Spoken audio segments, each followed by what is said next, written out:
Oh, oh, this is so cool. Sorry. Guys, there's so much dust in my room. That's the only reason, you know, like my eyes are having some issues right now. Allergies. It's allergies, guys.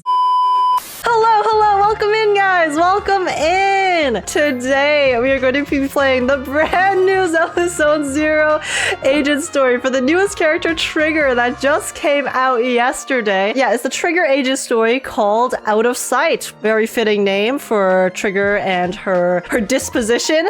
And yeah, I've heard very good things about this story. You guys have said that it is very emotional, so I'm really excited. You guys probably noticed my hair is a little different from normal. I did literally get a haircut a few hours ago. So yeah, we got the bangs again. This time Edna mode has not arrived, unfortunately, but it is different. So yeah, cool. Very unrelated. But anyways, Trigger agent story. Yeah, I've heard very good things. You guys keep saying it's very sad, very emotional. You say I'm gonna cry. I don't know. We'll see about that. We shall see. And either way, I'm just really hyped because you guys have been amping up the writing for this.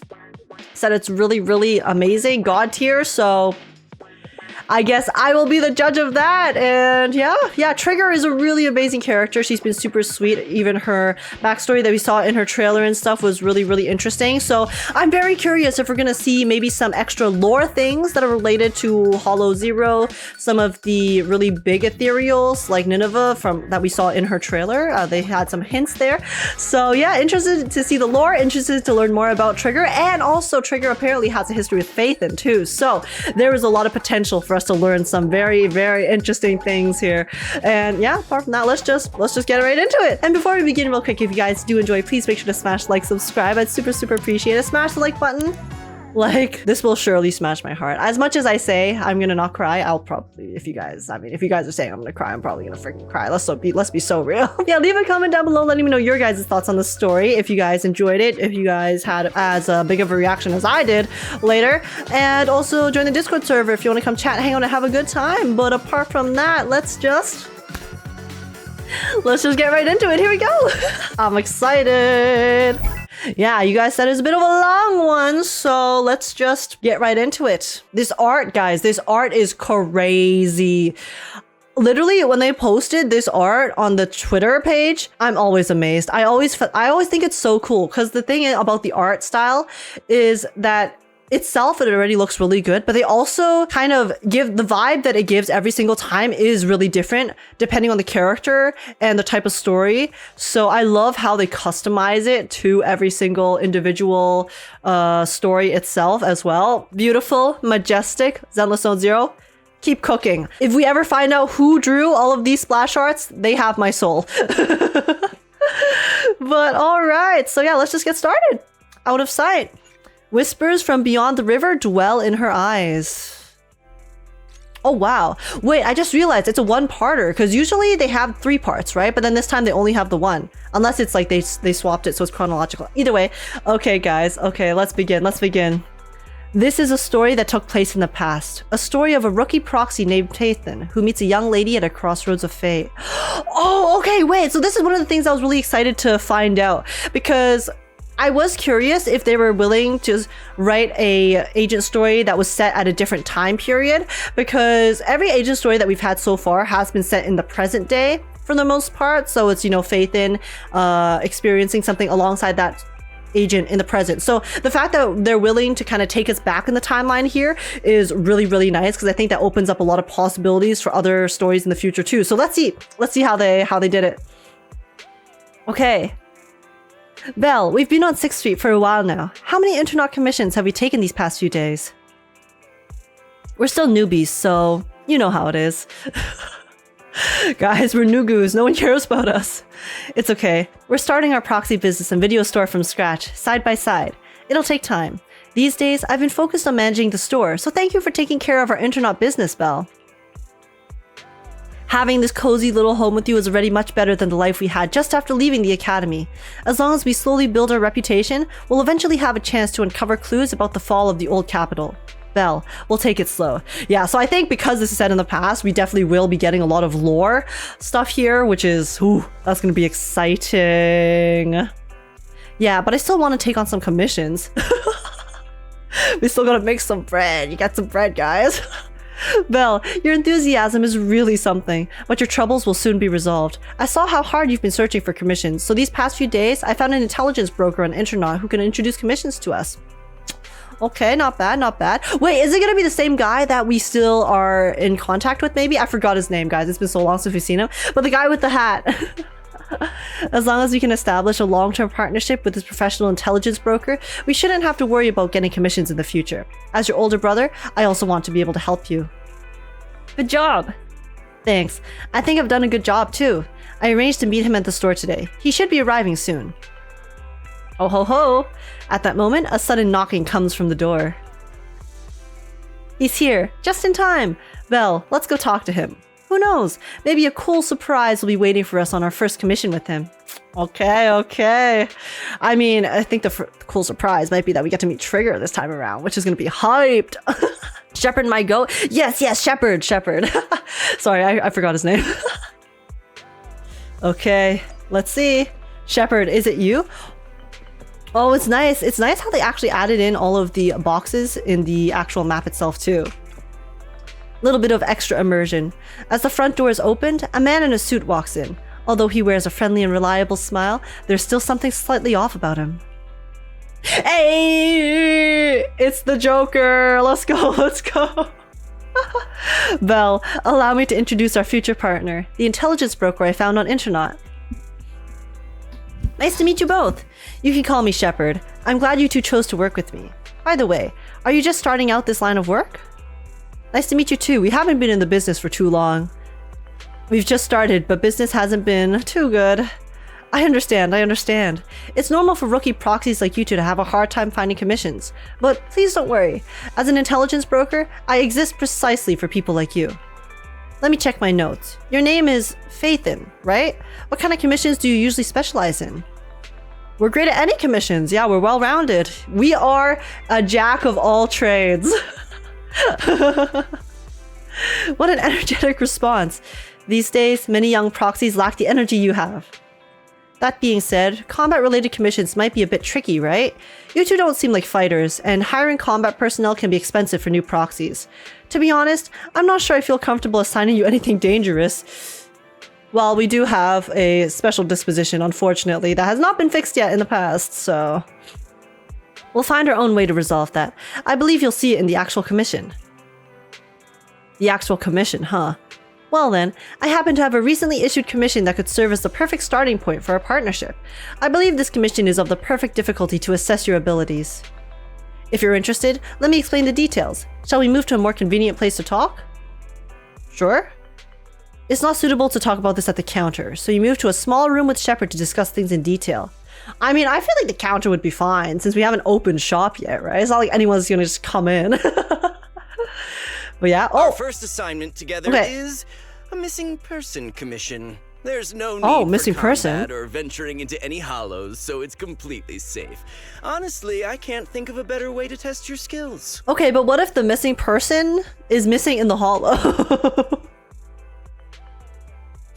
There's always a chance of that. They're missing, so we don't know where they are, you know? Why hire a proxy then? Not to be rude to the client, but guiding people through the hollows is what a proxy does. A commission that doesn't even require stepping in one seems kind of pointless for us to handle, right? Don't get me wrong, I'm definitely not trying to pass this off on you. Oh, convincing, Shepard. To navigate the hollow is unquestionable. That's what makes a proxy a proxy. But this role involves more than just that, and this commission is a perfect opportunity to demonstrate those other skills. Ooh. To be honest, the client barely gave us anything to work with, just pieces of info. That's why this is a perfect chance to show off your skills in gathering intel, spotting details, and negotiating. All the makings of a top-tier proxy. So basically he wants to test our other soft skills. He's like, okay, you guys are probably pretty good in a hollow with the carrot data and stuff like that, but now show me the other assets that you can provide. This is literally like a job interview. A trial run. Accept the commission. You've made your point. Guess we can't refuse now. Let's see the job. Shepard nods in satisfaction and pulls out 3 items from his pocket. A harmonica, a sheet of music, and an old photo. Oh, a photo of a woman with covered eyes? Oh, okay.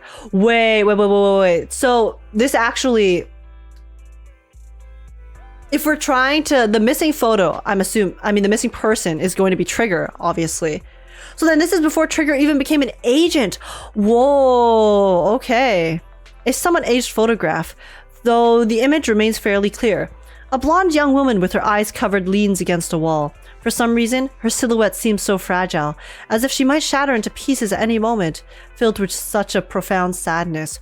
Oh, wait, it's because in her trailer, right? So she used to be an agent, and then she basically went into the hollow, and then her memories are kind of messed up for some reason that we're not 100% sure whether it was because they were altered or because of trauma.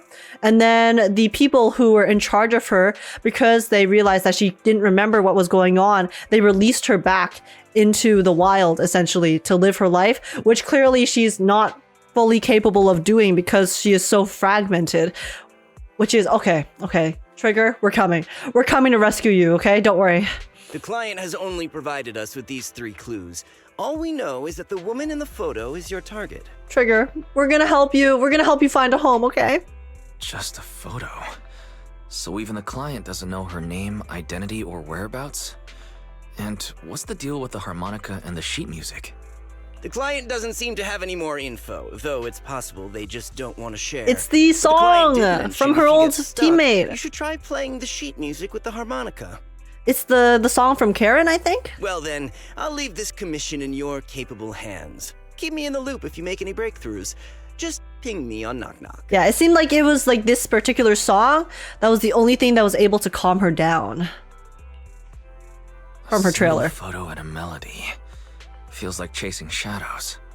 Belle, where do you think we should start? Let's go to Port Elpis and look for clues. Maybe we should start with Port Elpis. A woman with her eyes covered isn't exactly someone you see every day. Remember when we went to visit the sea? I'm pretty sure we spotted someone like that back then. Shepherd is the goat of getting jobs. Literally, I need a shepherd in my life. Remember? I was in a bad mood that day, so you took me to the port to clear my head. We bought some fries, but you were so busy staring at that girl with her eyes covered, a seagull snatched them right out of your hand. Wow, that is a brave-ass seagull. Honestly, though, we have seagulls here in my city, but we have so many geese, okay? The geese in my city are literally so freaking bold. I remember my university campus, we would always have so many geese just in this one area, and the amount of bravery that these birds have, they just don't give a fuck. They will literally like come right up to you trying to get your food. It's crazy. Why do you sound mad? Now that I think about it, that woman did look a lot like the one in the photo.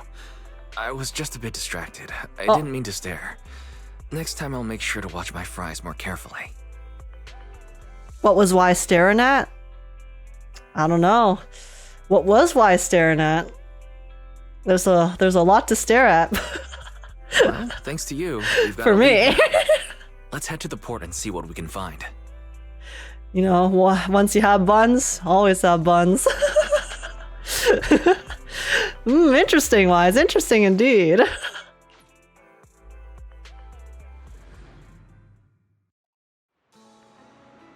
Staring at the bakery at the port, yeah. Listen, bread is very yummy, okay?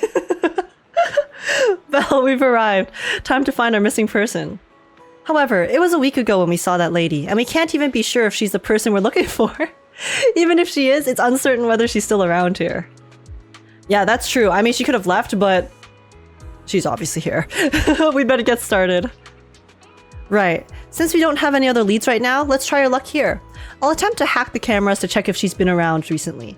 As for you, Belle, take the photo and ask the locals and passerbys around here. Okay. Have you guys seen a very beautiful lady with spectacular buns lately? Hi, Fee. Welcome to Tater King. Our fries and hot dog combo is a hot seller. Would you like to give it a try? Hello, have you seen this person? Oh, I remember seeing this girl before. When exactly? Maybe once every 1 or 2 months? I see her wandering around this area. But I've never spoken to her, and she doesn't really seem to interact with anyone around here, so I don't really know much about her background. So has she been here recently? I don't think so. I don't remember seeing her recently. Are you looking for her? I can keep an eye out for you. Alright, thanks. By the way, would you like some fries? The seagulls here always try to steal the fries. Alright then. Those seagulls have been too active recently. Will they have a negative impact on the sales of our fries? Looks like I shouldn't feed them too much in the future. Oh my god, wait, the reason the seagulls are here because she fed them Fee. Fee, you're the reason. You're the problem. That's why they're so bold. That's why they have so much confidence. Because you keep giving them the goods. She's the culprit. You can only talk to 3 people, by the way. Oh, really? Ooh. Well, I've already talked to 2 then. If we can climb the lighthouse and overlook the port, maybe we'll spot the blindfolded woman somewhere? Try climbing? Why not? Just as you are about to try opening the door leading to the top of the lighthouse, an old man appears behind you. Hey! What do you think you're doing? This lighthouse is currently off limits. No one is allowed to enter. Sorry, I didn't know. If I hadn't shown up, you would have just gone straight in, wouldn't you? The lighthouse hasn't been properly maintained for years. If something happened to you, who would take responsibility? Besides, what do you need to go up to the lighthouse for? Huh? I'm looking for someone. Have you seen this person? Let me see. This girl does have a rather memorable appearance, but I don't remember seeing her before. I think she might have been here before, though. Is that so? I usually keep around the lighthouse. If she was on the dock's walkway, I definitely wouldn't have seen her. If you're looking for her, I suggest checking around there. At the very least, I haven't seen this girl near the lighthouse. Alright, thanks. Thanks, McDunn. Okay, guys, who do you want me to talk to last? You said we can only talk to 3 people, so we have one more chance. Trash girl is cute. Ah! What the heck? Stern woman? Oh my god, wait, she is cute. Wait, I love her hair. Okay, slay. Oh wait, strange woman is cute as well. There's so many people. There's so many options. Talk to purple hair? Purple hair? Trash girl? Guys, I don't want to restart. I don't want to restart.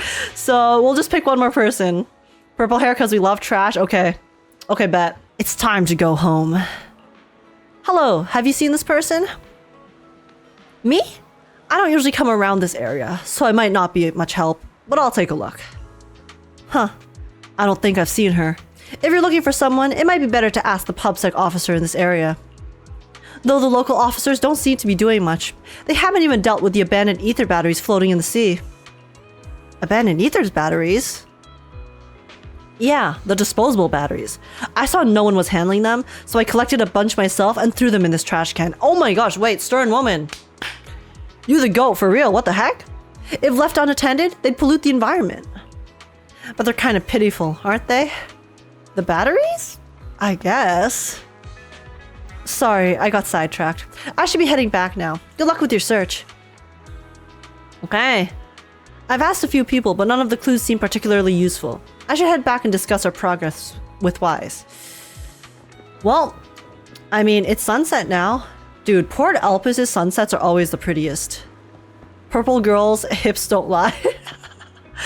Yeah, she did have that hourglass figure, for sure. Alright, Wise, how you doing? What's up, bro? No luck on my end. Belle, did you find anything? Nope. Let's try the harmonica again. Oh, are we gonna play it and it's gonna summon her? I was wishful thinking to assume that a quick stroll through the port would solve this. But since we're here, might as well give the harmonica a try. Whether it works or not, you owe me some fries before we head back. I'll do whatever you say, but Belle, would you mind giving the harmonica a try instead? I'm curious to how it sounds. Have you guys ever played with a harmonica before? I've actually never. Is it hard? Wow, you sure know how to set me up. I'm telling you now, though, I can't promise what it'll sound like. Oh. Whoa. You pull out the harmonica and glancing at the sheet music, see a melody you've never heard before. Taking a deep breath, you let the notes flow and start to play. Oh, no, shit! Fuck! No! I thought it was gonna continue playing! What the hell? Okay, that's sad. God damn it. Use the playback? Oh, true. You're smart, okay.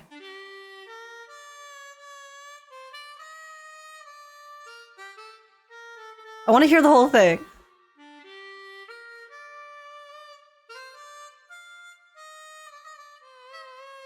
Oh. Yo, that's me.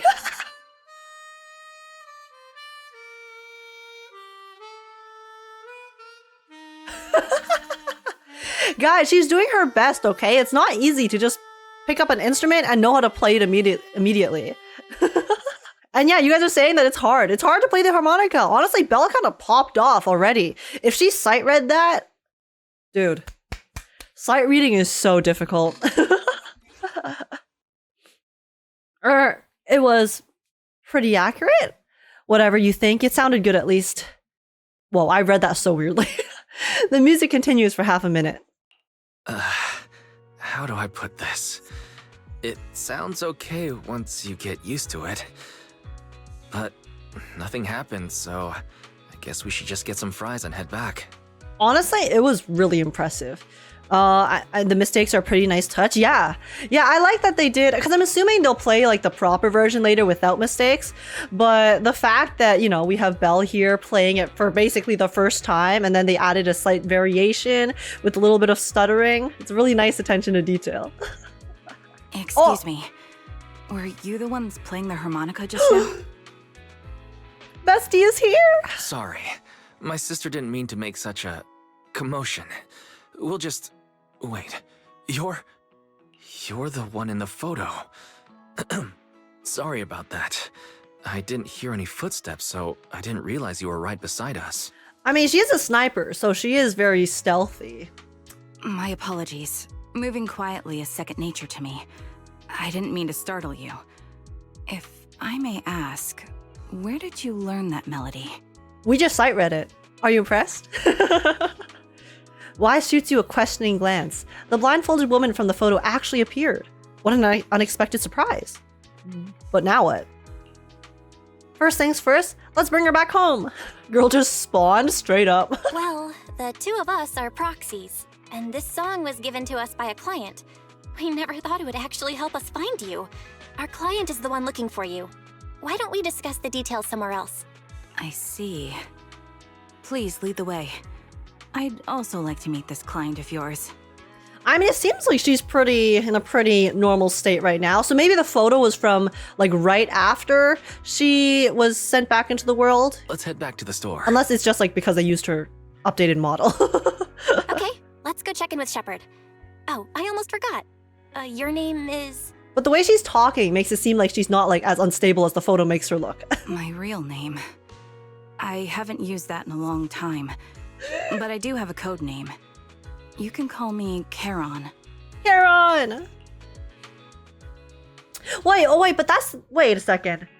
But isn't Charon the name of one of her old teammates? Because I remember they were naming her teammates as different rivers from the devil from hell. Sorry, I was gonna say the devil realm from hell.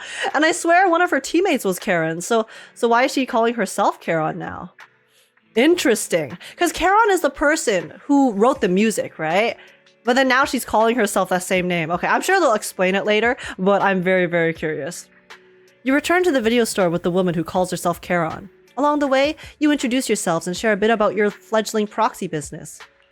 The devil Miss realm, Carol, guys. I just reached out to the information broker. It's not who posted the inaccurate, okay? commission. He should be here shortly, and you'll be able to meet the client soon. Please take a seat on the couch. I'll get you something to drink. Bottoms up.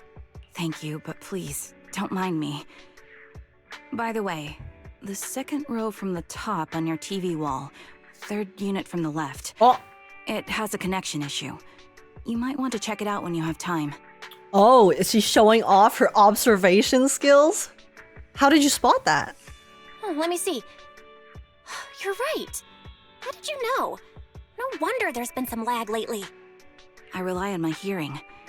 I lost most of my vision in an accident. Oh, she could hear the buzzing. I can just about Oh. make out the outlines of my surroundings. To move around like an average citizen, I've trained my other senses to be extremely sharp. I heard a faint buzzing sound. By moving around the room and noticing the change in sound, I was able to pinpoint the location of the faulty TV.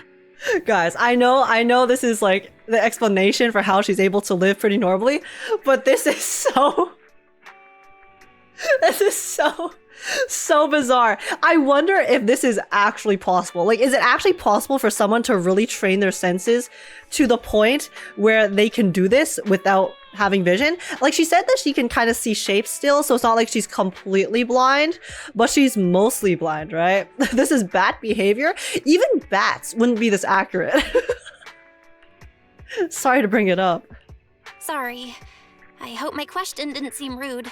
Yep, I do it every day. Oh, is that how you're able to read chat? Damn, okay, Slay. No need to apologize. Vision isn't the only way Daredevil to perceive age? the world. Ah yes. As proxies, The very you real two should character know that better than Daredevil. most. Anything that can be seen with your eyes can never be considered a secret. For sure, for sure. A subtle silence fills the room. It's clear you each have secrets you don't want to share with others, and there's an unspoken understanding between you. As the silence is on the brink of becoming awkward, a knock sounds at the door from outside the shop. Not exactly, but losing one sense can make your other senses stronger to some extent. Yeah, no, for sure, for sure. I just wonder, like, this is superhuman, okay? What Trigger can do. Like, it would be really cool if it was possible, but...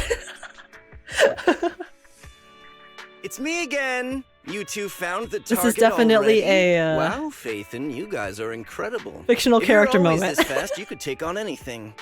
Hello, Shepard. The client didn't come with you? Why'd you look uneasy? I'm glad you're impressed.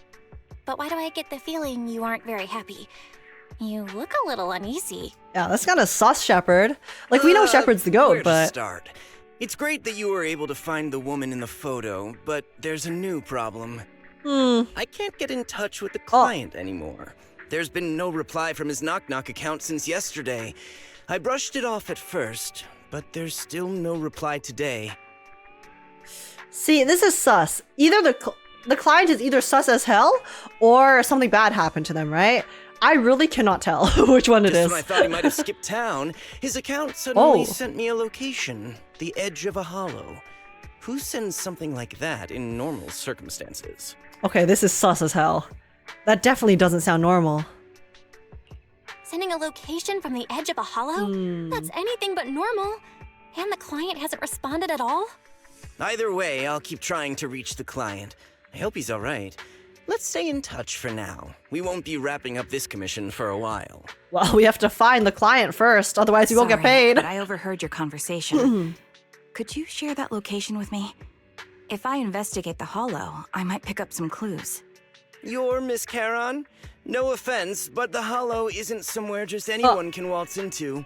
Without a carrot guy, or Shepard. combat personnel, it's a death trap. You should wait. Shepard, do you see her? Girl is literally decked out in only combat gear. I feel like we can infer that maybe Charon is pretty capable and trained in combat, mayhaps. I'm a soldier. I served with the Eridu Defense Force under the Chrysoberyl Division. Even after Chrysoberyl. retiring, I've made countless trips into the hollow. You can trust in my combat skills. The heart rates of you and the two proxies Oh, wow, here she seem can to even have hear her just heart- spiked. Heart rates. Don't worry. My military days are far behind me. I have no current ties with them. Wait, guys, that means that every time she turns around, she'll hear her heart rate spike. Every time we have line of sight on her on her buns. Shit. Oh no, she knows, guys. As for getting into the hollow, proxies, can I request your assistance? I don't know anyone else who could guide me. It's fine, she's probably used to it. I'll pay the commission fee as best I can. If you don't want to be involved, that's fine. I'll think of something. Age, you need the spray emote already? What do you mean, guys? It's just a perfectly normal observation.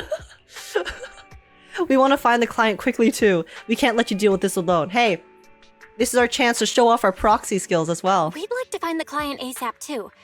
I mean, who's gonna cover our commission fee otherwise? Besides, if we said no, you'd just head into the hollow alone, wouldn't you?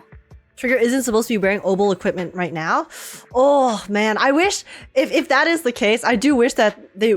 I know it's like a lot of effort for them to change the model, but when I look at her, right, I can only see her with the equipment she's wearing at the moment. Right? How did you know? So that was your plan? You just remind me of how wise and I used to be. So desperate to find someone that we didn't even care if we were ready or not. Well, since Miss Charon wants to continue to investigate, I'm willing to act as the proxy for no additional fee. You can relax, Shepard. I see. That works for me. With the client still unreachable, my hands are tied. Please, look into the hollow. And be careful.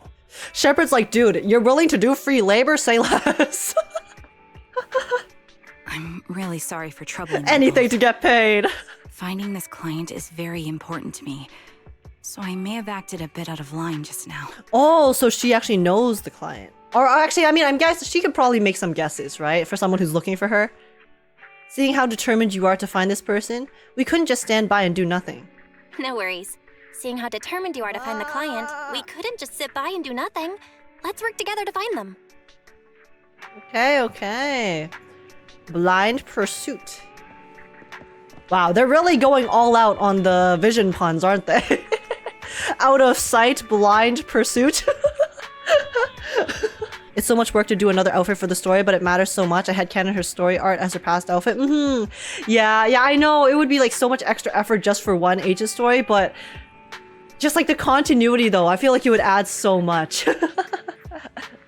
Maybe in the future, maybe they will be willing to invest more resources into possibly doing that. But who knows? We'll just have to, I guess, pretend like she's not wearing what she's currently wearing. Proxy. May I call you that? Of course. Thank you, Proxy, for accepting my request. This is probably your first time taking on a commission in the Hollow that might involve combat. I'll do my best to protect you. Actually, I don't need to enter the Hollow in person. I'll use my Bangbu to enter the Hollow. Huh? You mean you can attach your consciousness to a Bangbu? Such impressive technology. I've never heard of anyone being able to do something like this before. But even if you're a Bangbu, I will protect you. You responded to my request, so this is my duty. Okay. Well, the vibe Charon gives off is bringing up memories of our own past. I feel the same way. Trying to find someone that is lost. Maybe this is fate. Let's help her fulfill her wish to find that person.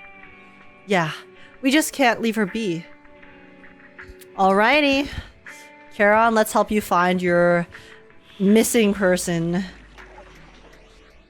Okay. Blind pursuit.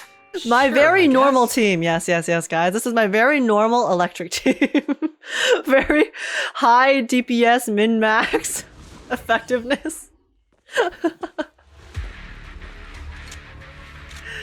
Okay. Oh, Miss Charon, I dude. need some time to calculate the hollow route. Okay, you guys told me to wait Please wait a for moment. the dialogue, so I guess I will be doing lots of cutting. Leave this to me, Proxy. Oh. Actually, I've been to this hollow before for reasons. I still remember the way forward clear as day. It's okay, guys. We can admire her Well, why don't you physics wait just a little longer? while we wait for the Calculating dialogue. The path doesn't take that long. Why is it so long in between each pause? It'd be more efficient to retrace a path I've already walked. Please come with me, Proxy. Lead the way, bestie. Like, I don't even want to trigger the next checkpoint because sometimes it is off. Okay. Looks like we are done that section. To the next. Alrighty. Well, I guess I will have lots of cutting to do for the VOD later. Engaging head on. Unfortunate. Path All right. ahead. Oh, It should be right around here. I wasn't here too long ago. One moment, Proxy. I might have misremembered. I just need to think. I'm sure you're well aware that hollows undergo periodic spatial distortions and reconstruction. That's why each time we enter, you'll need the most up-to-date carrot. makes sense because You're not lost if it's because constantly you can't changing, remember. then they need to keep updating it, right? After you left the hollow, spatial distortion occurred. That's why. That's so sad though, because clearly we know that she has memory issues, right? Or that she at least suspects for sure that she has memory issues. So even her misremembering the path like this is probably really triggering for her too. That's why she's so worried. Oh, this poor girl. I really hope we're able to help her recover her memory by the end of this. Okay. Sorry for being so presumptuous, Proxy. I got ahead of myself and made things difficult for you. It's no trouble. There's a fissure nearby. We can use it to get back on the right path. No worries. This is why we are a team, okay, Trigger? We're gonna work together. Let me lead the way from here on out. We'll work together to find our way. Okay. Looks like we're done here. Very nice. Oh, By the way, Miss Charon, how are you so fluid when you move and fight? Is it because of your sharper hearing and heightened senses? there's gonna be so much running in circles, guys. That's one part of it. In fact, my eyes gained some unique abilities as they changed. Oh, okay. So she got some extra I can't see most stuff. things clearly, but I'm able to detect the etheric fluctuations of nearby humans, okay, that makes ethereals, sense. and other objects. So that's like another reason why she's actually able to sense so many things. Outside of just training her senses. I call this ability ether vision. That's quite the ability. Given your combat style, those eyes must come in handy on the battlefield, huh? Wow, oh my god, Belle was so excited when she said that just now. That may be so. Are we done? Okay. Okay. Wait, something's up ahead. Trigger has literal wall hacks. It's true. There's someone on the ground. Oh, It smells oh my like god, wait. blood. Yo, blood, are you okay? I actually did not notice that at all. Woman collapsed on ground. A man and a woman lie collapsed on the ground, with the unmistakable smell of blood emanating from them. Following the source of the scent, you see bullet holes on their bodies. Check their condition. No signs of breathing. Their heartbeats and pulses are completely gone. These two are dead. Shit. Cause of death appears to be severe blood loss from long-range gunshot wounds. A sniper? Time of death. Probably within the last 1 to 2 hours, just before we entered the hollow. Which means... Huh. This isn't just a case of losing contact with our client. Someone's been killing people in this hollow. Oh shit, we have an enemy sniper. Though I don't sense the killer nearby right now, there's still a chance they're active somewhere in the hollow. Proxy, don't stray from my side. I'll keep you safe. Those two... I really want to take their bodies out of the hollow, but without knowing the killer's whereabouts, moving them would be too risky. Proxy, mark these coordinates. Once you confirm the area is safe, we'll come back to retrieve their bodies. I'm sorry. The ground must be cold. May you rest in peace. 07. 07 for the nameless NPCs who are unfortunate casualties. What could have happened? I'm so sorry. Who did this? Given the depth of the wound and the caliber of the bullet, the killer was a sniper, just like me. Yeah. Proxy, stay vigilant Oh and my get behind goodness. me. The killer might Gosh. still be nearby. I mean, it's really hard to defend from a sniper if you don't know their location, Seem to right? have no qualms when it comes to killing. But what would their objective be? Do you think maybe they were trying to lure us into this hollow? Let's press onward. I feel there may be more victims, and That could be the case. Maybe they're trying to assassinate Trigger herself because she I has hope the nothing's happened to the possibility client. of recovering her memories? Mayhaps. Just dodge the bullets? True! We should just press right click, guys. The surrounding ether levels have significantly increased. What's going You're on? so right. Hold on. Let me find what's causing the ether level increase. Oh my god. This arena's so There are small. multiple devices leaking ether nonstop. Okay. Those are high-pressure ether storage tanks, filled with highly concentrated ether. As soon as the valve is opened, the ether will flow out at a fixed rate. Such high ether concentrations will make the nearby ethereals more active and cause more to show up. I guess we'll just have to fight them then. Charon, it'll be dangerous if we keep moving forward. I mean, and we also have a sniper who is killing people in this hollow too, so... Understood. These storage tanks are high-risk items manufactured by military industrial companies. They're rare, even on the black market. This is so much better than TV. Like, the voice line issue is not too big of a deal because they can definitely fix this, but Several of these storage tanks appearing having in to the wait hollow is definitely a clear taking me sign out of that it a little opposition bit. has malicious intentions. yeah, they probably placed the storage tanks here on purpose. I mean, 100% they did put them here on purpose. What am I saying? Let's find a suitable sniping position and disable those ether storage tanks along any mission-critical paths. Blow them up. Ooh, I wonder if they're gonna let us use like the sniping game mode in this mission My as well. ether vision ability is perfect for dealing with such ether-laden objects. Let's take care of these leaking tanks to lessen the threat of ethereals on our path. Then we can proceed. Okay. Yeah. Can we proceed? That feels like it would be the last line. Okay, it is. Let's go. Increase firepower. All right. Hope they make it better in 2.0. I hope they make it better in 1.7. I need them to fix this ASAP. I'm on it. Because the thing is, I feel like it's even worse this particular mission. Because in the previous mission, it was at least only a few seconds. But this one, it feels like there's a solid, yeah, like 10 seconds. But I'm so done with it, and the clap of my ass cheeks keeps alerting the other snipers.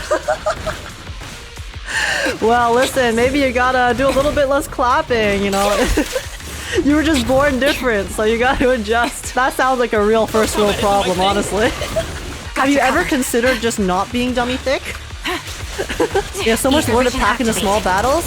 Yeah, like I think they're obviously trying out new things Hit the core. with trying to put these all this dialogue in the small battles, but I just do think if they took a little pause, not to bring up the TV mode thing again, guys, but if they took a little pause and, you know, maybe had a few sections where they do more of the lore dumps and then have a few sections that are just a bit more like combat focused with less of the lore dump, then who knows? It could be a better balance. I think we should be open to letting them try out, you know, some different things, right?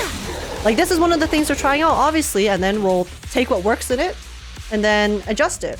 And then maybe implement other new formats as well. I think they could fix the long waiting time for dialogue by making the enemies invulnerable until the dialogue ends. But that wouldn't even be, that would also just be as annoying. Because then it's like, okay, now you just have to sit there dodging for 30 seconds while the dialogue plays out. It's like, it just, they really need to just like workshop it in and figure out what works, because what's happening right now when it's just dialogue inside the battle, it's also not working out. So I don't know, I'm sorry, I'm such a TV mode shill, okay? I really am. I know people hate the TV mode, but I really think the TV mode, if they implement it effectively and not in as overwhelming of a manner as it existed in the past, that it could be a very, very effective storytelling Despite device that end. as well. So okay, but let's continue. A position with great visibility. Shooting. Oh, we do get to shoot. Let's go. Wait, what the? Hello? Wait, why is it not working? Oh, okay, it is. It's just very slow. I was like, why is it not hitting? Been disabled. We can keep moving. Okay, very nice. Wait. Oh my Karen, god, there's more I'm dead detecting people. 4 life forms up ahead. Let's go take a look. Dude, this sniper is really, really trying to top frag here, aren't they? Damn. Man collapsed on ground. Oh, Proxy, there are 4 people over here.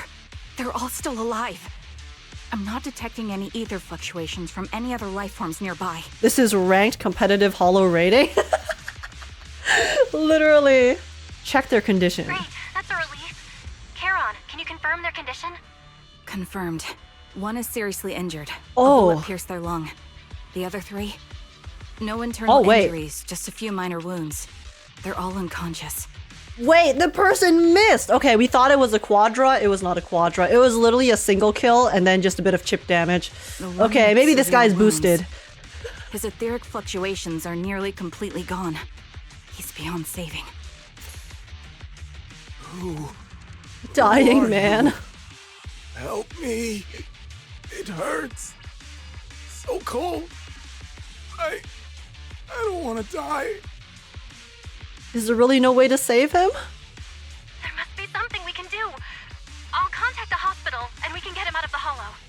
His internal organs are ruptured. He'll bleed out long before we can get him out. No rescue team can beat the clock when life fades this fast. I mean, the only thing left to do is put him out of his misery, right? Am I dying? I just want to go home. It's okay. You're gonna go home very soon, good sir. Charon doesn't respond. She sits beside the dying man, pulls out a harmonica, and begins to play a soft, familiar melody. Surely she plays it better than we did? The tune echoes throughout the hollow, heavy with the scent of blood.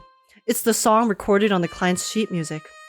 As the harmonica's gentle notes fill the air, the dying man stops groaning, simply listening until his eyes close forever. Oh, wait. Are you okay? You look like you're in pain? Charon, what's wrong? It looks like you're in Oh, pain. wait. Wait, guys, because before the music was able to calm her down, right? But maybe the music actually has some sort of trigger in her brain that is going to, the more she listens to it, it might actually uncover her lost memories. I'm fine, don't worry about me. As I mentioned before, these eyes of mine have their uses, but they bring just as much inconvenience. The rejection reaction you saw just now is one of them. Staring into death. It's not something I handle well. Why is she saying that when she has pink? Why is she blushing when she says that? My head. Where am I?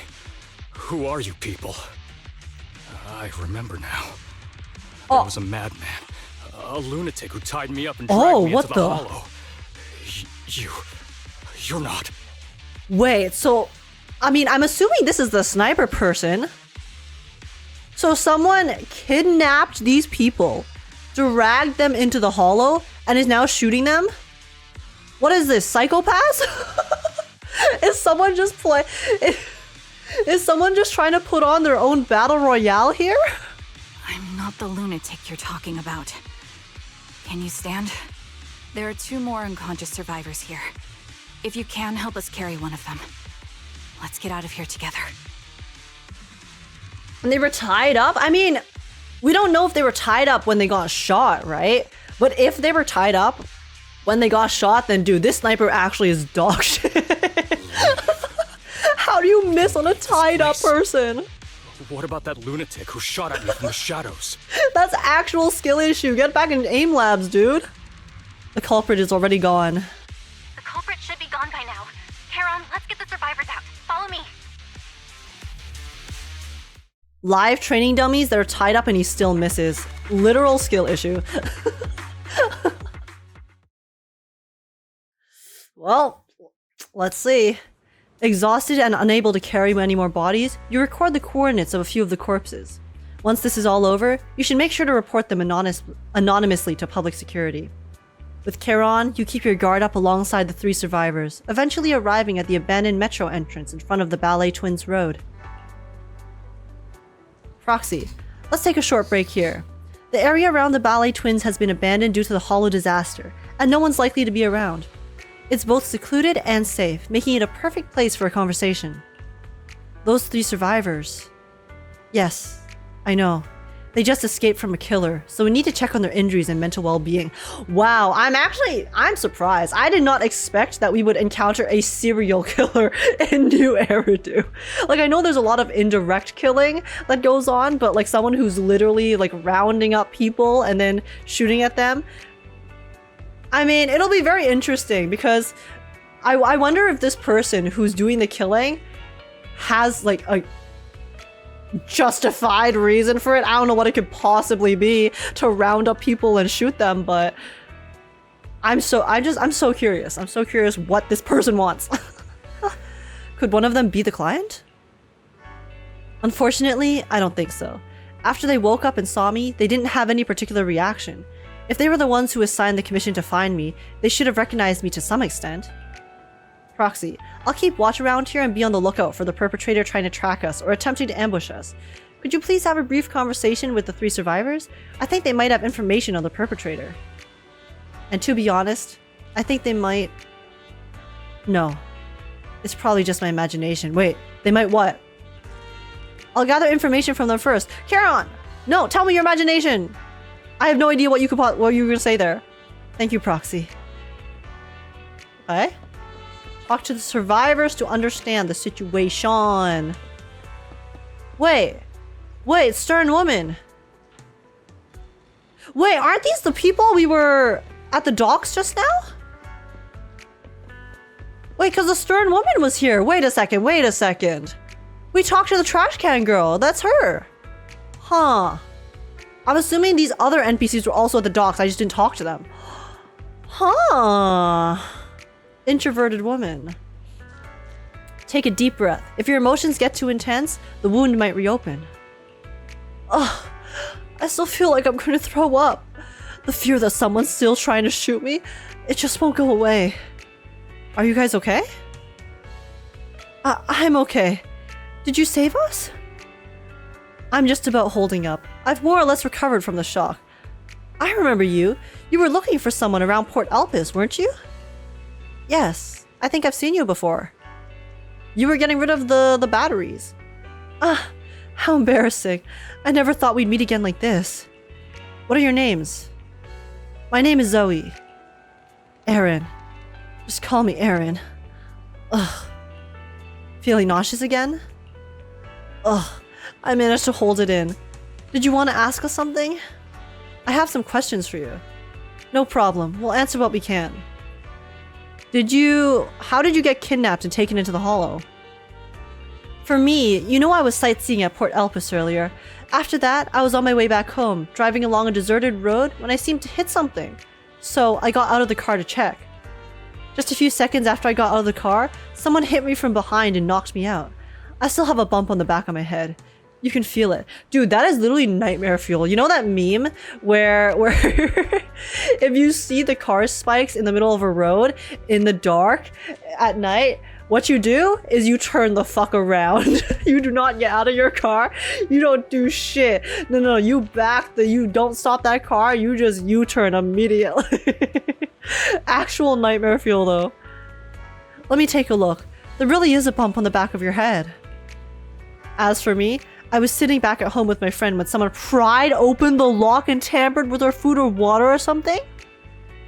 I don't know what they did exactly, but short after we ate, we both passed out. Okay. That's even bigger nightmare fuel, because home is safety. What could this person possibly want? Were we the only 3 rescued from the Hollow? Did you see another woman? Just the 3 of you. Oh hell, now they're breaking in? We're literally not even safe at home! Dude. I would be so scared. ... I take some time to calm down. I got a few more questions. Wait, I want to see the other options. What happened to you in the Hollow? Do I really have to talk about it? If possible, I'd rather not relive it. Okay, well listen, I understand, Aaron. But if you want us to catch the perpetrator, you gotta cooperate a little, okay? I'll go first. After I woke up, I found myself tied up, lying alone in the corner of the Hollow, with ethereals wandering nearby. If I didn't make an escape, then and there, I'd be doomed. So I found something sharp and cut through the rope. After freeing myself, I was about to run when a bullet grazed the top of my head from above. That's when I realized someone had been watching me all along. Same. The same happened to me. When I woke up, my limbs were tied and the ethereals were already closing in. Fortunately, the ropes weren't tied too tightly. I used a broken iron railing nearby and eventually managed to cut through them. Oh, so... maybe the person was using them as ethereal bait? Well then why would they be trying to snipe them? But I bravely ran a few steps when a bullet hit my left arm. I could only grit my teeth and run for my life. Ugh. If she keeps talking, she'll throw up again. That maniac shooting from the shadows, they seem to take pleasure in watching our frantic attempts to escape. This is actually some Saw type bullshit. We have a maniac on the loose. They could have just killed us right then and there, but they deliberately aimed each shot slightly off target, giving us just enough strength to keep struggling. You know what's funny, guys? I recently have been into my Dead by Daylight phase again. I don't play the game, but I love watching content now and then. And maybe Dead by Daylight is arriving in New Eridu. We got a killer on our hands who loves watching the ordinary folk struggle, the survivors.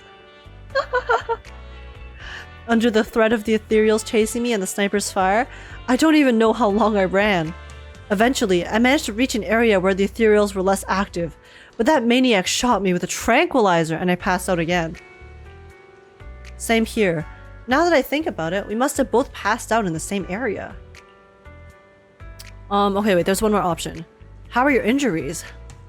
The runaway killer in New Eridu? Yeah.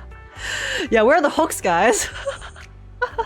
Aside from the blunt force injury to the back of my head, I also have some minor abrasions and a slight dislocation in my shoulder. On top of that, I'm a bit dehydrated, so I have a headache now. Mine are worse. My left arm was hit solidly, taking off a small piece of flesh, and the same with my calf. Why am I going through all this? I'm really fed up. Take some time to calm down. Alright. Anyway, thank you and your companion. If it weren't for your arrival, I don't think the perpetrator would have let us leave so easily. Why are we being targeted? I can't take this anymore. Huh. Okay, looks like there is a serial killer on the loose. Thank goodness. I can't believe it. I'm still alive and out of the hollow. What's your name? Oh, me? I'm Jessie. I'm so grateful you were there to save me. When that maniac was chasing me and sniping at me, I really thought I was done for. I have some questions I want to ask you. Questions? Go ahead and ask. Although I really don't want to remember what just happened, you did save my life. How were you kidnapped and what brought you? Okay, they're the same questions, it seems. I was tricked. I received an anonymous message telling me there was a big job I could do, asking me to meet in the alley on 6th Street. I just arrived at the agreed spot and was waiting when someone hit me from behind and knocked me out. When I woke up, I was already in that hollow, and my hands and feet were tied. Okay, another kidnapping. What did you experience? Although I was tied up in the hollow, luckily I always carry a folded knife with me. Okay, self-defense, nice, nice. I tried to shake the knife out of my pocket and cut through the ropes, hoping to escape, especially since the area was filled with ethereals. But suddenly, someone shot at me from the shadows! I was so scared that I quickly dropped to the ground to dodge the bullets, but they immediately fired several more shots. I had no choice but to run for my life. The maniac shooting at me? I felt like they'd never intended to kill me right away. Instead, they seemed to be having fun watching me panic. Every shot scratched me, but none of them were fatal. I just kept dodging the ethereals and the sniper, running for my life. Oh, interesting. Okay, so I was slandering the sniper just now, but maybe it seems like, okay, they were playing with their food. They were playing with their food then. In the end, I finally managed to hide in a place with fewer ethereals, but that maniac shot a tranquilizer in my thigh. I quickly passed out again. After all that, I woke up for the second time to you all around me. Jessie! Jessie! We need to cook? It looks like Jessie was not cooking this time. Jessie was in fact the ingredients that this sniper was using to feed the ethereals, maybe? Okay, what was the last one? How are your injuries? I feel a bit dehydrated. I probably have at least 10 or so abrasions, but surprisingly, no major wounds. Seriously, what's up with that maniac? What did I ever do to them? That made me go through so much trouble to set up a trap, kidnap me, and then throw me into the hollow to slowly execute me? Is that all you wanted to ask? Well, anyway, thank you all. If you had come any later, I think all three of us would have been killed by that maniac. Probably. I'm glad we could intervene a little bit at the very least, but okay. We have an actual crazy maniac on our hands. After a brief check on the three survivors, you share what you've learned with Karen. Then she calls the three over. Thank you all for assisting me. Even though I'm a stranger, You've given me valuable information. Dude, her hairstyle is so sick. She looks so cool with the side. It's the least we can do after you saved our lives. If there's anything else you want to ask, go right ahead. I do have some questions left to ask. Before that, could the three of you introduce yourselves? I'd like to see if there's a pattern to how the killer chose their targets. Yeah, that's what I'm the most curious about, because the method of kidnapping is very different for all of them, right? And they seem to have put a lot of effort into the plan to kidnap them. So there has to be some connection. It can't just be random chance, right? I'll go first. My name's Zoe. Oh, I used to be a soldier in the defense force, but now I'm just working a regular Defense desk Force. job at a private company. Don't let that fool you, though. I've earned my stripes. did they all work in the Defense Force? I'm Jesse, currently working as an internet information broker. I'm still pretty new at it though, so I can't think of any reason someone would target me. I mean, information broker has a lot of connections, so they could have a relation to the Defense Force. My turn? I'm Erin. Oh, see? I was That's also two in the Defense Force plus one but who could be now I'm related. unemployed. Actually, I have a question for you all. Did you see my friend when you were in the hollow? She's about my height with shoulder-length blonde hair and a mole Wait, did under we? her eye. I We can't were remember kidnapped that. I don't together, think but so. I can't find her anywhere now. I don't remember. Well, unless it was the very first body. I don't recall seeing anyone like that. Yeah. The first body had dark hair, no? The first If I girl? recall correctly, we didn't come across anyone like that in the Hollow, among both the survivors or the bodies. It's all right. I'll keep looking. I hope she's okay. We were always inseparable. We even planned to visit Scott Outpost Interesting. together for Remembrance Day. I never thought something like this would happen. Remembrance Day? Remembrance Day? What's it about? Wonder if it's similar to the real life Remembrance Day.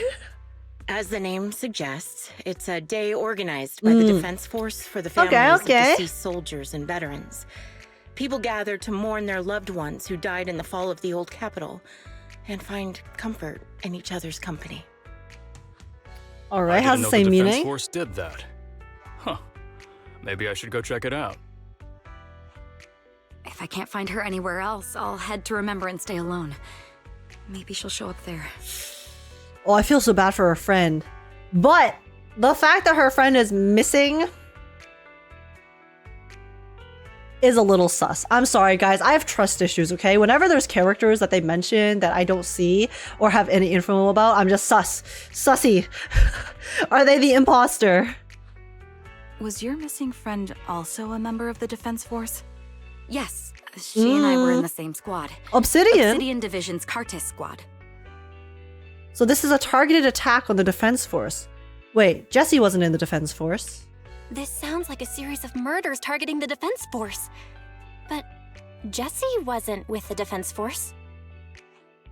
No, you're probably not far off. Jesse claims to have been up front, but he neglected He to mention lied. he was once part of the Defense Force. Right, Jesse? Well, that's... Buddy, the cat's out of the bag. Come clean. I just don't like bringing up my past in the Defense Force. It's not like I'm trying to hide it. Bruh. They're just memories from my time there that I'd rather forget. Buddy, we are literally trying to help you find the culprit who is trying to murder you right now, and you are still withholding information because it makes you uncomfortable? Jesse, we need to... honestly, Jesse, I don't like you. I don't like you. You're lying to us. Now I think you're sus, okay? Because you are purposely withholding information from us when we are trying to do an investigation into who is trying to murder you. What's up? What are you hiding? I was part of Obsidian Division's Noct Squad. That's the absolute truth. I was also in the Obsidian Division. Everyone's Imperial Obsidian. Squad.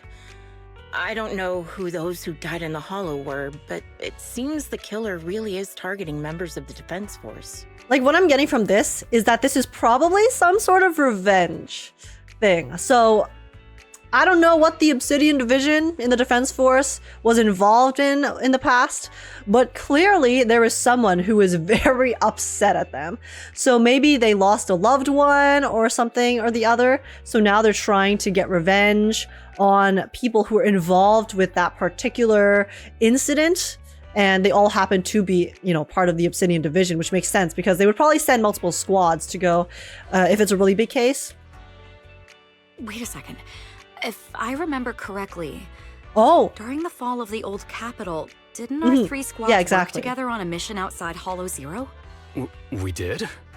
I don't really remember. I have a vague memory of it, but there were so many people on the mission, I don't remember your faces. Okay, but what was the mission? Share with the class. Thank you all for the information. I'm starting to see a pattern in the killer's choice of What was the mission? But there's something else I need to Hello? ask. Wait, that's such vital information. You can't just say that and not give me the deets. Come on. I came to this Come on, hollow Eve. because someone I'm searching for sent me its location. And that person was likely being held by the killer as well. Did you happen to see anyone else? The 3 survivors exchanged confused glances before shaking their heads at Karen. Or Charon. I just called her Karen. Much to go on. At least tell us what kind of person you're looking for, male or female, what they look like. Can't offer much help without that. Sorry, I don't have much else to share. Even so, if any of you remember anything else that may be useful, please let me know. This is very important to me. You don't even know who they are, yet you're so determined to find them. Is it really going to be an issue if you can't find this person? Bruh. Maybe. I've been searching for someone for a long time. They might be the key to achieving my goal. I'm so curious what's going on, man. I see. Whatever happens, I hope you find them. If there's anything I can do to help, just let me know. Thank you. But please, prioritize your own safety. If the killer is targeting former Defense Force members, there's a good chance they'll come after you again. Stay vigilant. Okay, but how vigilant can they stay if this killer literally poisoned their water and food while they were at home and then kidnapped them from their home? What can you do? What could you possibly do to avoid that? I don't know. I don't know. Of course. Once I've checked out Remembrance Day, I'm locking myself in my room and throwing away the key.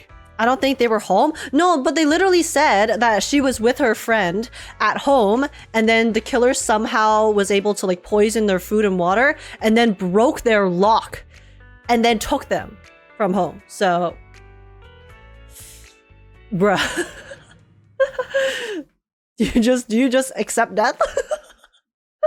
You return to random play with Charon. Even after questioning those 3 survivors, the clues we have so far are still insufficient. Our goal is to find the missing client. Right now, we only know that he was likely kidnapped by the perpetrator, but we have no idea who the perpetrator is or where they went. Charon, do you have any ideas?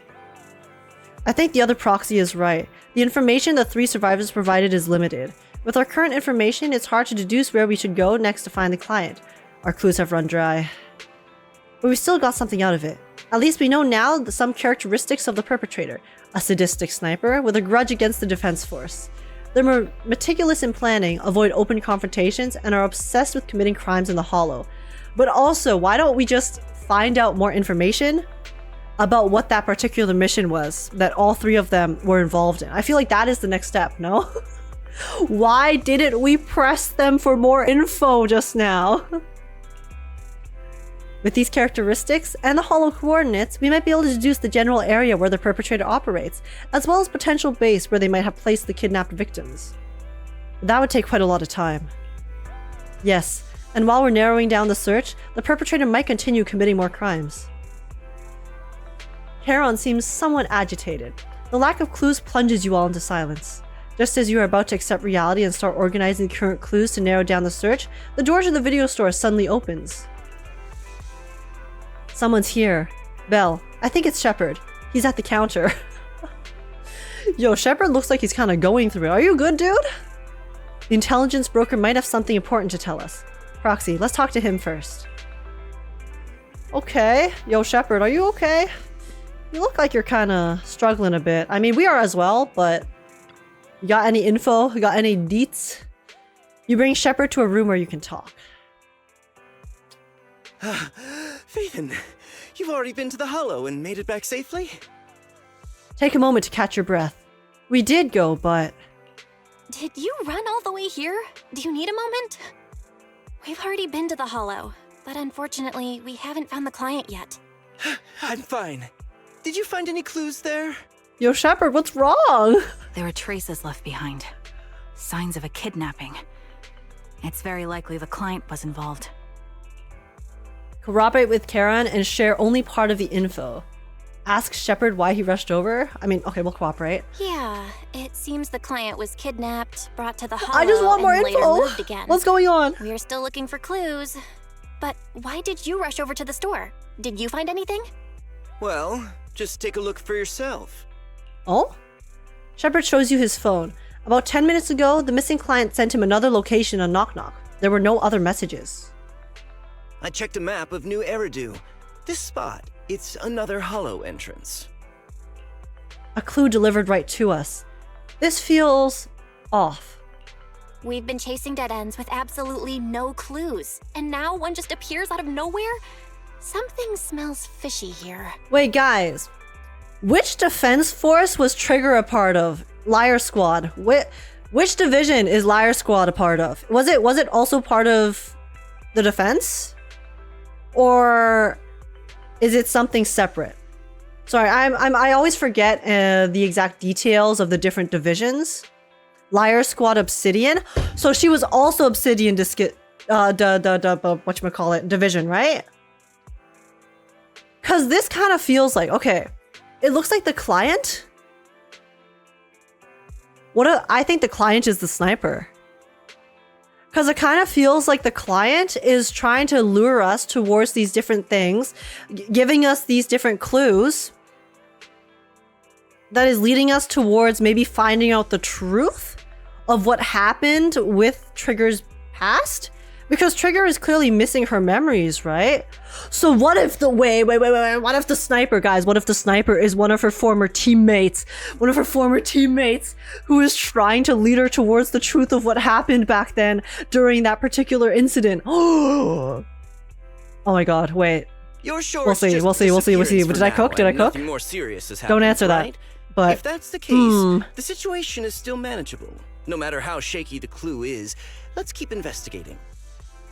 Because the fact that it's happening twice now, like once I can believe, but if it's happening twice here, there's no shot the client is not the perpetrator, right? There's just no way. Any casualties and this will become something beyond our control. At that point, stop the commission and contact me. I'll bring in some professional Hollow experts to deal with the situation. Lyre is not Obsidian? Oh, it's not? It's a Cryosobil. Okay, but maybe Cryosobil was still related to Obsidian because we don't know the exact incident, right? So even if Lyre Squad was not specifically part of Obsidian Division, it's probably still like the same incident that everything is connecting back to, which we clearly do not know anything about, which I still think we should have asked more about just now. I still think my theory could stand. Maybe not like in the specific like with Obsidian Division, but you know, like semantics, right? Definitely everything here is very suspicious and connected. Shepard hurries out again. You turn to Charon, who seems unsettled. Has she held back the full truth from Shepard to avoid having the search handed off to someone else? Thank you for not revealing what really happened to that information broker. It's nothing. But why? Don't mention it. But I have to ask, why are you doing this? Calling for help might have been the safest way to handle the situation. The killer is a sniper who has no qualms about taking lives. Judging by the victim's injuries, It's clear they know how to deal a fatal blow and how to inflict pain without causing death. Okay, they're still a sadistic mofo though. In the end, okay? Regardless of who the culprit is, they are still mass murdering. They are still serial killing, so... like, I'm guessing it's like clearly in the name of revenge of some sort, but... Most Hollow Raiders lack experience dealing with snipers. If they encounter the killer, it's likely to end in a difficult fight. Or worse, casualties. And besides, asking for help from others would only delay the search. The client is at risk right now, so I think we should follow the clues and enter the Hollow as soon as possible to ensure their safety. Guys, I'm so certain the client is the perpetrator. There's no shot they're not. That's too risky. What if it's a trap? I helped you keep this from Shepard, but I have to admit, it's just too dangerous. What if this lead is a trap? Who even knows who's really behind the client's messages anymore? I understand, I really do. But what if we're late and something happens to the client? Don't worry, Charon. The client's fine, because they're the they're the culprit. Why is the client so so sure. important to you, Charon? Would you be willing to tell us? Are you so set on finding Who them is it, because though? they're Who would it connected to be? the person you've been looking for? Oh. What if it's Acheron? Because Acheron was the one who was with her in the trailer. Oh my gosh, sorry. I'm like metagaming from the trailer lore, but... Because was Acheron also a sniper? I can't remember exactly, but I feel like her and... I think it was her and Acheron who were the snipers in the squad, Client's right? true identity might be the very person I've been looking for. And if not, they most certainly have some vital information. Since leaving the military, I've spent years searching for my missing teammates. They were more than just comrades who trusted me with their lives. To me, someone raised as an orphan. I've scoured countless hollows and every corner of New Eridu to find them, but I've never found a single lead. Until I met you and heard that melody on the harmonica. It's called Homecoming. My squad Homecoming? leader composed it. Only our squad knew it. And yet that client of yours not only knows the song, Okay. but also gave you the sheet music. Okay, she's gonna... This confirms it, that it's probably one of her old squad members. Please, Proxy. This client is the only lead I have left. I'm certain my teammates are still alive. If this trail goes cold, I don't know when I'll get another chance to reunite with them. If they're still alive, could there really be no trace of them after all these years? Wise's gaze towards you seems to convey such a question. But then, thinking about how you're also searching for your teacher, it doesn't seem all that hard to understand. I'll help you. We have to tread carefully this time. I get how anxious you must feel. Let's face this together. But this time, we really need to be extra careful. Thank you, Proxy. I feel much better knowing I have your support. You can trust me. I'll protect you if the killer is really waiting for us in the Hollow. We'll make it out in one piece. Invitation to kill? Excuse me? Okay, no eye pun here, but that is intense. Holy! Okay. Let's go. Are we accepting the invitation to kill? Let's find out. I am the Eye of Old Number 0. Oh, me? Sure, Let's I guess. do it. Age may be burning things, but she's doing her best. Hey, listen, okay? Sometimes we hit, sometimes we miss. I'm not Trigger, okay? Trigger is the one who never Looks misses. like there's something here. Is this a communicator? All right, here we go again. Oh, looks like that was it. Okay. Proxy, look at this. A communicator left right at the Hollow's entrance. Why would there be a communicator here? Why is there a communicator here? It doesn't look like it was randomly left behind. Someone's literally playing. We're going on a scavenger hunt. There's hardly any dust on its surface, which means it was only placed here recently. It looks like someone wants us to use it. Oh, such decisiveness. Following random location info without even thinking twice. I'm glad, Sniper of Lyre Squad. Lyre Squad? Who are you? Who are you? And by Sniper of Lyre Squad, are you referring to Charon? Sniper, Or should I say Charon now? Haven't you shared your past with our dear Proxy? If introductions aren't your strong suit, I'd be happy to show you how. Oh. You can call me Grim Vulture. Grim Vulture. String of murders. You see, I've been working my way down a list, Oh. crossing off names. And now, Charon of Lyre Squad, your name is next. Okay. Maybe I was wrong. Looks like you've done your homework on me. Just because my presence interfered with your Maybe plan, I'll listen. you decided Okay, to maybe take we me out for overburnt good? a little bit. I thought you were just I going thought to it was be a pretty good another theory, though. obstacle in my way.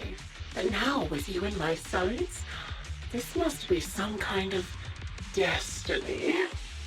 Why they say it like that? I'm Oh my not sure goodness. what you're referring to, but I'm looking for someone.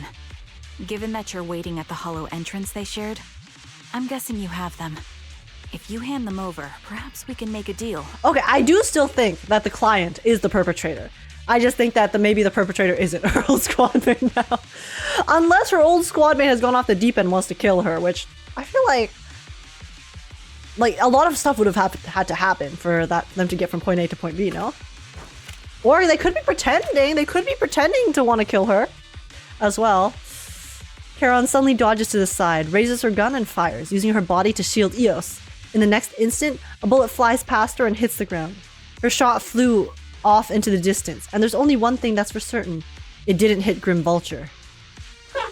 So your version of making a deal is stalling for time to locate me and lining up your shot? Can't say I'm surprised. After all, that's exactly what I plan to do too. I sure hope Grim Vulture didn't hear me slandering them earlier. I thought that they had skill issue, but it looks like they were literally playing with their food. Grim Vulture, this is the real test of how good your aim is. Let's find out. You have rather unique eyes, but you'll never get the chance to hit me. After all, no one's better at counter-sniping than me. Seems talking won't resolve this, but I'm not averse to using force. Grim Vulture is such an edgy nickname. It's literally something an edgy teen would make their username online. Now that's the spirit. If you're looking for someone, why not search the hollow for clues? Providing you can survive both my attacks and those of the ethereals, of course. Are we the food now? Are they playing with us? Oh, is that why they're letting us do this? A little gift for all your trouble. I hope you still have that determined look on your face after seeing it.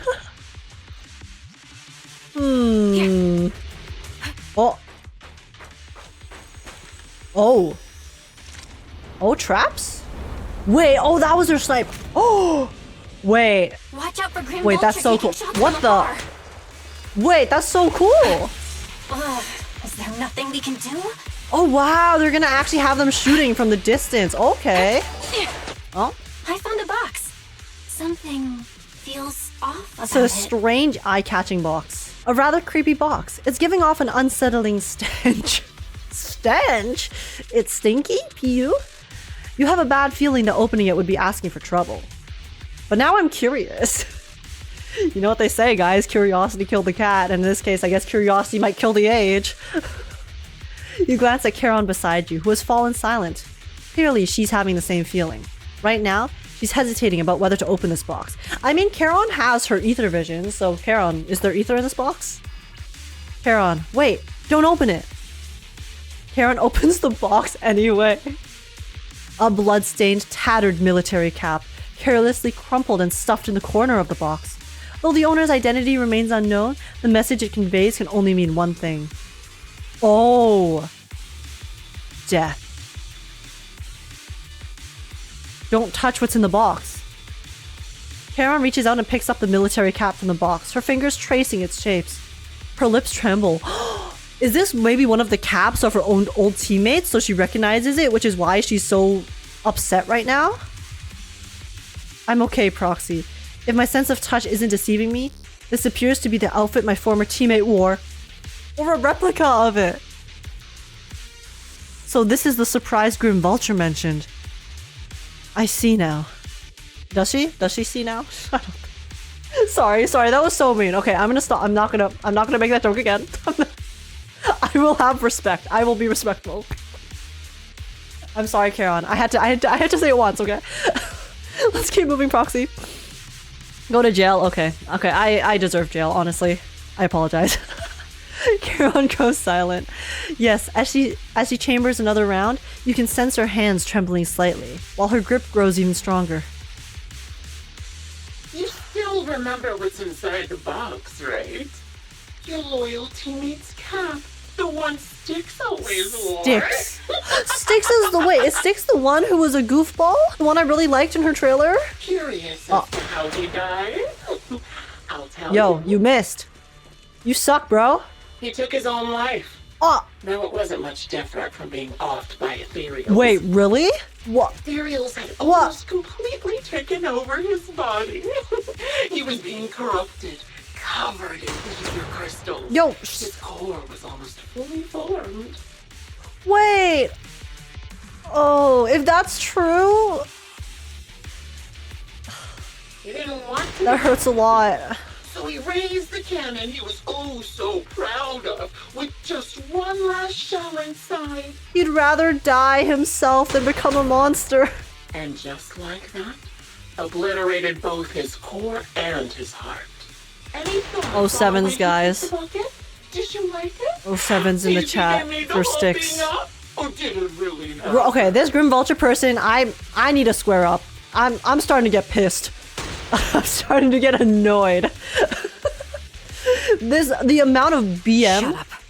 Agreed. Karen, you fucking tell him. Who you are, but you'll pay for insulting him. You tell him. I'm right there with you, Karen. I'm sorry for letting you get hit here, but. Oh, wanna kill me? Then come to my next surprise spot. All right, I'm starting to get real annoyed at this goddamn BM ass idiot. Combat isn't my thing. I cannot wait to square up at the end of this story. Oh my goodness gracious. For a sniper, that bullet barely scratches the health bar. It's actually a skill issue. Listen, they talk a lot of shit, but in the end, it doesn't look like their skill is doing much. High key. Don't worry, I'm terribly weak. Oh no. Wanna recharge? Oh. Another high-pressure ether tank. And a lot of ethereals have already been drawn to it. Okay, guys, we have some cover now. They don't have line of sight on us. Good, good, good. Leave it to me, Proxy. My eyes will take care of them. Oh, is that it? Okay.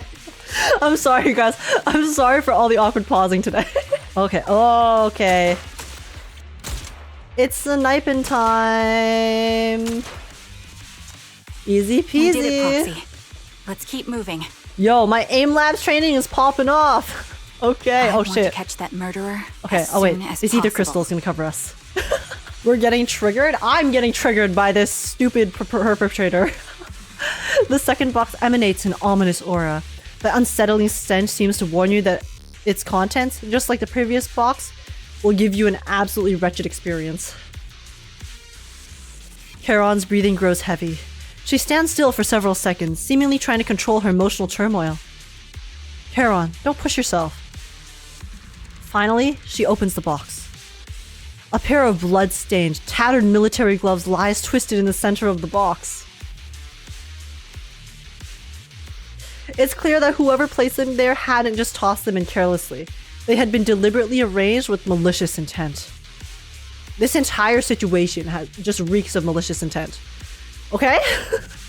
Charon picks up the gloves, once again feeling their contours and icy touch. Her lips turn pale. Just as I thought. These are from one of my squad mates too. Charon. ... Let's keep moving, Proxy. Following this route should lead us to Grim Vulture's hideout. I'm fine. This poor girl is literally getting taunted with her dead teammates' possessions. Her dead teammates that all along she has believed that were able to remain alive. Like, to her, this is basically confirming their deaths, even if, like, technically, okay, it's just the items. So if we're really on that big dose of hopium, they could still be alive, you know. They could, if this person is lying, okay, whoever is sniping at us right now, they could be telling some big cap, but I am inclined to believe them. because it just hurts. I feel like they're being so BM that, you know, it just makes sense that they would be infusing the truth into their shit talking. I don't know. Charon picks up her weapon again, but there's an unmistakable tremor of unease in her voice. Acheron's favorite clothes. Oh my god. It wasn't easy getting my hands on them. That was Acheron's. As expected of such a famous, beautiful commander, even her gloves are stylish. No. Such a pity. In the end, both her hands were missing. Oh, don't you think that's a shame, little sniper?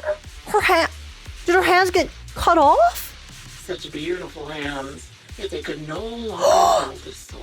Oh my... Ethereal's gnawed off her arm, and part of her leg as well. That's so graphic! What the fuck? But she still had some backbone. She stood tall, even in death. It's just as I said. She died from multiple fatal wounds.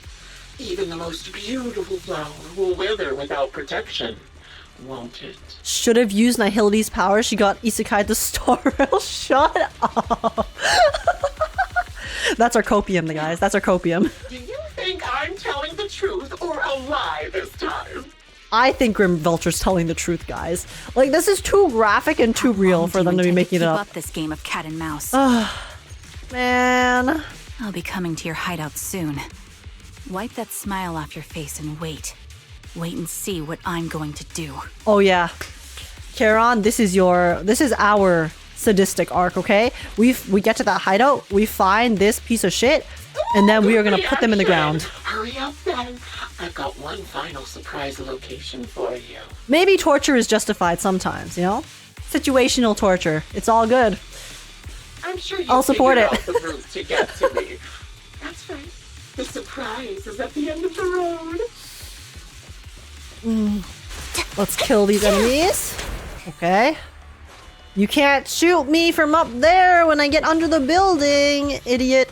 The VA did such a good job capturing the venom in her words. Yeah. Yeah. Just the amount of disdain that we are getting from this sniper is very, very impressive. There's still a third box. You grab Charon's hand, trying to stop her from almost opening it, but she lifts the box lid almost mechanically. The third box contains a blood-stained corner of clothing and severely damaged piece of engineering equipment, also stained with blood. Charon picks them up, her trembling fingers feeling their shapes. She doesn't speak, neither about the plans for pursuing Grim Vulture, nor about which of her companions these items belong to. Until the communicator in her hands rings again with Grim Vulture's voice. Okay, but what is Grim Vulture's plan here? Okay, what if we just say, you know what, fuck you, Grim Vulture, and then destroy the communicator? Then Grim Vulture's gonna be sitting there being like, God damn it, now I can't talk shit.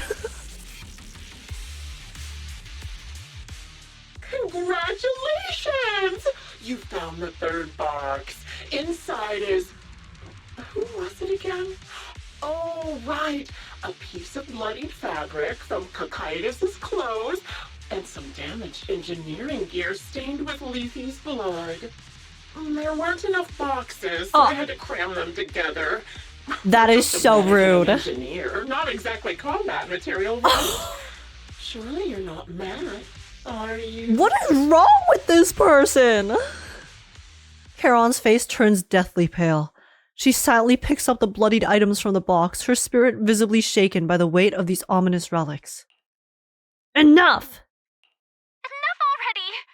Using her squad mates, her family to mentally torture her? That's vile. How much longer are you planning on doing this? Oh dear. Did I go too far? My sincerest apologies. It's just, watching you plunge headfirst into my trap was so entertaining. I may have gotten a bit carried away, you know? Guys, the voice acting for Grim Vulture is actually kind of nuts. They're so annoying. Relax. The person you're looking for isn't here. And those are just fakes. I didn't actually take them from her comrades. Her comrades are long since corpses in the hollow, after all. How could I possibly have gotten hold of their clothes? The amount of layers to Grim Vulture's BM is kind of wild. It's like, okay, I'm gonna BM you with these stories about your comrade's death. Oh, but actually, some of these may not be true. I mean, I don't know if the stories are true or not. The stories could still be true. So I'm going to show you all of these bloodied pieces of your comrades. And then I'm also going to tell you about these really disgusting deaths that they went through, really painful deaths. Oh, but actually, yeah, you know, those pieces of clothing that I was showing you, actually, yeah, those aren't actually real. Those are fake. Oh, it's because your comrades, actually, they fucking died way back when. So like, how the hell am I supposed to get that stuff? Idiot.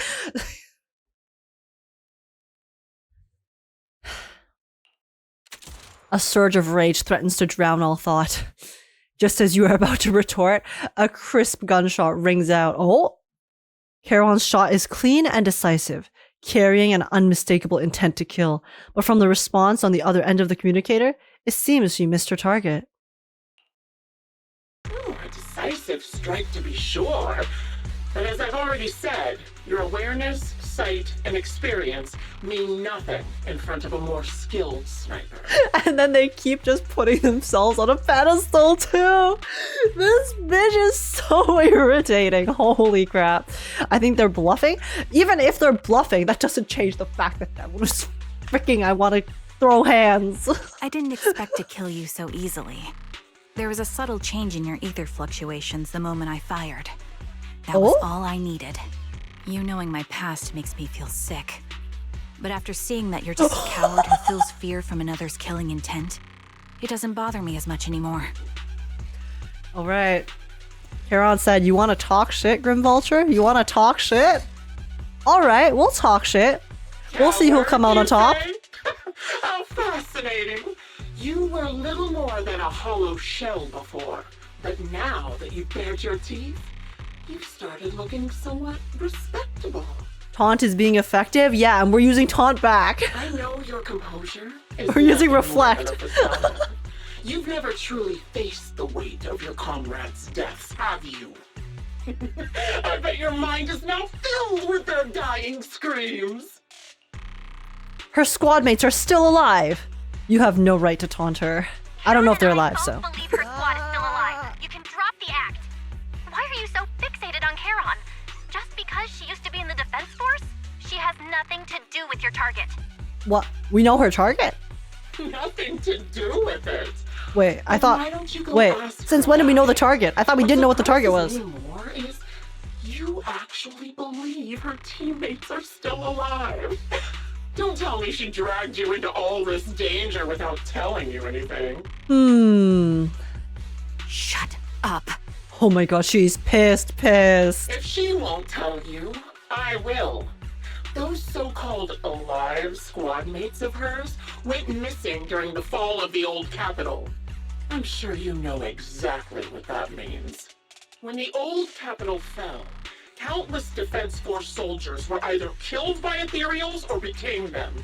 The surviving soldiers, struggling to defend themselves, never had the opportunity to carry their comrades' bodies out of Hollow Zero. Obviously, her squad mates, the members of Lyre's squad, were among the dead. But since their bodies were never found, she insists they're still alive, even going as far as to deceive her own proxy. It's laughable. Hey, Grim Vulture, you got any proof? Got any proof of such accusations? What if we just want to whiff our hopium? All right, maybe Trigger has a good reason to believe that they are still alive. I don't really know what's going on, but if she's so insistent, I'm gonna support her all the way, okay? I didn't lie to the proxy. They're alive. I have proof. See? Charon has proof. You could never understand. My source is I made it the fuck up. Exactly. Literally, this person is just camping and yapping and Yeah, you're so right. They're actually just a camper, and they're not really doing anything except from talking shit in all chat. I could never understand? You think it's hard to understand your childish thought process? If you really have solid proof, why not tell me? Come on, let's hear it! Why? Why would I tell you? You're just some nobody who keeps talking shit. My eyes. I lost nearly 90% of my vision during the fall of the old capital. But in return, I gained the ability to see what others can't.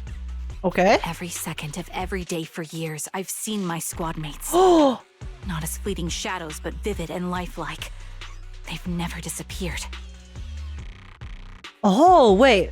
So I thought that it was like she just sees stuff in her vicinity, but it seems like she can see a separate realm or something, maybe? They're alive, waiting for me to find them.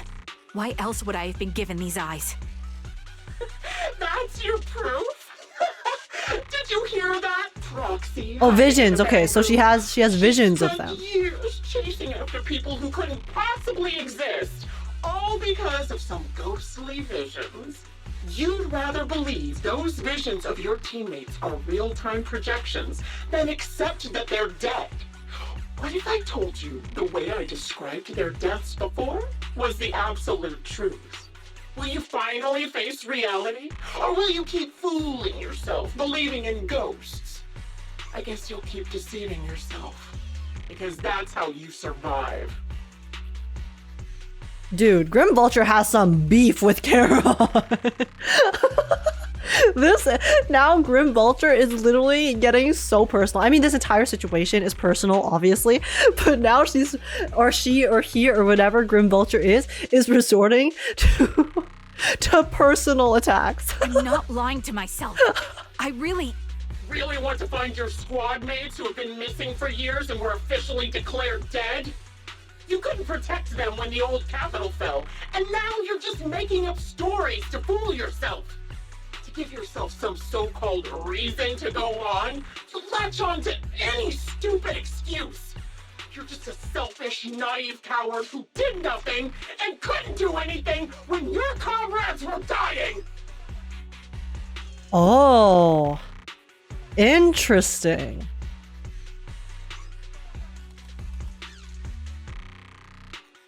Grim Vulture is very angry. Grim Vulture blames Trigger for the death of Lyre's squad. Which means that obviously they care a lot about her teammates. So then that's why we're going through this torture.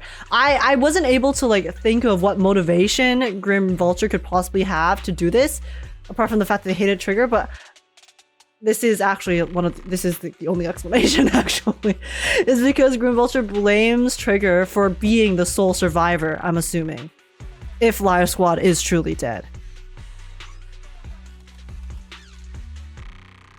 Charon stands there speechless. Grim Vulture's relentless verbal assault has clearly struck home. The little color that had briefly returned to her face drains away, leaving her visibly shaken, unable to muster a single word in rebuttal. Giving up already?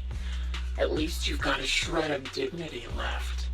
Nothing disgusts me more than a useless hypocrite. Enough of this. Time to die, coward. Is Grim one of the ex-teammates? Possibly. We don't know and have enough information.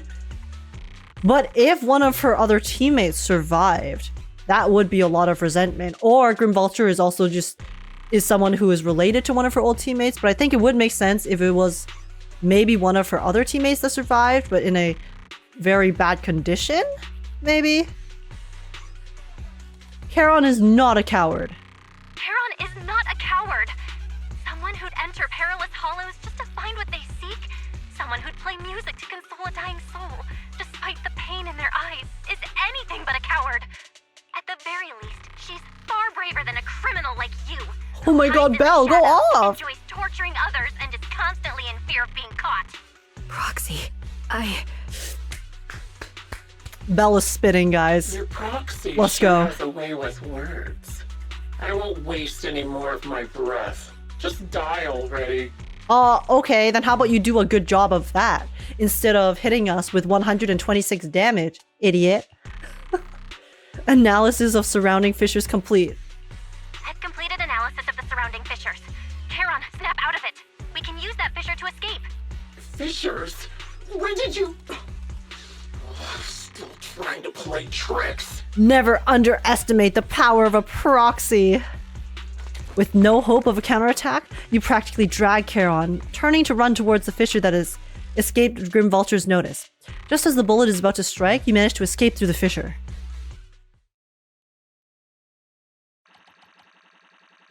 Hey, Grim Vulture! Catch me if you can! Catch me if you can, idiot! Skill issue, you missed! You got outsmarted, outplayed. I guess you just gotta go back to the training lab. Sorry, bro, you just suck. What can I say? You escape from the hollow and return to the video store, bringing along Charon, who's lost all will to fight. She seems more traumatized than you imagined, repeatedly touching her eyes, silent and distant. Charon, do you want some hot cocoa? I'm sure you're exhausted after such a tough fight. You should get some rest. Thanks, but I'm fine. I want hot cocoa, what the heck? Wise, send it. Don't let Grim Vulture get to you. Don't listen to Grim Vulture. They'd say anything to get under your skin. Once we start doubting the truth, we've fallen into their trap. No, Proxy. I think Grim Vulture has a point. Maybe it's all just in my head. The things Grim Vulture left. When I touched them, I was reminded of the day the old capital fell. I felt the same sensation when I touched an injured comrade. I tried to shake off that feeling, but the truth is, I can't stop thinking about the possibility that all my squad mates are dead. Okay, but Charon, the thing is, the possibility is always there, okay? Just don't give up hope. Don't give up hope. There's the possibility for someone to be alive and to be dead. You never know, which is why we are going to find proof, okay? This is why you need to find proof. We can have feelings all we want. We can have speculations, but until we have solid evidence of one case or the other, that is a goal that we can work towards. So don't worry, Charon. We'll help you. The day the old capital fell, what happened back then? Would you be willing to share more? What really happened to you and Lyre squad on the day the old capital fell? That day, in the first hour Hollow Zero started expanding, Defense Force HQ thought it was just a normal Hollow disaster, and thought they could suppress it with the standard amount of troops. Lyre squad was among the first troops sent there. Before we left, our superiors promised reinforcements would be on the way to support us in combat. They lied as easily as they breathed. We didn't need to worry too much about facing the ethereals. But soon after we began the mission, we realized things weren't going to go like we thought. The ethereals came at us like an endless tide. Oh. The hollow expanded beyond control. And more importantly, the reinforcements never came. Why didn't they send them? The Defense Force troops outside the hollow soon realized this was no ordinary disaster. Hollow Zero was devouring Eridu at horrifying speed. The reinforcement plan was called off, and the promised troops retreated. Guys, Jing Yuan would never. He would never. Reinforcements? He is the reinforcements. Charon, if Jing Yuan was in the Zenless Zone Zero universe, he got your back, and not these fake ass bitches from the Defense Force in New Eridu, corrupt ass.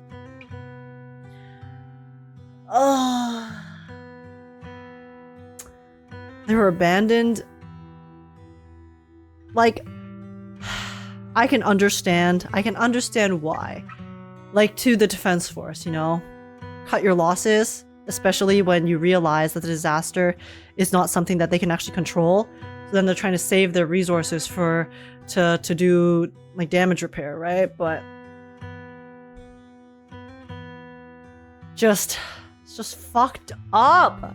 Honestly, even if they had come to help, yeah, it wouldn't have changed anything. I watched as members of the advanced force around me died one after another, or were corrupted into ethereals. Our squad slowly lost the strength to maintain formation. I was a weak point in our formation. An ether shot fired by an ethereal hit my eyes, corrupting them. Because of that and several other wounds, I shortly lost consciousness. Okay, so that answers my question that I had before of, I wonder why exactly, like her eyes specifically got corrupted, but it was literally just unlucky, bro. I'm not sure how long I was out, but just before losing my vision, I briefly regained consciousness. The last thing my eyes saw was my squad mate standing in front of me, looking back. Oh, okay, sorry. Looking at the CG again, before I thought that they were wearing helmets like the Hollow Raiders, but no, it's just their head. When I woke up again, I was already back at base. The higher-ups detonated the Shiryu pillars, and finally managed to bring Hollow Zero under control. I don't know who rescued me from the Hollow, but none of my squad mates had made it out.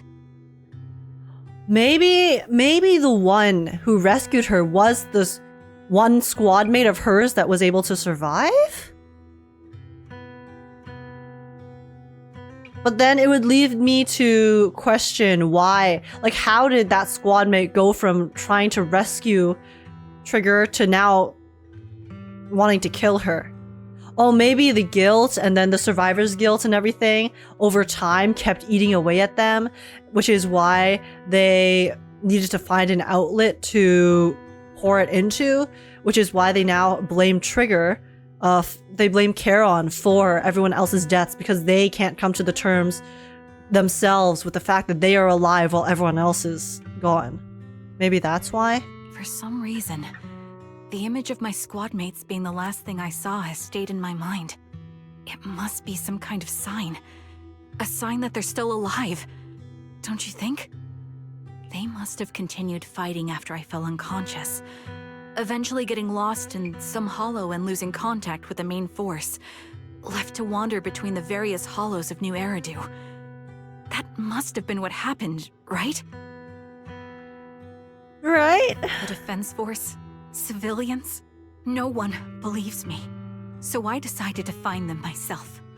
The reason behind these eyes, it's got to be to guide me to finding them still alive. It's going to hurt so much if they actually are dead.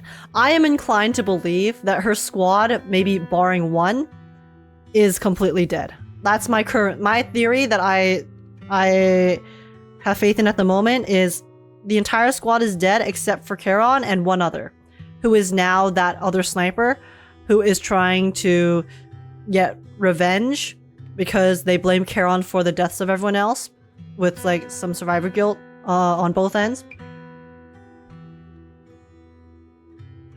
So this is, if that is true, this is going to hurt so hard. Because the amount of hope and faith that Charon has, and the fact that they really could be alive, is going to get completely shattered. Am I wrong, Proxy? Are these eyes pointless? I knew that's what you thought. Interpreting what my eyes see as proof my squad mates are still alive is just wishful thinking. But if they're really gone, why would I have been given these eyes, which bring nothing but pain?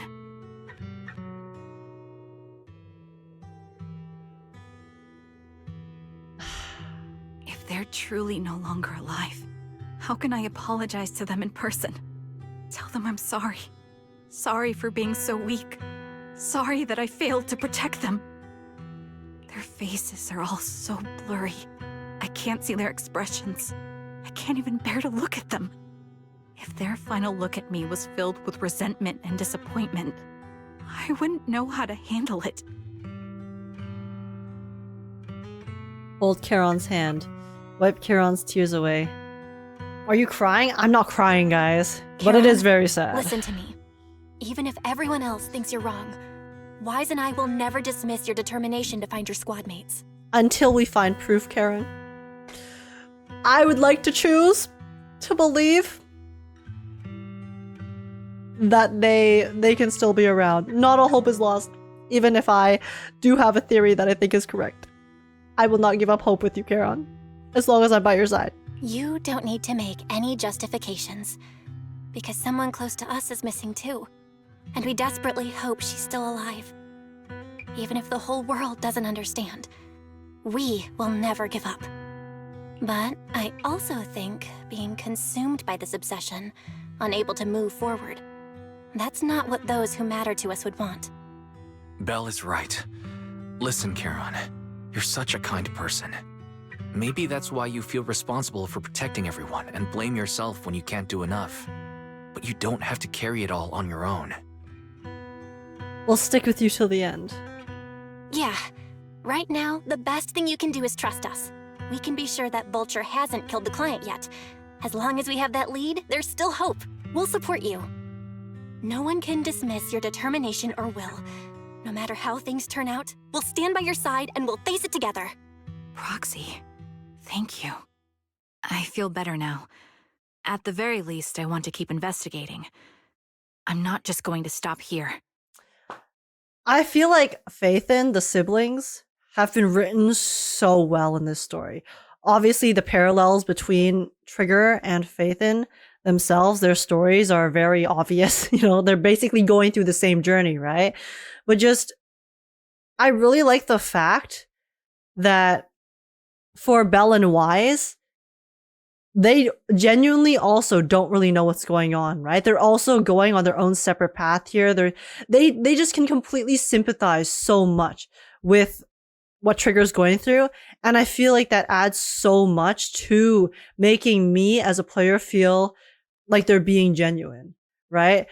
Because I feel like sometimes, you know, when stuff like this happens in stories where we're trying to support the characters and like cheer them on, give them a pep talk, it's like that's exactly what it is. It's just like a pep talk because we need to cheer them up. Whereas here, it's like I can feel and understand the desperation that Belle and Wise also have and why exactly they want to help her so bad. Because even though they're currently struggling, they're currently going down this path of trying to find their lost one and trying to find the truth, they don't want to give up either. And then I feel like, you know, Trigger and Belle and Wise, they can find so much strength in one another in not being alone, you know, the solidarity in being able to walk this path by someone's side. And hopefully in the end, they will both be able to obviously find their lost loved ones. But at least for now, we're going to try our best to help Charon, you know? With the tension easing, it's time to discuss the plan going forward. Just then, the phone rings. I swear to God, if this is the stupid ass Vulture again, I am going to lose my shit. Sorry to disturb you at this hour. Did you go investigate that new hollow? How's it going? Oh, never mind. Oh my God. Shared a new location with me on Knock Knock. They just won't give up, will they? They're pretty eager, huh? Which hollow is it this time? No, it's not a hollow. If I'm reading this right, this location is Scott Outpost. Scott Outpost? Scott Outpost? Isn't that managed by the Defense Force and White Star Institute? What's Grim Vulture up to? It's Remembrance Day. Don't you recall what Aaron said before? They're holding an event right now, and the place will be open to the public. Oh. So we aren't being lured into a hollow. What's Grim Vulture up to this time? What if Shepard is Vulture? See, here's the thing. If I didn't know that Shepard was a character that we still associate with in the future, then I would definitely think that, oh, Shepard could be Vulture.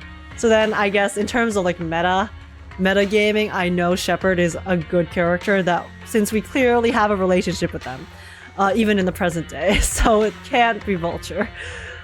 But I could definitely see why you would think, like just now when he was speaking to us, Shepard was also a bit sus, but so we aren't being lured into a hollow. So, they're not trying to lure us into a hollow this time. What's the deal? Are they trying to taunt us? Whether it's a provocation or a trap, I'm not missing any chance to face Grim Vulture. Proxy, will you go with me? You know what? Charon? 07. I agree. The official commencement of the Remembrance Day has been scheduled for tomorrow morning, meaning ordinary citizens still cannot freely enter Scott Outpost today. Under arrangements, Charon spent the night at the store. The next morning. Belle, you'll be heading to Scout Outpost with Charon soon. Did you sleep well last night? Man, I need some sleep. Jesus. I slept well. To be honest, I didn't sleep that much. Yep, that's me. Actually, me too. The thought of the past kept me up, especially those related to Charon, and I didn't manage to fall asleep until late. Oh, Charon is already waiting for you in the parking lot. I wonder how she's feeling right now. Please take good care of her, Belle. Leave it to me. Okay. I got you, Charon. Oh, whoops. Whoopsies. Head to the parking lot to check on Charon's condition.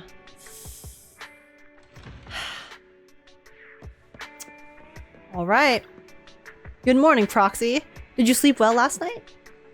Yes, I did. Sorry, Proxy, for losing my composure in front of you yesterday. I think I've gotten my mood back in order now. Stare. Stare. It seems like I can't hide it from you, Proxy. I'm sorry. I think I'm still struggling to process the sadness and unease. I'm not sure where I should go from here. Take your time to unravel your confusion. Let's find a way forward together. Yeah, you're right. Instead of continuing to suffer, it's better to reach out and grasp all the hope we can find around us. Maybe things will eventually change. Let's go, Proxy. Today we're attending Remembrance Day as ordinary citizens, so we can't carry any weapons. I suppose Grim Vulture wouldn't be foolish enough to make a move inside a military stronghold. Let's keep an eye out while we're there. I believe we should be able to find new clues. Okay. Okay. You arrive at Scott Outpost with Charon. Many citizens have come to Remembrance Day. They must be the relatives of those who gave their lives during the fall of the old capital. For some reason, after coming here, Charon has been acting a bit strange. Proxy. Can we explore this place later? Maybe she sees something because of her ether vision. What's wrong? No. It's nothing. Stare. Stare. Alright, I'll see it. It seems like there are some familiar faces here. Is it the survivors from before? Wouldn't it be nice to meet them? I don't think I can face them. If I'm not mistaken, they should be the family members of my teammates. I don't know how I should face them. Try reaching out to them. I know, but I'll be there for you. Then it's a deal. I will go and talk to them. Proxy, you don't have to say anything. Just stay by my side and give me the courage to speak. Okay. Accompany Charon to talk to some familiar faces. Oh my god, they have the candles and everything! Oh.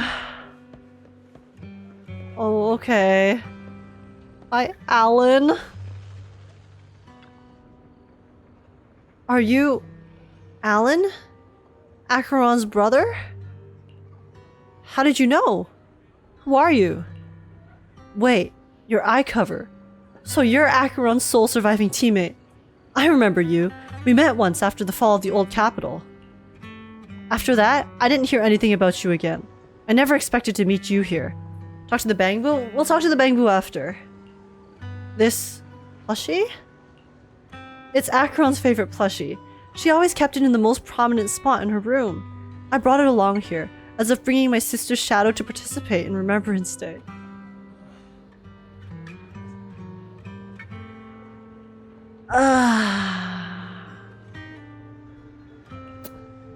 I'm sorry, Mr. Allen. You don't need to apologize. I still remember one time when my sister came home excitedly telling me that a shy new girl had joined the squad. That girl didn't speak much, but she was beautiful in battle. That was the happiest I'd ever seen her. To her, you were a presence that inspired admiration and a desire not to fall behind. A beautiful soldier who gave her the drive to keep moving forward. That seems to be the trend with Trigger. Like, I know in present day, you know, when she's with her Obel squad team in the story, they definitely kind of set her up as the member of the team who was always trying to cheer up everyone, always trying to keep everyone in high spirits, crack some jokes here and there, the mood maker. So I guess she's always been. You don't have to apologize to me. If my sister were here, she would surely say the same thing. ... Please don't mind me too much. The Defense Force has made a lot of preparations for the Remembrance Day event. Please take your time here. Another year without you by our side. Mom and Dad miss you so much. Alan?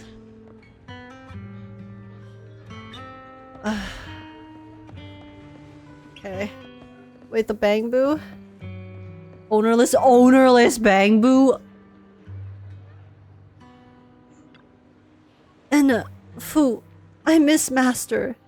You do too, right?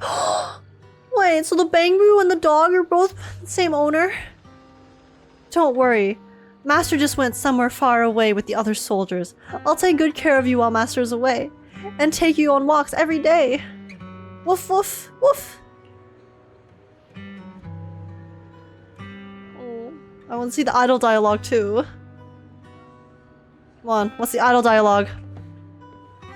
Fu, I miss Master. You do too, right? Oh, it's the same one. Okay. Bruh. What's up, Roland? Attention all Defense Force soldiers. Listen up. Never forget why Scott Outpost was established, and never forget all the sacrifices we made when the old capital fell. Hollow Zero may be under control for now, but that doesn't mean it won't expand further in the future. On this special Remembrance Day, we must remain vigilant against another disaster. Is that understood? Understood! Wait a moment. That eye cover, that blonde hair. Could you be my husband's, Styx's teammate? Styx. Are you Mrs. Sally, Styx's wife? Yes, my daughter and I came to attend Remembrance Day. The last time I saw you was right after the fall of the old capital. I never expected to see you again here today. Your daughter. Is that your daughter Zeta? Mom. Who is she? Zeta, this is your dad's comrade from the Defense Force. Every time he went to the battlefield, she would be there to protect him. I swear to God, if the daughter says, why couldn't you protect him? To protect him? Comrade? If that's all...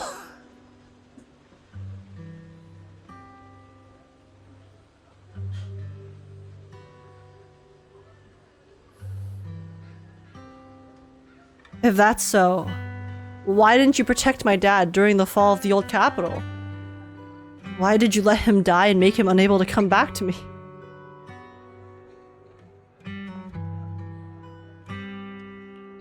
Zeta! I'm sorry.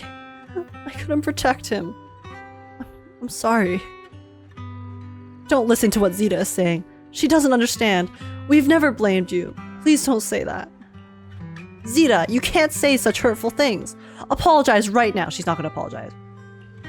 Why should I apologize? She survived, but Dad didn't. Isn't that the truth? If it weren't for her abandoning him, Dad could have come back safely.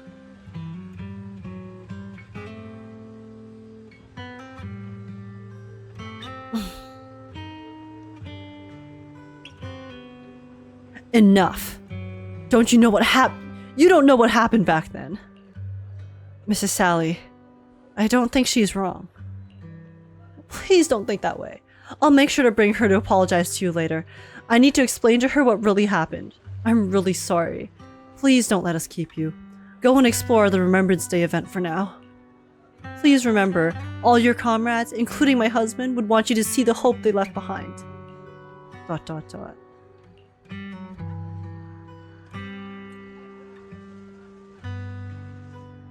Like, you can't even be mad at Zeta, though, because, you know, from her perspective, it's true, right? She's young. All she knows is the pain of losing her father like that. So Zeta, if anything, her mindset is the exact same as what I imagine the nameless sniper's mindset to be, right? Survivor's guilt, blaming, finding someone to blame, because it's easier to pour your hatred and sadness into an outlet than it is to fully grasp and accept it for what it is. Especially if you are young and a child who has experienced grief so early in their life.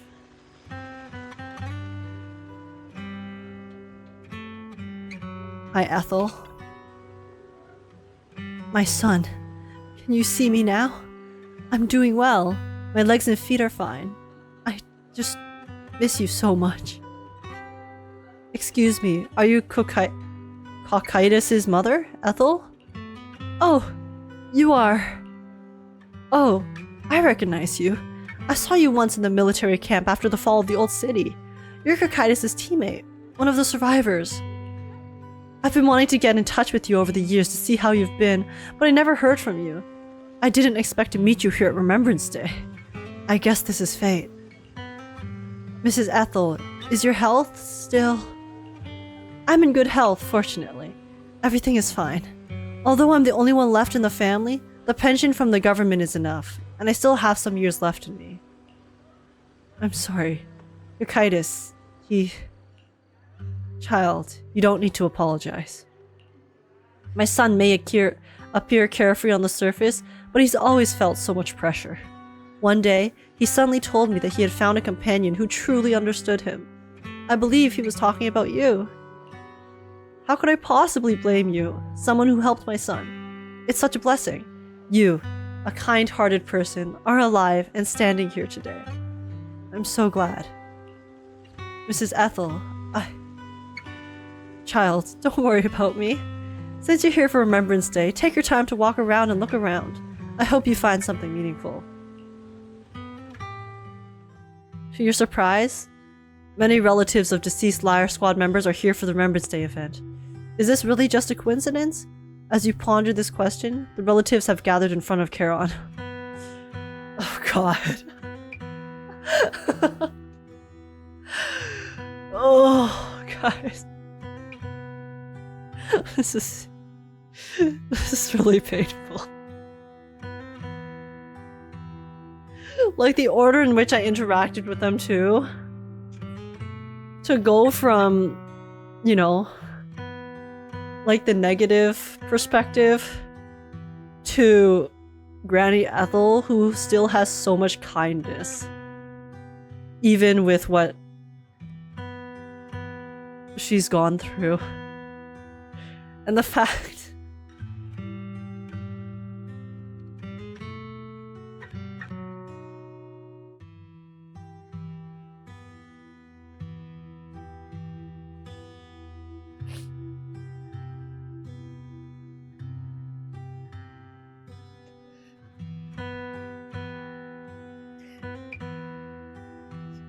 Sorry, give me a second.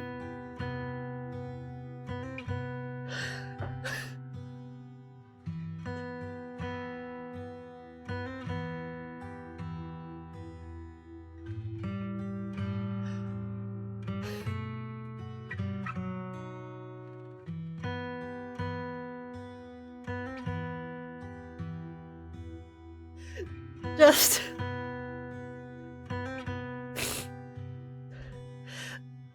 No parent should have to ever bury their child.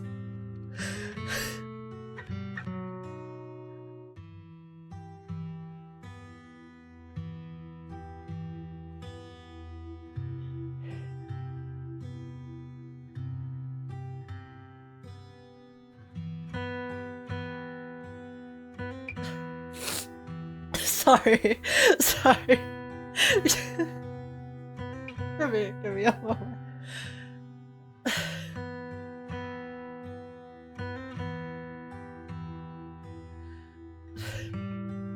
Just like the amount of strength and kindness it must take to be able to still have such a positive outlook and, you know, just kindness to share with the world, even having gone so much grief. It's just... it's really touching, okay?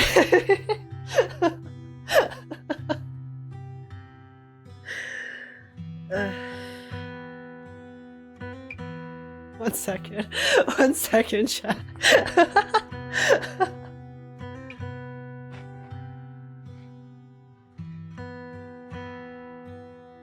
I have so much snot, sorry.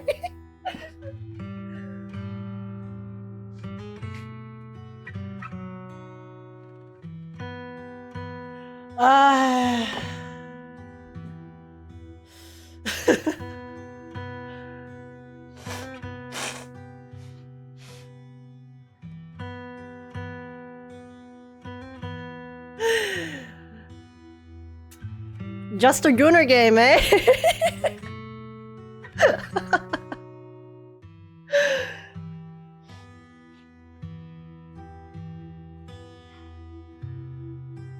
I wonder just how many people cried during this agent quest? I don't know.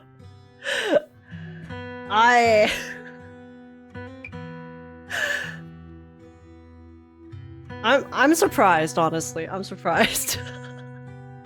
Like, I expected to maybe tear up a bit at the end, but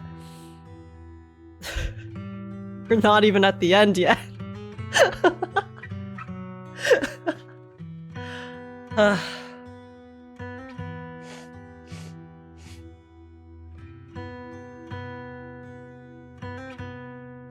Like, I think for me, the saddest part of it is not even the grief itself, but just how much strength and respect I have for the people who, you know, are left behind. To be able to still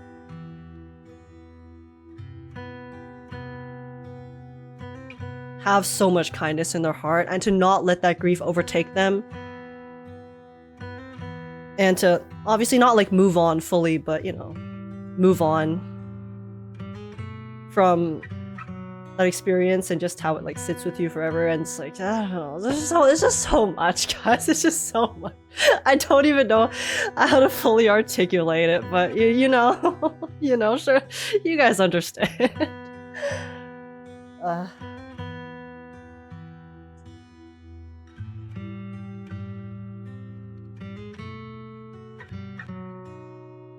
I don't know. Like, I think like one other thing that kind of resonates with me too, like, you know, obviously it's just like the idea of the people who are left behind. This is this is going to get really fucking real for a second, okay? So sorry if like, I don't know, trigger warning for, you know, game ending tendencies and stuff, but like one of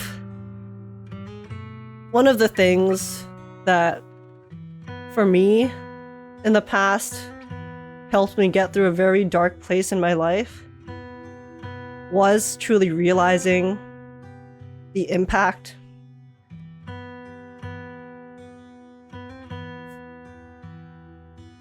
that losing a loved one can have on people's lives. And that no matter how much you feel like, you know,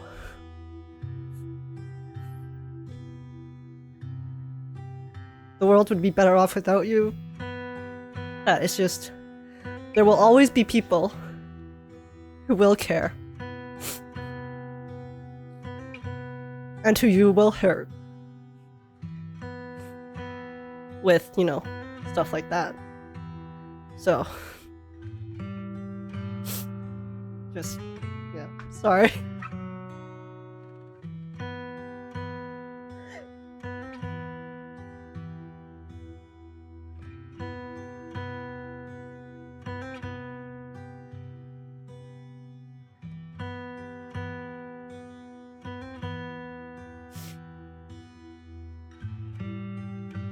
Okay. Okay. I'm fine. I'm fine, guys. It's fine. It's fine, guys. Nothing's wrong. Nothing's wrong here. Nothing's wrong here. We're chilling. We're chilling. It's too hot. It's too hot. I need to open a window one moment.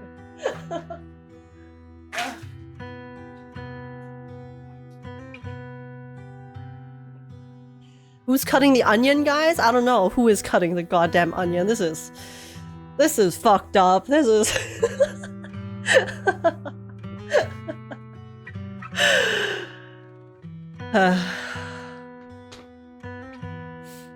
okay.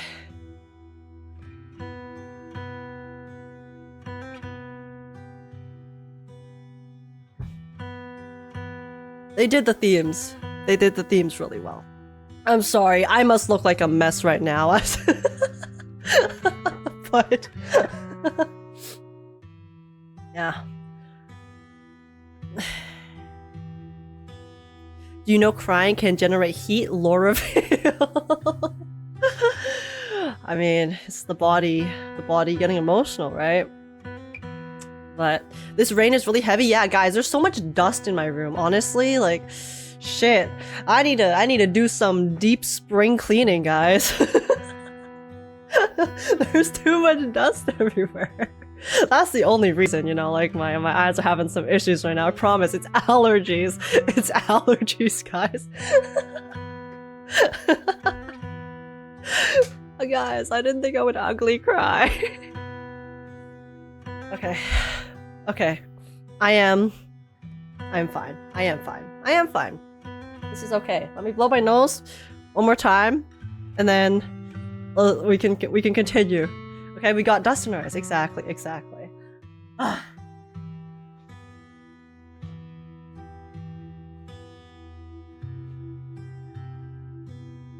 I'm sorry. This is probably so gross. Oh my god. I have no idea how the hell I'm supposed to cut this ball.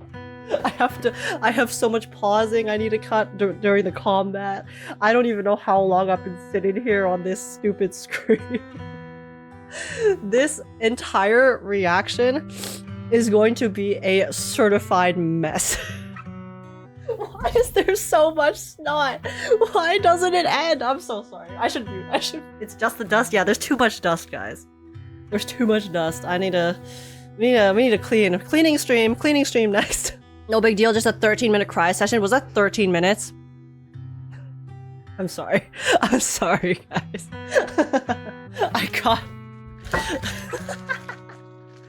I got snacks.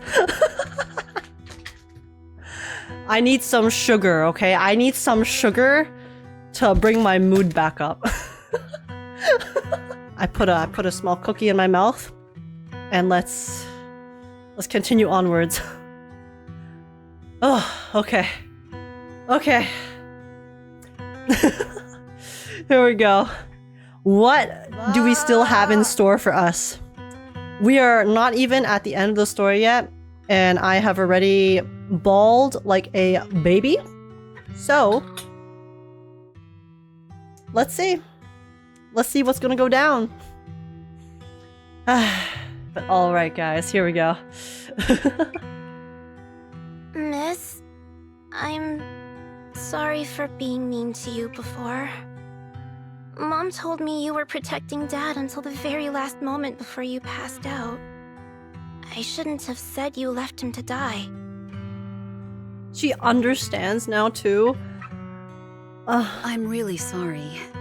Zita was really young when it happened, so she was too little to understand, and I haven't really talked about it. I hope she didn't upset you. No, she was right. If only I'd been strong enough to take down most of the ethereals, maybe they wouldn't have ended up in that situation. Oh, that's not fair. The old capital was falling. No single person's strength could ever be the deciding factor in the face of a disaster like that. In spite of it all, you survived. If they were still here, I'm sure they'd see that as something to celebrate. I've always known the truth. I failed to protect them. A weakling like me survived, and the rest of them disappeared without a trace. This isn't solace. It's the worst possible outcome. Survivor's guilt always hits so hard whenever you see characters experience it in the stories, because honestly, it's just, you can totally understand. You can. That's something I can't face. I've never had the courage to tell you I couldn't protect your loved ones. All I can do is wander New Eridu, hoping to find some trace of them. Even after all this time, I still haven't accomplished anything. I'm sorry. Aaron, it's okay. We still have lots of time. We have lots of time to do some investigation.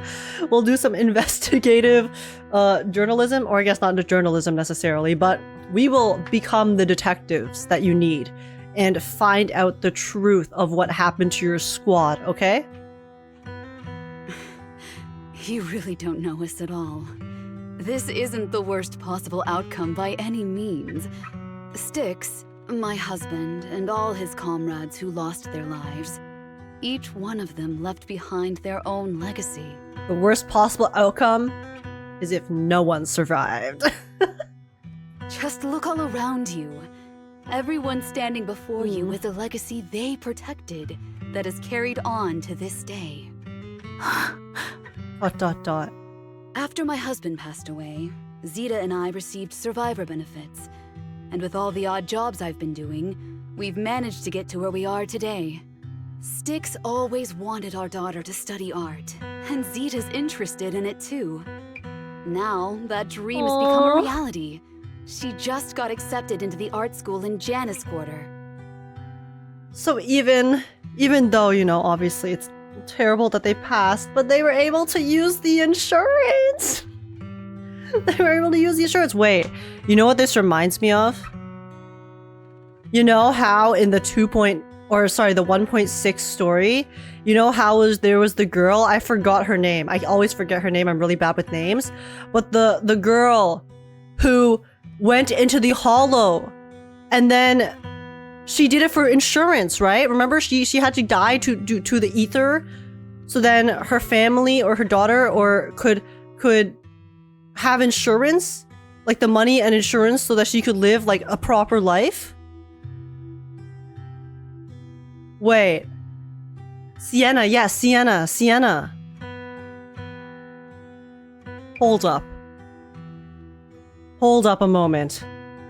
Wait, I'm about to be on some freaking hopium. Is her wait, actually no, they wouldn't be alive. No. Because I was like, wait, what if they're all still alive and they just pretended to be dead so that their families could get the insurance? But that would make no sense because there needs to be proof of death, right? But then what if the proof of death was just their outfits? What if it wasn't like official proof of death? And then they were able to essentially like trick the system and then give the family lots of stuff, but then they have to pretend to be dead because obviously otherwise like they wouldn't get the money. And so then there is some sort of insurance shit going on here. I don't know exactly what it is, but there is something going on here. Guys, the tears have cleared my brain. It has cleared my brain cells. They're functioning again, okay? Wait a second. Hold up. This is not a coincidence. There is no shot this is a coincidence, okay? This is 100% related to Sienna and the insurance thing that she was doing to try to support her daughter in 1.6, the main story. 100%. Mom and I have our tough days, but I often think of Dad's cheerful laughter, and that memory gives me the strength to keep pushing through. One day, it'll all pay off, just like it has now. Thank you for always being by my husband's side, even at the very end. Just now I was gonna talk about how like even in death, right? They were able to bring happiness to their family, and then I was like, wait, Sienna? Insurance money? Guys, what's going on? Is this gonna unravel maybe like a bigger part of the overarching storyline? Well, I suppose you must have heard about my condition from my son. Ethel, Cocytus used to tell me about you. He often took leave or skipped work to earn extra money by part-timing, or to care for you when you were sick in bed. Oh. Yes, that's true, but I bet he never told you my illness became so bad that I needed major surgery, and he worked his tail off to raise the money. Who would have thought he would pass before me? All of them earned money? Like a lot of money? I used the benefits from his death for the surgery, and that's the only reason I'm here today. In a way, his passing allowed my life to continue. Let me guess. Axel or Styx's family also. Every time. Oh wait, I not think Styx. about it, The red I hair. feel like The red hair guy. I need to keep Acheron's my body family. healthy and live a few more years. The sights I see, I believe he can sense them from somewhere far away. Let me guess, guys. Acheron's family also was able to live a better life after the death from the money that they received as compensation for the death of their loved one. Zarbomba 9271 donated $1. H military is different. We don't have insurance, we have survivor benefits. Survivor benefits? Survivor benefits. With all the odd jobs I've been doing, we've managed to get to where we are today? Wait, so after they passed away, survivor benefits, doesn't it function the same? If I died, my mom would get a payout. If I married, my wife would get it. Doesn't that function the same as insurance though? Oh, yeah, like you don't pay for it in the same way. Like insurance is you pay for it and then you get a payout on death, but isn't it like the same? Is a benefit of the job? The difference is you don't need a body? Oh. Oh.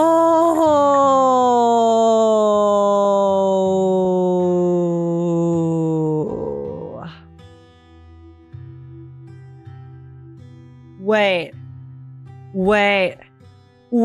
So they could be alive. Oh my god, don't get my hopes up. No, don't get my hopes up, guys. Wait, that means that wait, they could be alive. They could be alive. They just have to pretend to be dead? Because they needed to give their family the survivor benefits for life. Then maybe Trigger, maybe Charon and her visions were true all along? You're telling me there's hope? Oh my gosh, no, don't give me false hope. I swear to god, if this is false hope, I'm gonna be so sad. No, you can't give me hope and then rip it away from me later, guys. No. Oh my god, no, wait. I'm feeling so hopeful now. Okay, we won't dwell on this for too long. We'll continue because they'll explain it later, obviously, but there's a chance they're alive. Genuinely. Holy shit. Oh my god. When I was too weak to take care of him, it was you and your comrades who stayed by his side. Thank you for everything that you've done for him. As for me, well, I'm currently working as a fashion designer. A fashion designer? Is that because of Acheron? It is. I'm sure you remember how much she loved beautiful things. She was always into fashion. I really don't want to be on copium right now. Part of that world. I'm on the hopium, guys. That way, she can always be with me. I just inhaled the biggest dose of hopium you've ever seen in your life. Please.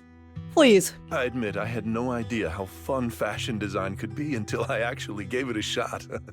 I wish I'd figured that out sooner. We would have had so much more to talk about. Anyway, I'm planning to start my own fashion brand next year. She used to say that after retiring from the army, she wanted to pursue fashion design.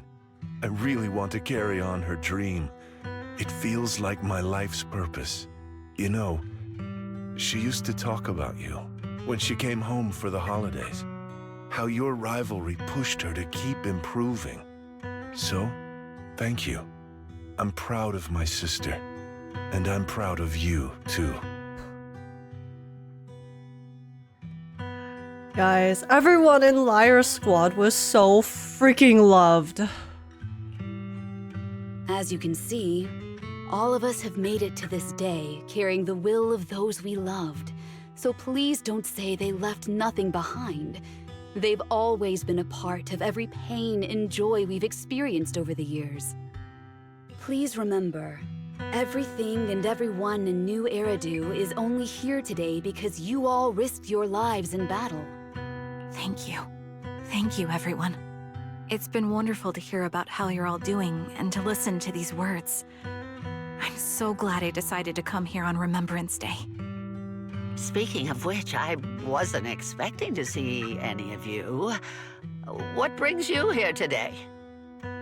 Like what she just said, yeah, it's like I have, the utmost respect for people who are willing to put their lives on the line to protect and fight for, others and stuff.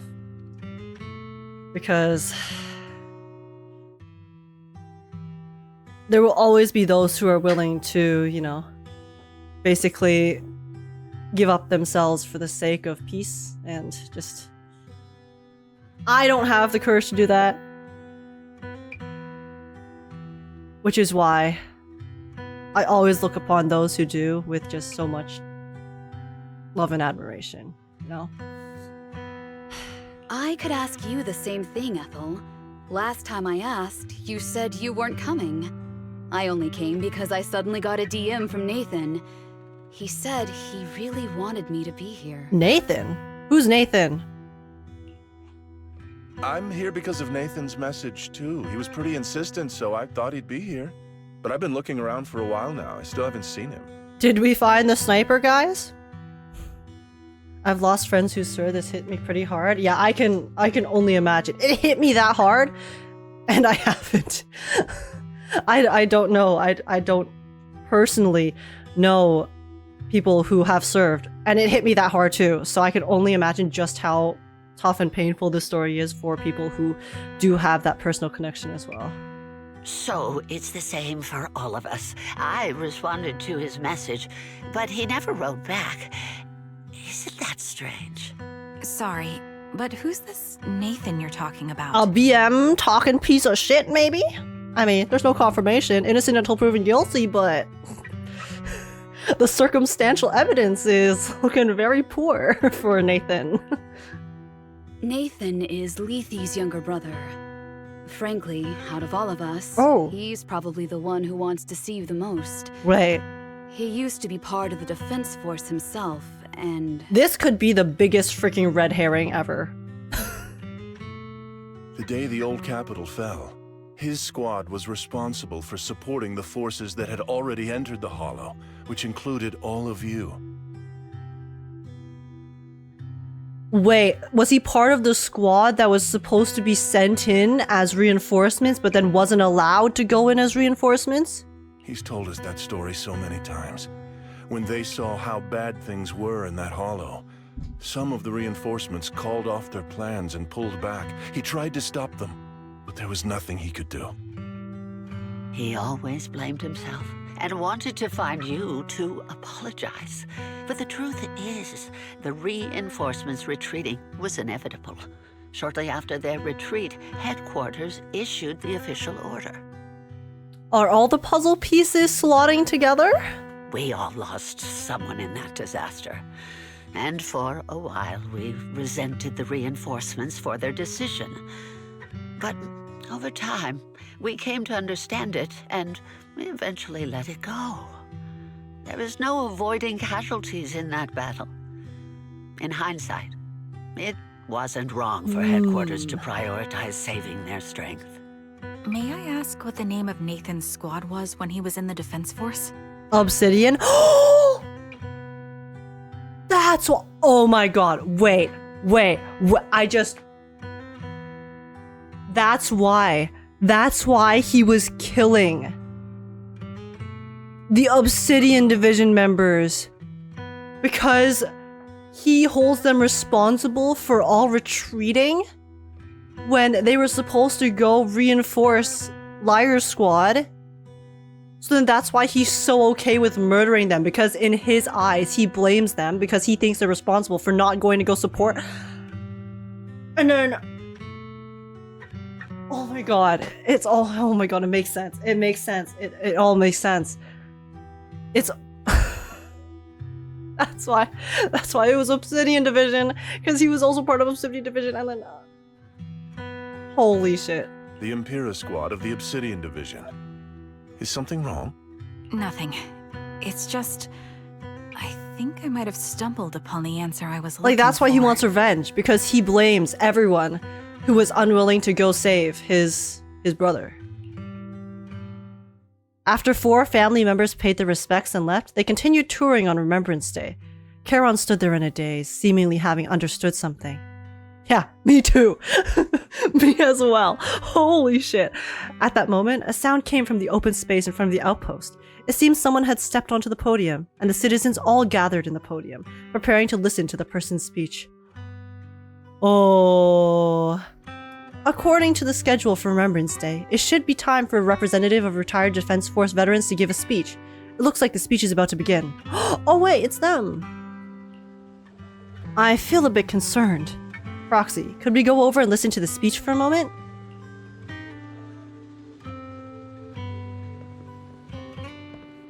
Hello everyone. Oh shit, I wanted to read the... Okay. Is that Zoe on the podium?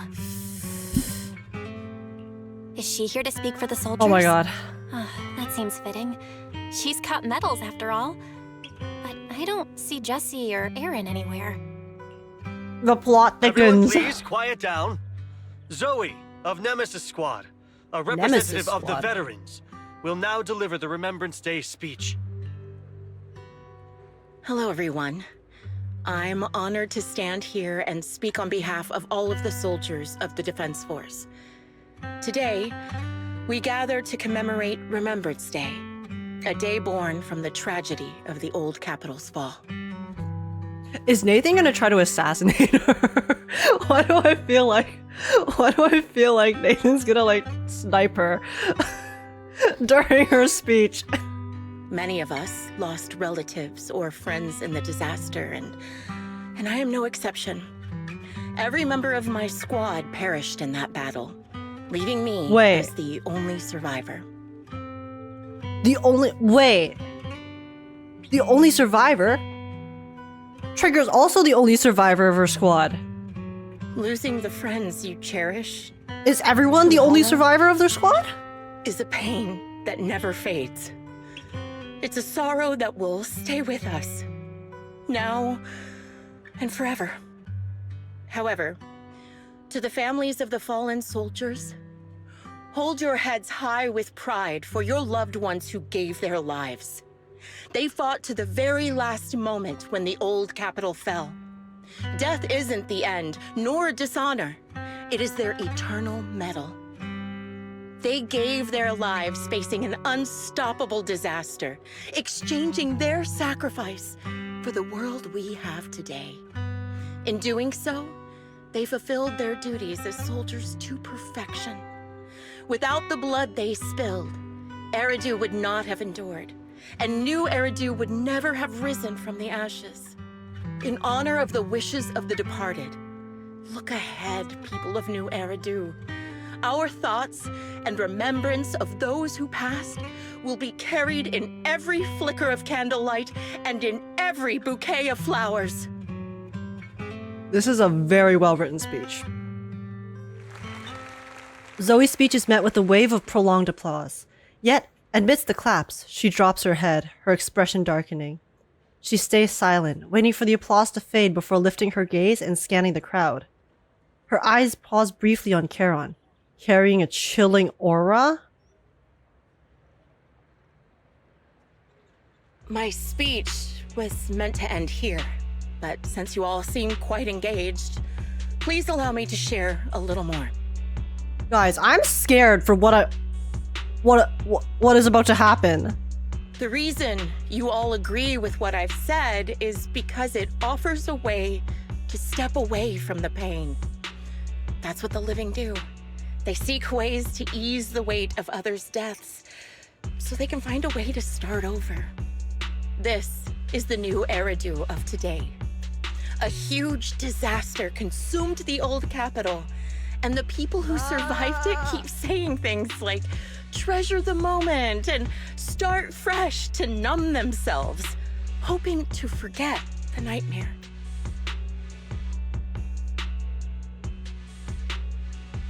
They're the survivors. They resent the people who didn't have to go experience the pain and suffering that they did. No one talks about the soldiers who gave their lives in Hollow Zero. No one asks why they had to die. The brave gave their lives battling the ethereal onslaught, while the weak survived. This is a new Eridu, built by weaklings. Its order founded upon their way of thinking. Your applause makes me realize you all accept this logic.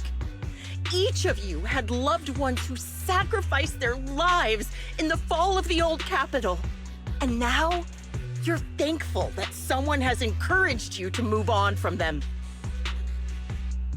Is Zoe the freaking vulture? Zoe is vulture, isn't she?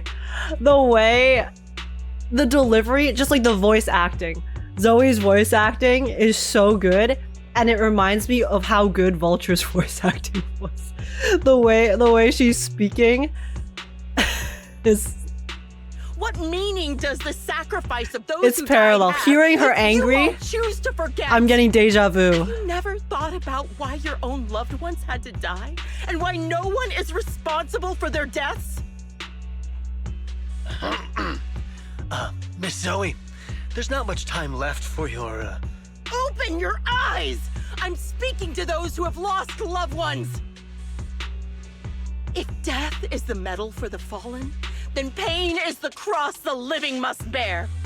If you fear its weight and run from the suffering, the soldiers will never find peace in their eternal rest. I'm sorry, but this line, if death is the medal for the fallen, then pain is the cross the living must bear. Who cooked? Who cooked at Zenless Zone Zero HQ? Zoe's spitting. She's spitting. Those are bars.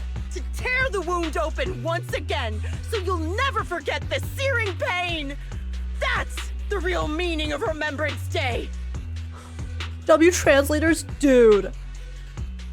This translation, whoever wrote this, whoever converted this to English, fucking cooked. I don't agree. They cooked so hard. You know what? Go off, Charon. Charon. I didn't expect you to be here for Remembrance Day.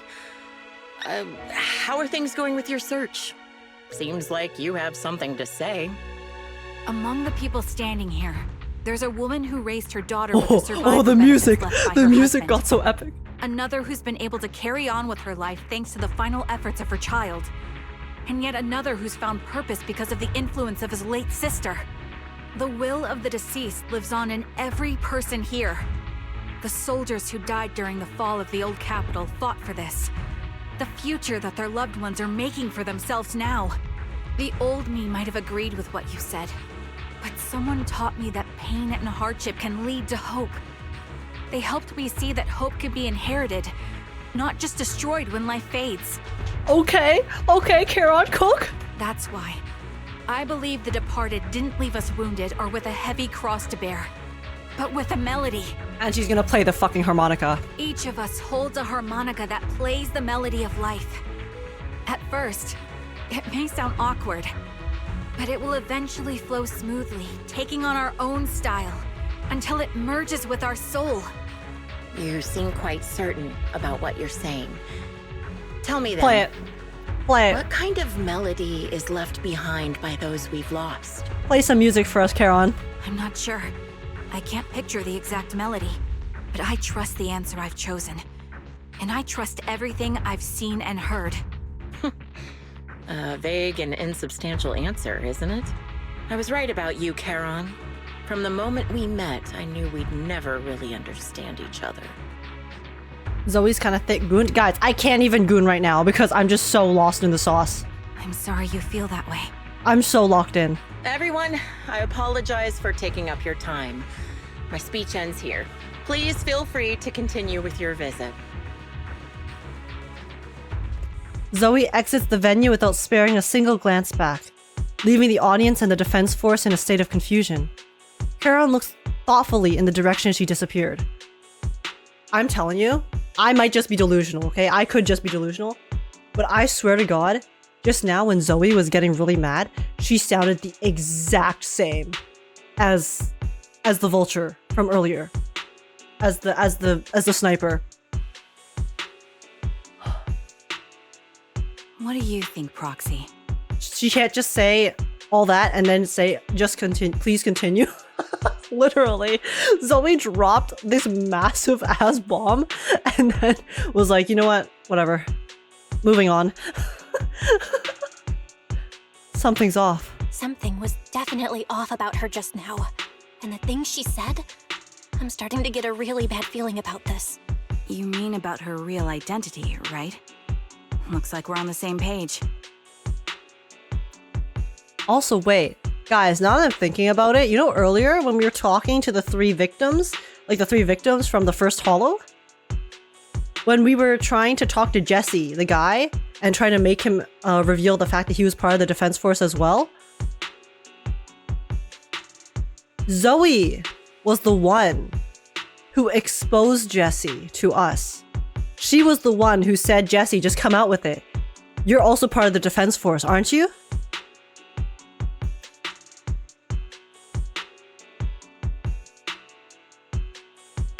Interesting. Shielded by her identity as a decorated soldier, she seemed pretty confident that we wouldn't confront her directly on military ground like at the outpost. She arrived so brazenly and left without a care. If I'm right about this, she'll be trying to contact us again in no time. It's interesting, that's all I'm saying. Just as she finishes her sentence, the phone rings again. Shepard appears on the screen as you answer the video call. He seems panicked and anxious to speak, but the moment he sees that you're in Scott Outpost, he swallows back the words and clears his throat instead. I mean, at the end of the day, you know, legal business is a legal business, right?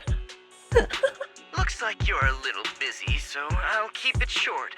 The client just sent me a location via Knock Knock, along with a picture of several unconscious, tied-up individuals. I'll send you the location shortly. It should be an entrance to the Hollow in Port Elpis. At this stage, I don't have any further requests. My only hope is that you'll proceed with caution. A location with a picture of the hostages. Looks like Grim Vulture is losing patience and wants to put an end to all this. Interesting how we got a location from the client. Grim Vulture. After Zoe left.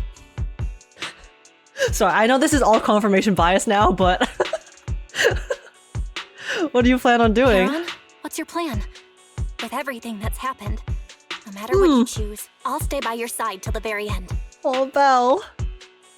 Charon doesn't answer right away. Instead, she takes out her harmonica and looks down at it, as if she's trying to decide. In the end, she tucks her harmonica away. I've made up my mind.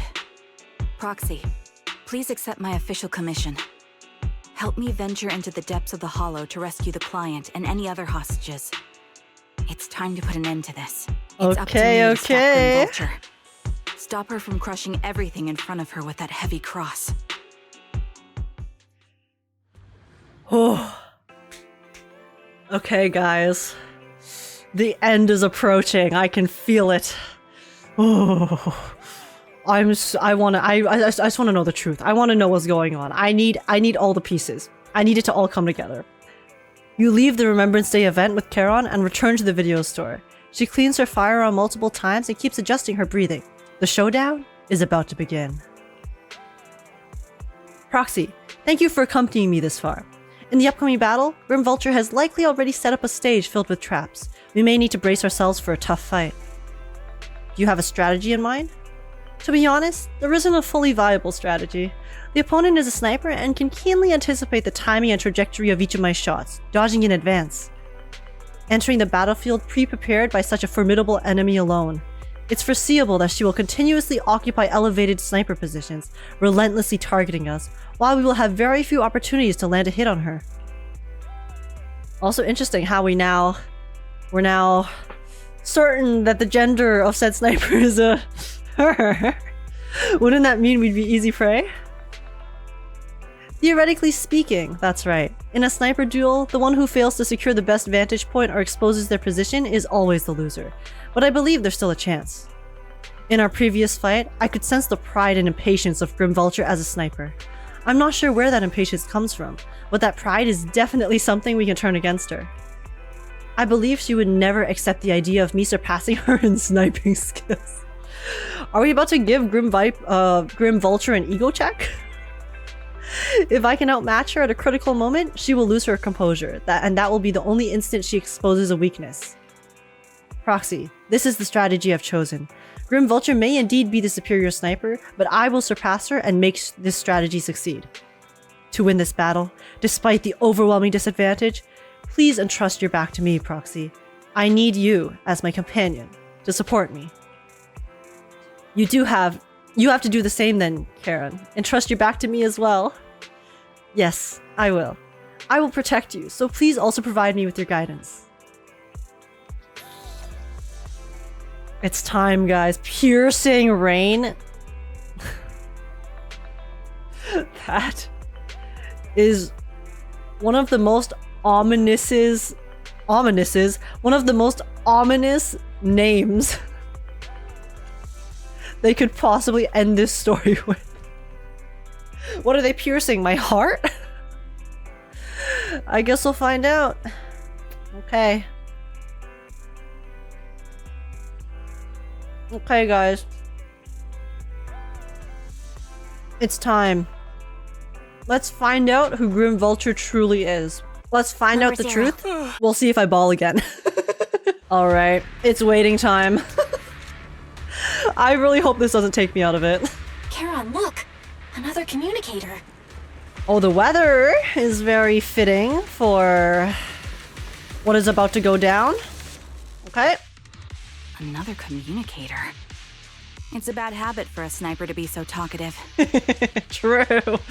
This, guys, Grim Vulture really loves to yap. Oh, really? I think it's even more than me, honestly. Which is a tall feat. How my target becomes desperate and gives up their struggle. Do you really still need to disguise your voice? Okay, I thought you didn't want to hide anymore, Zoe. Uh-huh. Right. Seems there's no need for secrecy anymore. Guys, I could hear it, okay? I could hear it. The sniper known as Grim Vulture of Nemesis Squad. Send you my regards. The way that she intoned when she was pissed off was the exact same. I actually got deja vu in that moment. Zoe. No. Grim Vulture. You, like me, were one of the advanced troops deployed to suppress Hollow Zero right after the fall of the old capital, right? Oh, okay, she wasn't part of the reinforcements. Noct, Cartes, and Impera squad. So far, all the victims have been members of these squads. They were initially supposed to enter the Hollow to reinforce the advanced troops. So she's getting revenge. Yeah, so she is getting revenge on the people who were supposed to help, but then, obviously, got pulled out. Lacking reinforcements, lost everyone except you in the fall of the old capital. You blamed their deaths on the absence of reinforcements and sought revenge on them. That's my conclusion. That's my conclusion too. Is that conclusion correct? Just like we'll me. See. The fall of the old capital left you entirely alone. A sniper, the sole survivor, a mere pawn abandoned by the military. Don't you think we're very much alike? The Impera squad member, Nathan, the one you're searching for, he pleaded with me to let him go when I was about to kill him, saying he had to see you no matter what. That's how you caught my attention. Oh. I let him live to get all sorts of information on you. I was so curious about you that I even set a trap, disguising myself as a victim to get closer to you. So the client actually wasn't Wait, okay, so she's not the client. The client and the culprit are not the same person. Nathan is the client, and then the culprit used Nathan to get to Charon. So then Nathan was genuinely trying to get in contact with Charon so that he could obviously say his, like, you know, express himself. It turned out we share the same story. And yet the outcomes of their mindsets are so different. We even got the same PTSD symptoms. After all these years, we still see images of our teammates before they die. It's impossible to erase them from our minds. It's just, you use ridiculous fantasies to numb yourself, chasing after illusions of your squad mates. Well, I can't afford to be as naive as you. The result of overcooking? Listen, sometimes we will overcook, okay? It's fine, they're bringing us back down. One night, when I was overwhelmed with the unbearable images of my comrades' deaths, vomiting and crying, I finally realized the meaning behind their appearance before me. They were pleading with me. Pleading for vengeance against those who abandoned us, begging me to destroy the repulsive, hypocritical new order of New Eridu. So, I carried on their will. I began kidnapping targets and sniping them in the hollow, watching as they became corrupted and died in despair. Oh my god, she's actually crazy. You really think this is what they'd want? What else? Would they want me to be like you, playing at a game of finding my missing squad mates, accepting their deaths when I'm done playing, and then forgiving the very enemy who killed them? What a noble and virtuous gesture! Forgive on behalf of fallen comrades, coexist with New Eridu's order, and live peacefully among cowards. Her VA is insane, guys. It's precisely because you and I are so similar that this hypocritical and cruel attitude makes it even harder for me to forgive you. After our first conversation, I was certain I must end your life myself to prove I'm right. That's exactly what I wanted to say to you, too. Because we've suffered the same hardships, I can't accept the path of destruction you've chosen. Jesse, Aaron, Nathan, the client I've been searching for, and any other targets of revenge you've set your sights on. They all feel regret and struggle over the choices they made back then. But you can't see any of that. You didn't target the higher-ups who misjudged the situation, the dangerous ethereals who killed your comrades, or the ones responsible for the fall of the old capital. Instead, you went after the easiest targets. Oh my god, she just called her the fuck out. Grim Vulture, as a sniper of the Eridu Defense Force, you have failed in your duty. To preserve the will and hope left by my comrades, I'm going to put an end to your actions right here. Oh my god, Karen's so cool. Charon. That suits me just fine. A sniper should let the gun do the talking. Make it to the deepest part of the hollow alive, and I'll meet you with nothing but raw malice. Are they gonna have a Mexican standoff sniper style? Since you Holy made it shit. Here, let me reward you with a few things you don't know. Okay, the waiting begins. Cartus, Impura, and many other squads. Did you know the reinforcements that were meant to back us up ended up deciding to retreat? Yeah, we learned that just now. Grim Vulture, you're not telling us anything new. Come on. Relying on a show of hands to vote. Isn't that ridiculous? Not really. Our lives were discarded in such an absurd way. Like a kindergarten election for class monitor. The thing that hurts the most about this is you can completely understand her mindset and why she feels the way she does. I employed the same method. Oh, wait. Wait, what? I made the dozen or so people I captured vote on who I should kill first. You wouldn't believe how funny it was. Wait, she actually went death game style. Why aren't you laughing?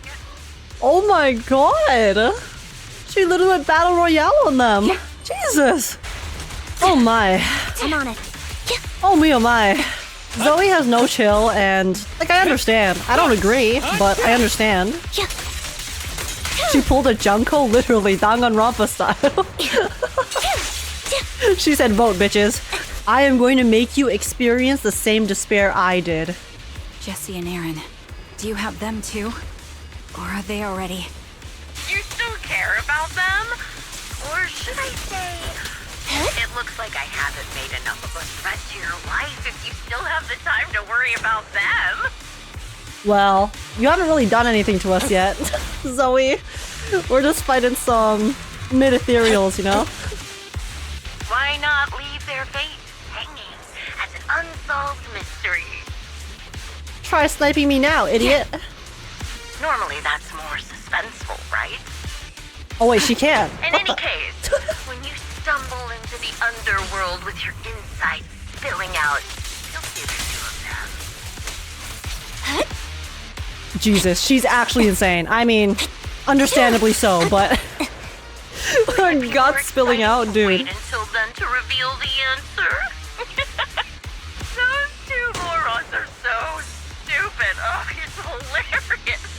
I just pretended to fit in a little, and they treated me as one of their own.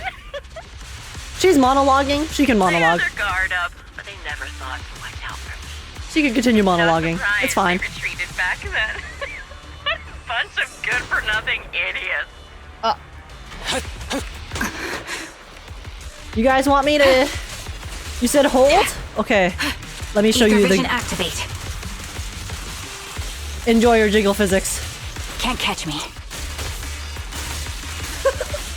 Where to next? The wind and rain are picking up. Piercing rain. Extreme weather is perfect for sending you to your grave, don't you think?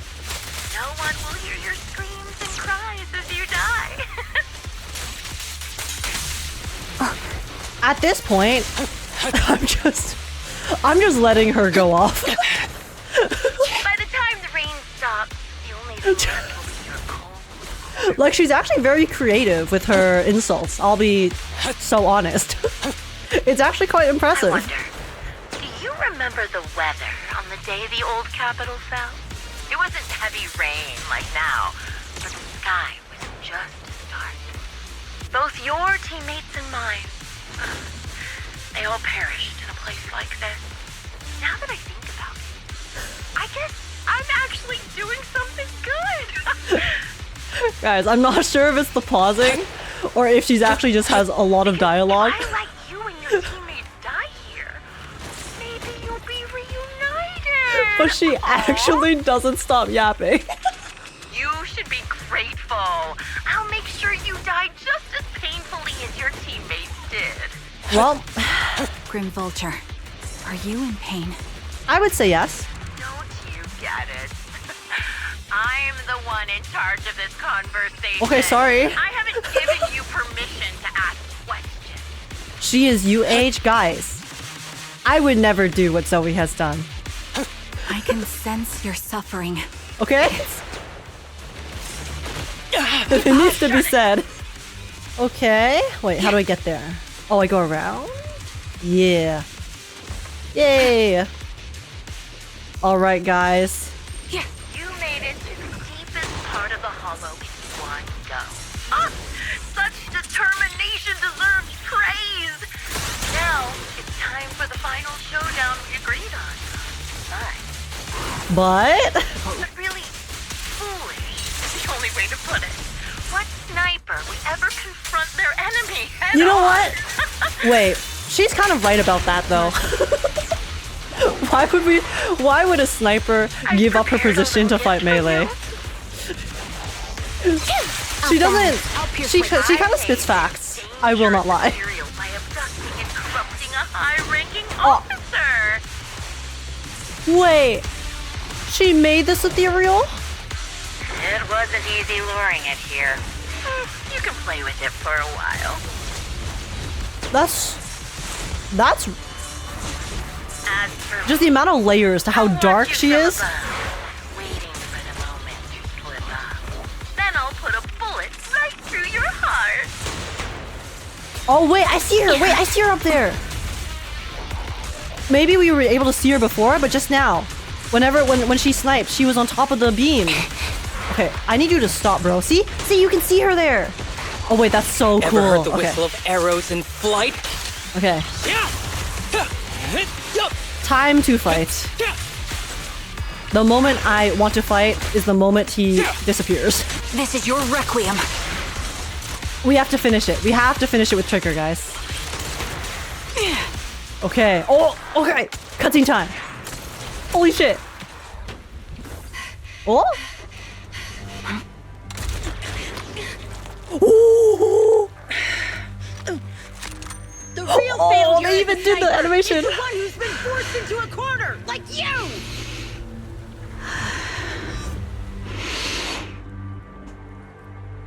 She has to calm her breathing. Wait. The wind. She's about to submerf on her. Holy shit. She's loading up her op shot, guys. What? I won't fall for your distractions so easily. Oh. What? Wait. I will surpass Wait, you this is some with 40 my own chess she's melody of playing. victory. Damn! This is so cool. And let the wind be the opening notes. It's fine. Karen has a mask. Karen has a mask, okay? Wait, this is before Opal Squad. Karen? No. Wake up. Karen! Wait, it was on her chest. What's this? It's a memento from her teammates. Wait, a memento. I can't speak. A memento from her teammates saved her? After the gunshot. Wait, sorry. That was so cool. You know when they had them pointing at each other with the split screen just now and they both had their gun? That was sick. I really love how they do the combat differently because the playstyle is obviously very different from other characters who have super, slashy motions with their hand-to-hand combat, close quarters combat. So it's so cool how they actually, for the Trigger cutscene, the Trigger combat cutscene, they made use of the style of fighting that a sniper would use. I just love how they actually, put thought and detail into staying loyal to the characters and then how they would act in reality. It's just but it was so, when they had Zoe cocking her gun too, guys, I'm sorry, one of my biggest weaknesses is like gun reloading sounds or like gun sound effects from any piece of media. I love like the clicking. It's so good. Okay. After the gunshot, the hollow falls silent once more, leaving only the countless biting raindrops, attempting over and over to wash away the scent of blood that oozed from the wounds of the defeated, only to fail time and time again. The loser pays no attention to her mortal wound, only staring at the distant horizon, as though salvation might be waiting there. Sometime later, the victor has climbed the steel and stands in front of her. They share their last words while the defeated still has the energy to converse. Oh. Just you? Where's your friend, the proxy?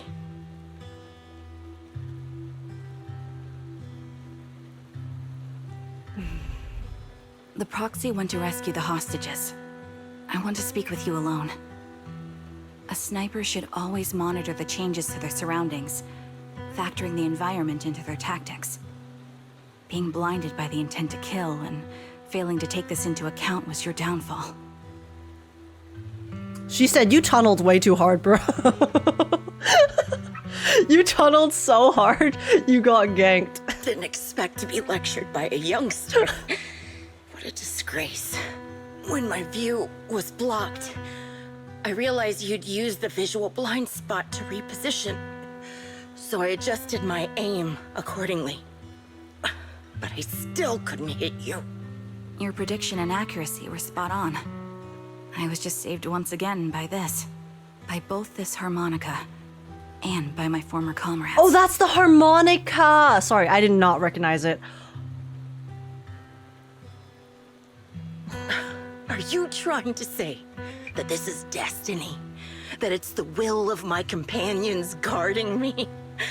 I lost to the wave of ethereals, to the military's betrayal.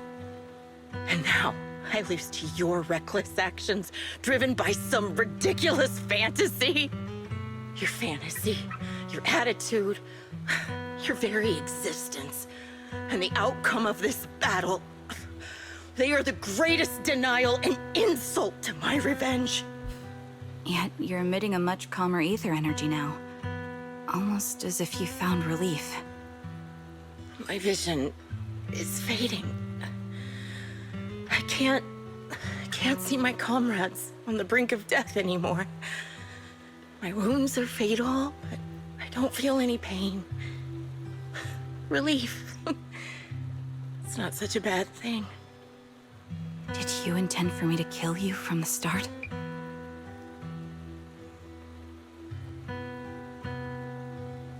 She just wanted to rejoin her comrades. In the end, she wanted to end the suffering. Let me answer that question with a story. The first time I saw you was actually during the fall of the old capital. My comrades were all dead, and the reinforcements the higher-ups promised before the mission never came. I can't even remember how long the fight went on. Ultimately, I had no choice but to retreat, failing to bring back my squad mates' bodies. I made my way through one battle line after another. The advanced troops were nearly wiped out.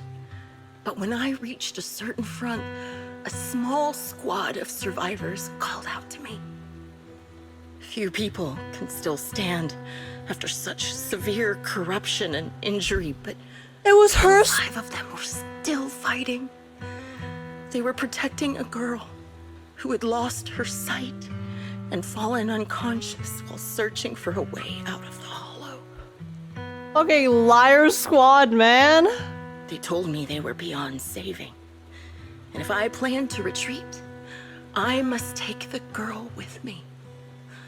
I couldn't turn down the last request of a group of heroic soldiers about to die in battle. Okay. I was right about her vulture saving her, and it being the same person trying to kill her, but it doesn't... Was she really trying to kill her there? Your comrades like now, I mean? Entrusted your life to me. I was the one who brought you out of the hollow. ... You already know what happened afterward. It didn't take long for you to leave the defense force after you came to. Just like me. I developed PTSD so intense that sometimes I couldn't even hold a normal conversation. Oh. But for me, the hardest blow was the death of my squad. To an orphan like me, they were family. Her squad was literally everyone that she had.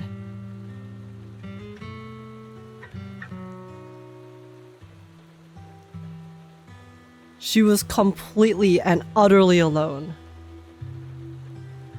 If the reinforcements had kept their word and provided support, they wouldn't have died for nothing. Don't you ever have that thought? To say I don't would be a lie, but I think deep down you know. From the moment we stepped into the hollow, there was no way we were getting saved. Given how quickly the hollow was spreading, and the ever-increasing number of ethereals, it would take the sacrifice of countless Defense Force troops to suppress it. It wasn't something that could have been accomplished in such a short time. The reinforcements would have only been a drop in the bucket. More sacrifices without results. Canceling the reinforcements, sending the advanced troops to rescue as many civilians as possible to minimize casualties. I think most commanders would have made the same decision. Also, I gotta say, Zoe been hanging on for a very long time. Holy shit. Girl was shot in, I'm assuming, a vital organ right here. Objective and We're having this cold conversation. I know, guys, I know. I'm just, that's a joke, it, but... Of course. But when you But see damn. members of the reinforcements living happy lives years later, can you still keep your composure? It takes a very, very strong person to be able to. I couldn't. Even if the chance was minuscule, I wanted my squad mates to survive. But they turned that chance to zero, and still have the nerve to embrace a peaceful future. I can't help but resent them. By the time I realized what I'd done, I had already taken several lives. And then sunk cost fallacy? Nathan. When I tied him up and was about to kill him, he begged me to spare him, saying he had something to give you, no matter what. That was when you re-entered my line of sight. I think I've said this before. We're very similar, yet we have completely opposite beliefs. After meeting you, I became even more certain. In the face of suffering, I chose destruction, while you were destined to choose to protect. But you're still entangled in your obsession with your squad mates. If this continues, you'll eventually sink into a void of despair. Your hope is like a bubble, ready to burst at any moment. The version of you I want to kill is the complete one, who can firmly reject my answer.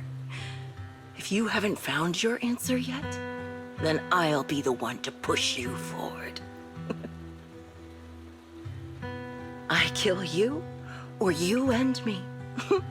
Either way works. But after seeing your growth, maybe I'd prefer you to step over my body. That's the final answer. Why? Emptiness and doubt. No matter how many targets of my revenge I took down, nothing changed. Aiming my gun at former comrades, drowning in hate and rage, all it left was a hollow emptiness. But you're different. You've gained unconditional trust from the proxy. You have the courage to fight through my trap. And eventually, you'll have a melody that's uniquely yours. My belief has faltered. I finally remember. My squad mates were fools, just like you. You're right. They would never want me to become this way. I talk about carrying their cross. But in truth, I never carried their will. Who wrote this script? Who wrote this script? This is...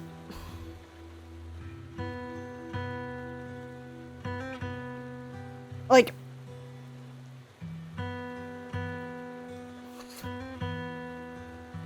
I talk about carrying their cross, but in truth, I never carried their will. How do you convey so much?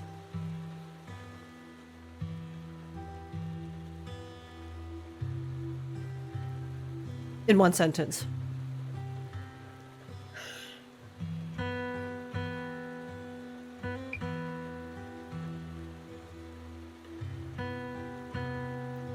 I wish I had like an inkling of the understanding of the human language that whoever wrote this must have in order to be able to write a line like that. The writing in this quest overall is frankly the thing that's impressed me the most.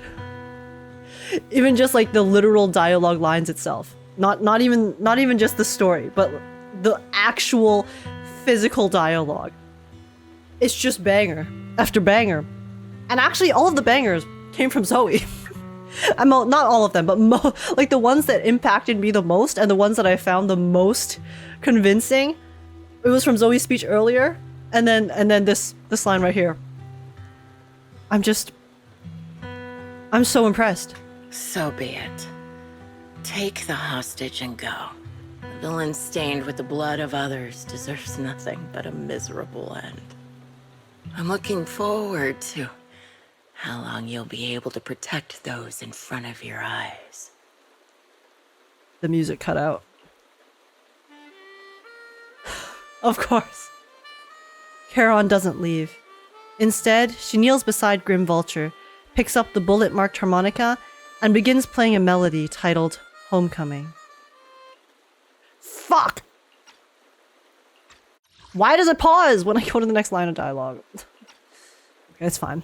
The melody briefly takes over the roaring downpour, reaching the ears of Grim Vulture as she lies bleeding out, barely clinging to life. A faint glimmer appears in her empty eyes in her final moment. It can still be played after taking a bullet. That's what I was thinking, actually. Impressive. I was like, wait, is Charon about to play this harmonica even though it literally was shot by a sniper bullet? Not even a handgun or a regular bullet, a sniper bullet, okay? Sniper bullets are made to pierce. What kind of metal was this harmonica made out of? This is my final melody to you. No matter how miserable you've become, I'll still remember you. Remember we once shared the same path in life, but in the end, our paths diverged. Your hatred has long twisted into sin, but if not for you, I wouldn't have learned how to hate, or found the true targets of my hatred. I used to know nothing. My teammates served as my teachers and taught me so much, and I think you must be my final teacher.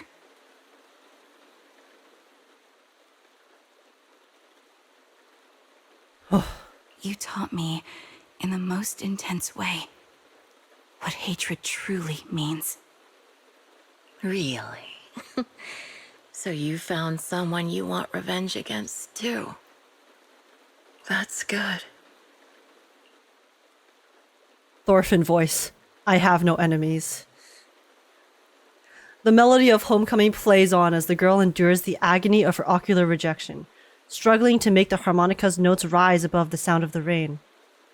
As the last note fades amidst the relentless downpour, the defeated one takes her final breath.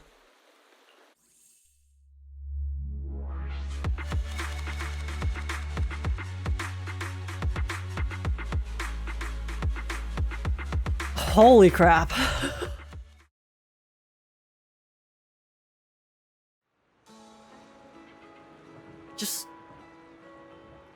I have no words. I have no words to describe how impressed I am by the writing of this story. Genuinely. Just so many themes, so many things they addressed in such eloquent manners. Okay. You rescue the kidnapped people, leave the hollow, anonymously report things to public security, and update the shepherd on the situation. The series of tasks that needs to be done after such an intense battle leaves you dizzy. Oh, guys, the paperwork! No matter how much we go through, we can't escape the paperwork. This is messed up. After requesting to meet the client with Shepard, you receive his message, calling you to Port Elpis. Guys, are we gonna finally meet Nathan? Proxy, we've arrived at the port. According to Shepard, he, the client, and the rescued Jesse and Aaron should all be here. Let's go talk to them. Charon, why do you seem... Is something bothering you? Oh, Proxy, you noticed. Even though we defeated Grim Vulture, I still can't seem to let it go. Just as I thought. When the wind changed and the falling banner blocked her vision, she could have retreated, waited for her sight to clear, and then resumed sniping. If she had done that, I would have had no chance of winning. But her pride wouldn't allow her to take an action that implicitly admitted her tactics were inferior. Wait, remember? Yeah, because Charon said that she's gonna use her pride against her. Oh my gosh, she wasn't playing 4D chess, guys. She was playing 5D chess. Dude. She still chose to engage in a shootout with me despite the blind spot. Doesn't this just prove your strategy was successful?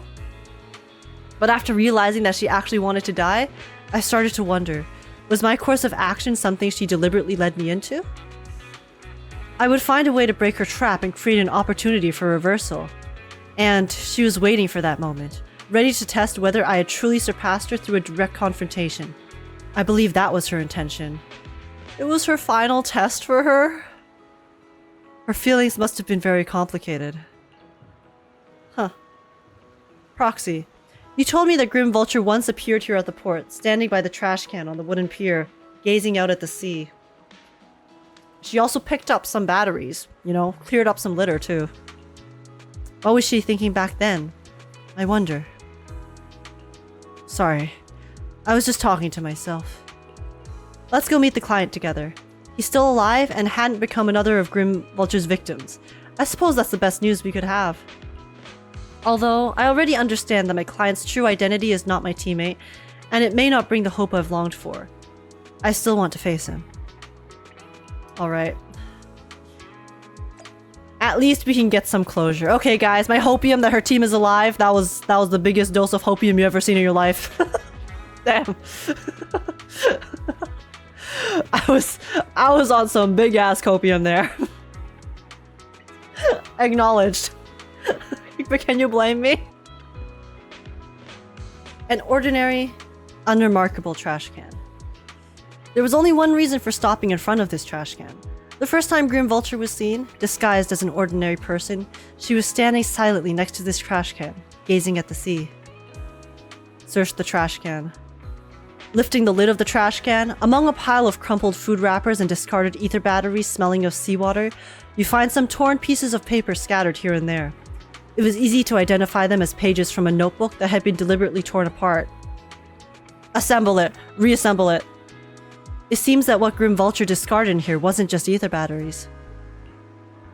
Try to piece it together. Is this about to rip my heart apart?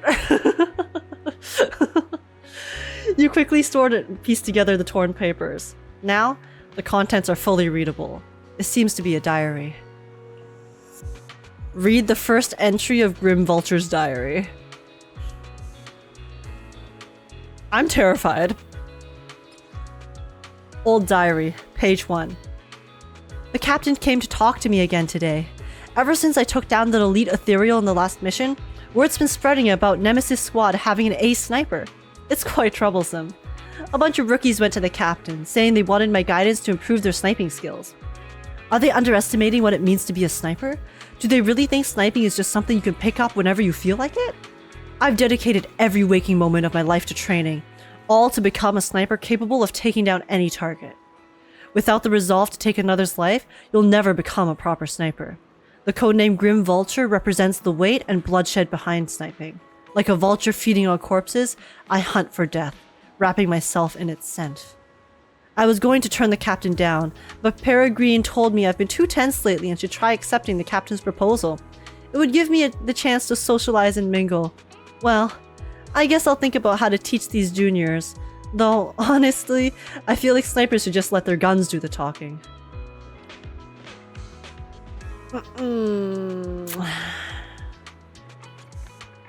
Read the second entry? Oh my god. Page 2. Got a serious talking to from the captain. He asked me why my method of teaching juniors involved taking them into the hollow for live fire combat training. What if something happened to them? How could I take responsibility? Are captains being too naive? If they chose to join the defense force, how can they protect Eridu without being prepared to put their lives on the line? Many techniques and tactics can only be awakened and understood when faced with death's door. I was just teaching them through the most effective way I could think of. Besides, if they get hurt in this kind of real combat, doesn't that just prove that they weren't cut out for it? To learn my skills, you need the talent to back it up. She's very intense. In the end, the captain called off the training. Just when I was starting to enjoy teaching. Just when I was beginning to think, it might not be so bad to pass my sniper skills down to some capable junior. The capable junior that she ended up passing them down to was Trigger! Peregrine tried to comfort me, saying I'll have another chance to take on students someday, but who knows how long I'll have to wait, or if that student will even have what it takes. When I get to teach again, I'm definitely going to develop this training method further. I'll throw them into the hollow, make them survive my sniper fire, force them to use the environment and psychological warfare to counter me.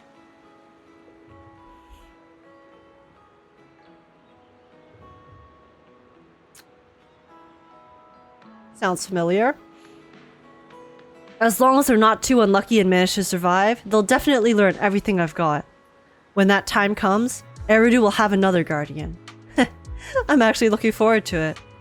Come to think of it, Peregrine's been acting pretty suspicious lately. What's that guy plotting?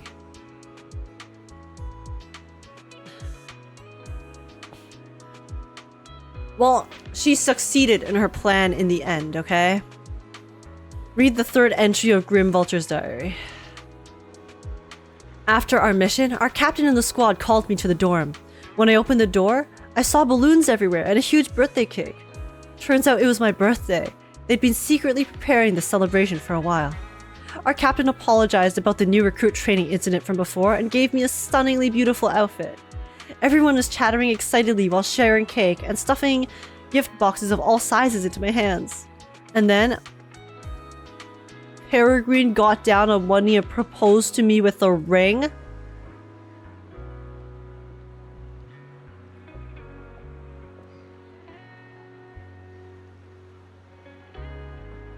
Though I'd agreed to date him before, I never really understood all this romance stuff and stayed pretty distant with him. But he said that's exactly what he loves about me. How I'm all about sniping and a bit clumsy in everyday life. He even thinks my codename, Grim Vulture, which sounds scary to most, is cute. That idiot. He really didn't need to add that last part. Though I didn't show it then, I was actually overjoyed. With him there, with everyone from the squad, this must be the happiest moment of my life so far. Ugh. Why did I have to be so shy then? To the point where I couldn't even give him an answer. Saying something like, "Let me think about it"?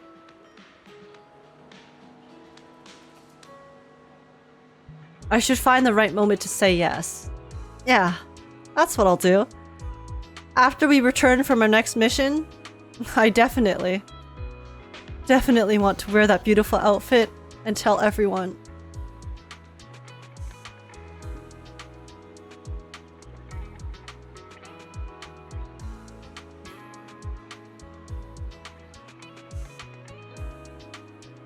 Was the story not painful enough? Was it? Was it not enough for them to make us experience what went down before this diary entry? Do they really have to rub?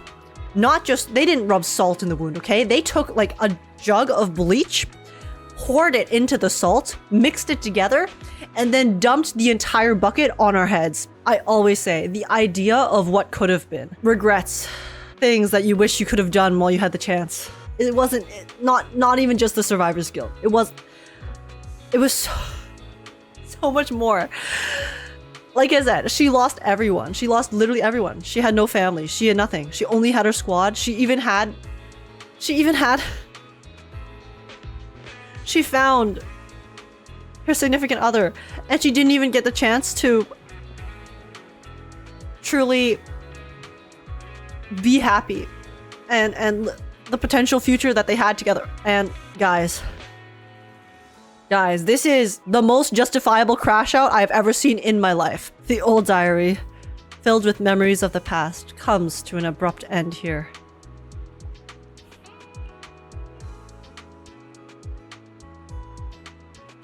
I don't know how I recover from that. I'll be honest. You can't? You can't. I still don't think this excuses her actions. Obviously. Obviously, I don't condone murder, no matter how much I can sympathize with the person, okay? I don't condone wrangling people up and then basically forcing them to vote for who dies first, okay? But can you fucking blame her? Talking to Aaron and Jesse? Okay, let's do that. Aaron first. Ah, it's you. Thank you for saving me. Thank you for finding a soldier who could take down Zoe. Are you okay? My ribs are fractured. I'm here today, barely holding on, just to thank you in person. I was too foolish. I never even considered the possibility that Zoe was the perpetrator. On the way home from the ballet twins, we walked together. She easily knocked me unconscious from behind and brought me to the hollow again. Again? If I had known earlier that she was the perpetrator, I would have killed her right there and then. That friend of yours. Zoe tied me up in a room in the Port Elpis Hollow, told me her reasons for killing, and was about to shoot me. But all I could think about was that she had kidnapped my friend. I kept questioning her.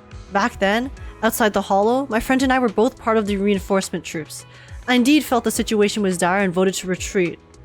But my friend, she voted to go in, and then her friend is dead. And Erin is still alive. And she has to live with that for the rest of her life. Why did you go after her? If you want revenge, you should have just killed me. Where is she now? I didn't even care about the gun pointed at my throat. Just repeating these few sentences over and over. Until she admitted that she had killed my friend. I will never forgive her.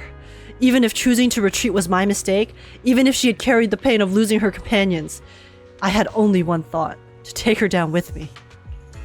But you survived. Yes, I couldn't break free from the ropes, couldn't threaten her. All I could do was insult her over and over, begging her to kill me. But she didn't. She pinned me to the ground and beat me half to death, but stopped just before pulling the trigger. I glared at her with hatred, only to find her returning the gaze with even greater hatred, her face streaked with tears. Does the suffering never end? Why would scum like you even care about their companions? She kicked me twice with all her strength, and then left with those words. How many innocent lives has she taken so far? How many families have been torn apart because of her? And she still dares to call me scum? ... But now that she's dead, there's no point in saying anything anymore. My friend will never come back, and I can never forget the fall of the old capital, nor the series of nightmares that have followed me recently. If I can meet her again in hell after I die, then I'll settle the score with her. Until that time comes, I'll make sure to survive. Anyway, thank you.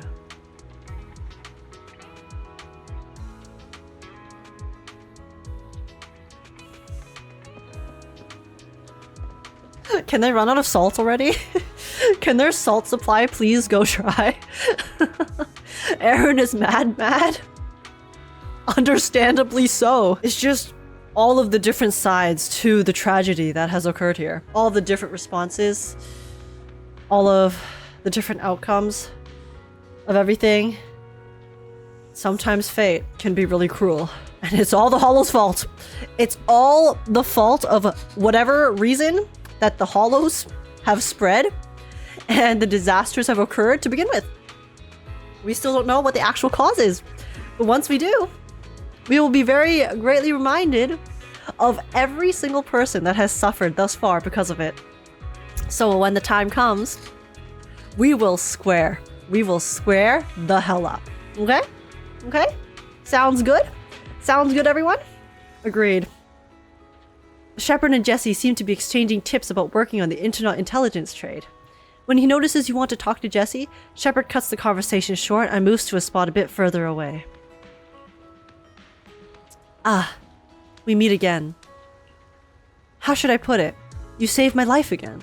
I really don't know how to thank you enough. Are you okay? Physically, I wasn't hurt much, but my mood is complicated. Being kidnapped by the same person twice, maybe my intellect isn't really suited for being an information broker. I'm already considering a career change. Well, it's understandable. Looking back now, someone who truly wanted to kill me then and there wouldn't have deliberately knocked me out again and left me to be rescued by you. But at the time, I was just relieved to have survived and never even suspected Zoe. When she suddenly showed up at my door, claiming to have important information, I was completely unprepared. That's how I ended up being tied up in the hollow for the second time. What happened next? She no longer hid and played the hunting game with me, but instead stood directly in front of me, pointing her gun at me, and revealed the true reason why she wanted to kill me.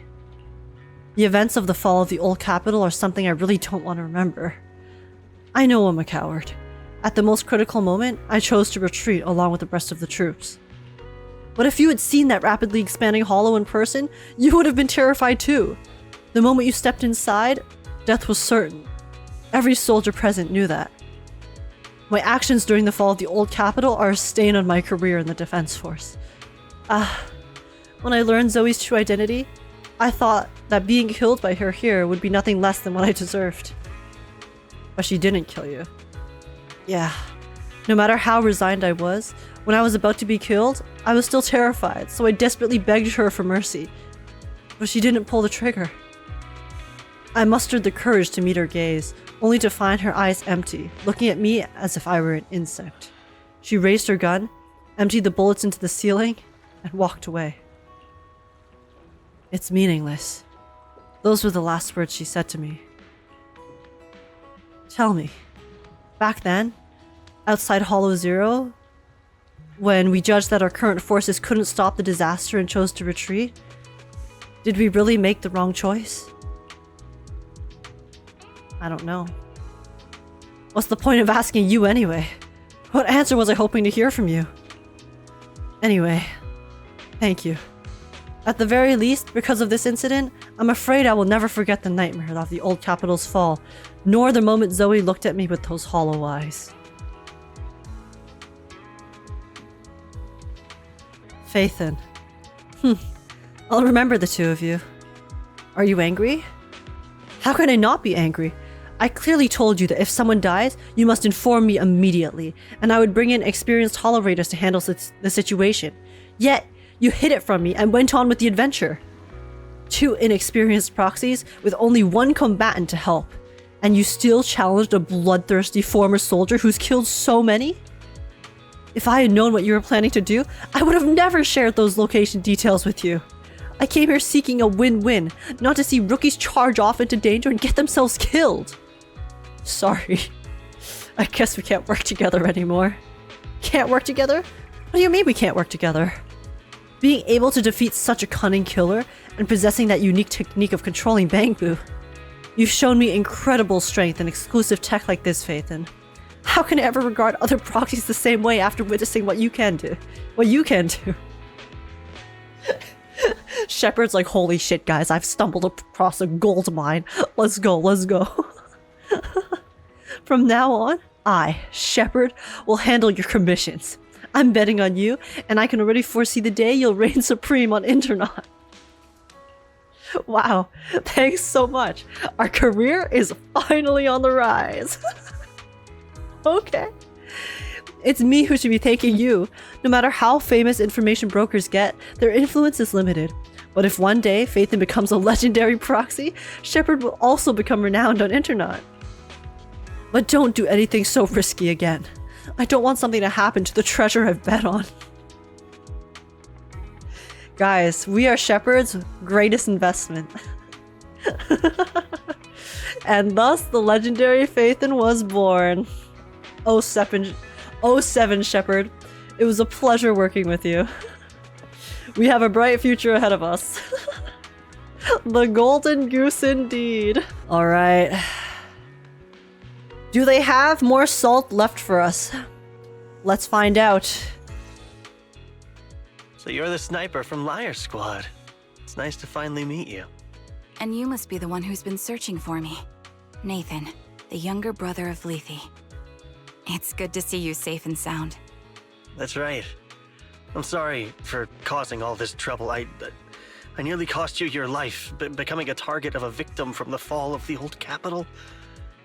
Maybe that's what I get not helping my brother and the rest of the defense force back then. And the craziest thing about all this too is it also shows, you know, all of the good sides of human nature too, right?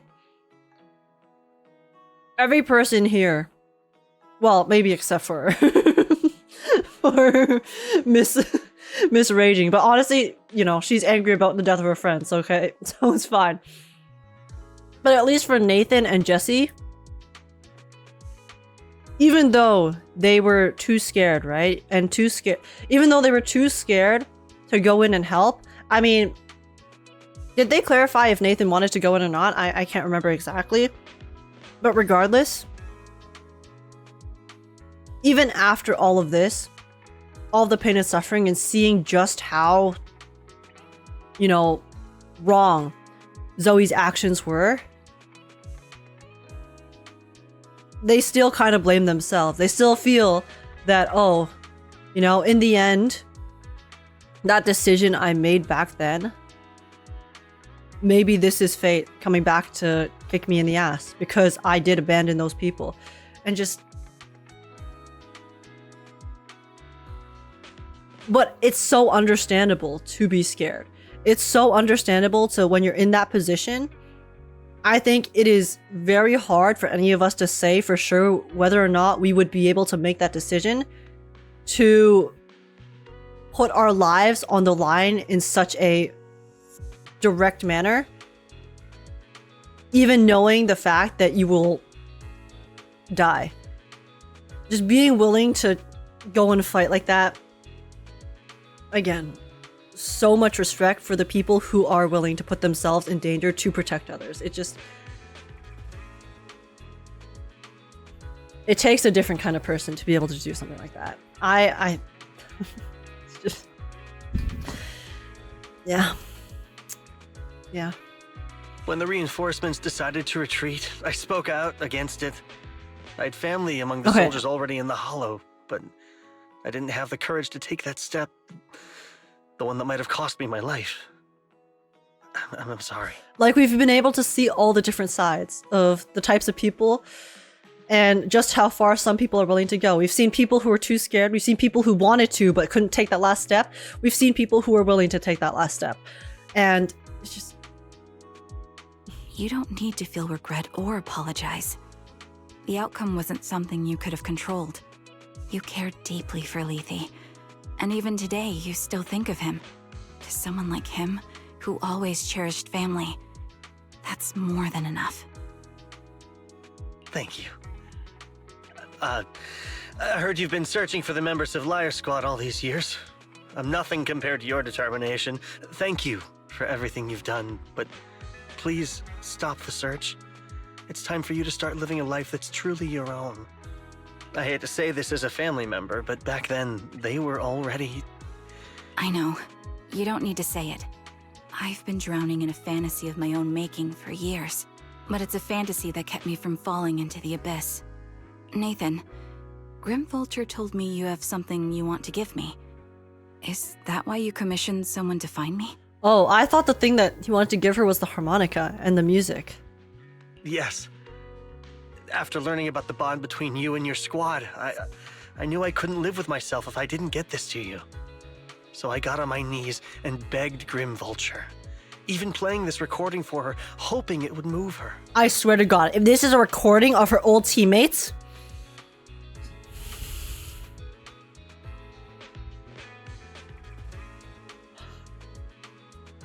They're gonna make... Regardless of how Are they gonna make us experience that? What matters is that it wasn't destroyed, and I'm here, alive, to hand it to you. It is. It fucking is. Nathan rummages through his jacket pocket and takes out a slightly worn tape. Lyre Squad's tape. 128 gigabytes? Okay, slay. A tape from Lyre Squad, discovered by Nathan, Lethe's young brother. This long-sealed recording sparked the series of events that would follow. Years have passed, and while the tape's surface shows some wear, the audio within remains pristine. As crystal clear as if it was recorded just yesterday. Oh, okay. Okay, guys, deep breath. Are we ready for this? Are we ready for this? I found this while going through my brother's belongings. It's been tucked away for years. There's a recording on it, and I think it's a gift Lyre Squad made for you, but never had the chance to give you. Thank you so much. Do you mind if I listen to it now with the proxies? I mind. I mind for my sanity, okay? Don't make me listen to this. With us? Wait, with us? I thought we were just here to collect the commission fee today. Instead, we're gonna collect some extra depression. Go ahead. As for the commission I fee, love depression. I'll pay it to you both shortly, so don't worry about that. I love depression, guys. Let's go. Nathan takes a step back. Charon looks at you, her lips seeming to tremble slightly. You gently hold her hand, feeling the warmth and strength in her palm as she presses the play button. Hey, hello? Alright, it's a recording. This is a message from Lyre Squad. The music. For our little sniper. Everyone ready? I'll count down. 3, 2, 1. Congratulations on your 1000th day with Lyre Squad! Hey, you guys are totally out of sync. Captain, can we redo this? The anniversary gift has to be perfect. That's our assault specialist, Acheron. She has a strong sense of aesthetics, prioritizing beauty in both combat and her daily life. She taught me a lot about makeup and fashion. Oh, she won't care if we're a little off. Forget the re-record. Let's just get it done and order the cake. We don't want him to sell out. That's our medic, Kakaitis. He's usually lazy and a bit of a smooth talker, but he's actually very capable and kind. He taught me a lot about unconventional negotiation tactics and ways of handling things. You two, stop arguing during the recording. I've already ordered the cake. If you keep rambling, we really will have to re-record this. Cut the chatter already. Bro's like, stop yapping. And that's Styx, a reliable artillery specialist. He's the oldest in the squad. He loves sharing photos of his daughter and reminiscing about how he wooed his wife. The way he won her over inspired me a lot. All right, let's all calm down. Wouldn't want to get on the captain's bad side. Captain, would you like to go first? We can edit or re-record whatever we need to. That's our scout and engineer, Lethe. He's a bit self-conscious because of how his younger brother excels, and he's somewhat introverted. But he's actually very capable. He taught me sharp observation skills, calm execution under pressure, and how to make use of the environment. The way she keeps mentioning the family that we met earlier when I bawled my eyes out. Okay, thank you all for settling down before I completely lost my cool. It's fine. No need to cut anything or re-record. Let's just keep it as it is. Loud and messy, just like our Lyre Squad. That's so wholesome. That's our captain, Oh, who took me in and taught me how to play the guys. harmonica. And the real Charon. Guys. I'll make sure to explain properly to you later, Proxy. Her mask turned pink when she talked about the captain. Oh. As you've heard, this recording is a little gift from the 5 of us. How time flies. When I brought you into the squad about 2.5 years ago, you were just a shy kid who blushed whenever you talked to someone. Over these 1,000 days, you've really worked hard to keep pace with our fighting rhythm. You've done incredibly well. In the last mission, your successful sniper kill of that high-risk ethereal really helped Acheron a lot. I hate to say it, but yeah, I went too far in last time. Thanks for getting me out of that mess. Just this once, I'll admit, your moves were more elegant in that fight. And not just that fight. Ever since you became a quicker shot and learned to adjust for wind speeds on the fly, we've been taking fewer and fewer hits. Makes my job way easier. So, cheers. You often worry about not doing enough. But in these 2.5 years, you've absorbed everything I know about stealth, reconnaissance, and tactical countermeasures. Trust me, you'll become an incredibly skilled sniper. Yeah, she learned her final lesson earlier. Having you covering us from the rear makes every fight feel safer. But you still have a lot to learn about socializing and romance. When peace finally comes to Eridu, leave us and live your own life. Where did that come from? She's not leaving us. Even if she retires, she'll move into my house and The I'll real spoil her with Charon. loads of beautiful clothes. We can talk about living alone in 10 or 20 years. Sorry, I got carried away. Anyway, you're talented and hardworking. Over these 1,000 days, you've opened your heart to us and even encouraged us in return. Having you as a comrade is a blessing for all 5 of us. But I have to say one thing. You're always so sensitive and kind. Every time you see us get hurt, you look like you're about to break. Has our squad motto, having each other's backs, become too much of a burden for you? I get how you feel. When your squad mates trust you with their backs, your first instinct is to protect them, right? But that's not the way it should be. No one can shoulder everything alone. We'll have each other's backs. Everything on your own. Choosing to fight on the battlefield is my resolve. Feel it. Share yours with me. And when it's your turn to watch my back, I'll give my all to honor it too. Just like we did with her earlier in the story as well. When we told her we would have her back no matter what. As long as you fight with all your strength, there's no such thing as failing to protect something, because your will and our will is preserved and carried on in other ways. But don't let that weigh on you. Try to trust in us, just like we trust in you, no matter what. I've struggled with that kind of thinking myself, but I eventually made my way through it. All this talk of camaraderie, of keeping each other safe, it's like a harmonica melody scoring our time together. Even when things change, our tune will go on, and that's enough. Why are they all so profound? Exactly. Honestly, I'm sometimes terrified. Afraid that someday, you'll blame yourself for failing to protect us and fall apart. That's why I wanted to record this message. Please, don't try to bear everything alone. Maybe you can start relying on us more, fully entrusting your vulnerable side to us. Our will has long been intertwined with yours. We're comrades. The death flagging is a little too on the nose. Well, we're getting the death flags after knowing that they're already dead, so I think it's fine. It's getting way too sentimental. It doesn't feel like me anymore. Anyway, we just want to see you trusting your comrades enough to share your burdens, even if it isn't us. Finally, we'd like to give you the song that's closest to us. If what we've said is hard to understand, just feel it through the music. Please, enjoy my masterpiece, Homecoming.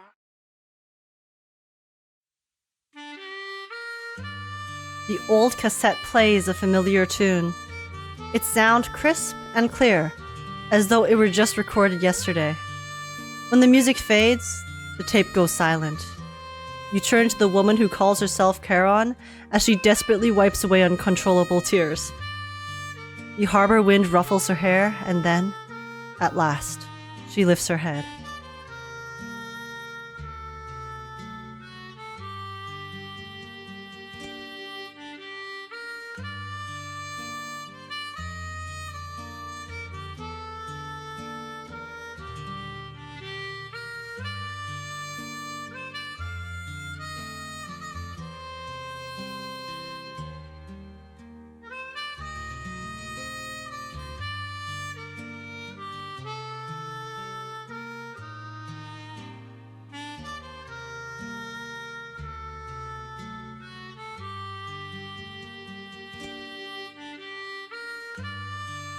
It's repeating. Proxy, do you remember? I was once terrified of seeing the look on their faces. Yes. Can you see them clearly now? Yes. Crystal clear. As if I've returned to the exact moment of parting.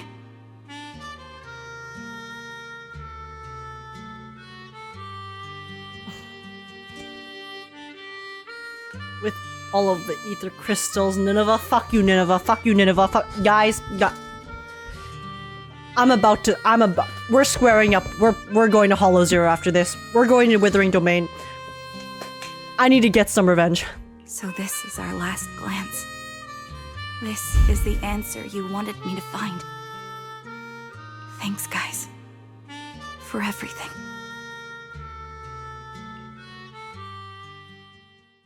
After meeting with Nathan, you spend a long time with Charon at Port Elpis, letting the sea breeze wash over you.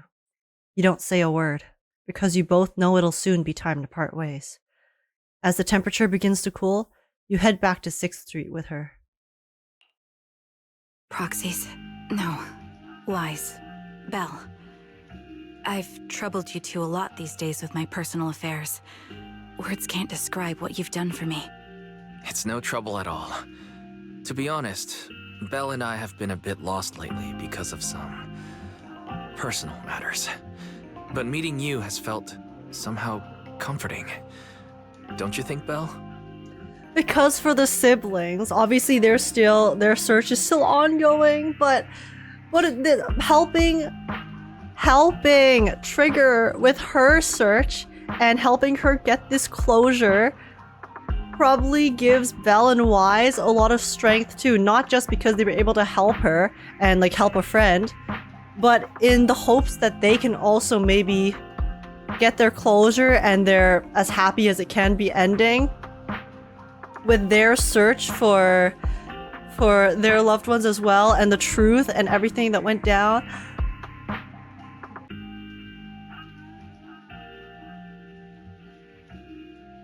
I love Phaethon, guys.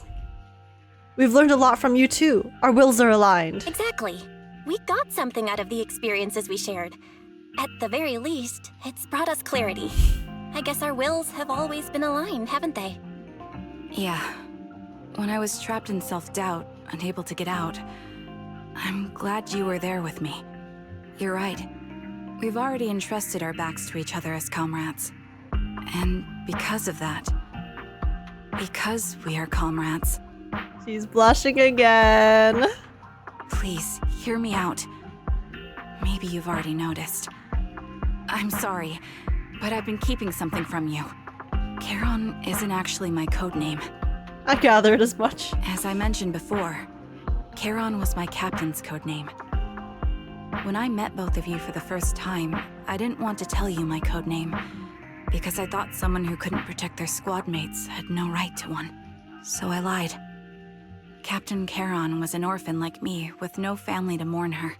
I've been using her codename because I may be the last person in the world who still remembers her. Don't worry, Trigger. Now there's 2 more people. There's 2 more people who will remember her, okay? Belle and Wise.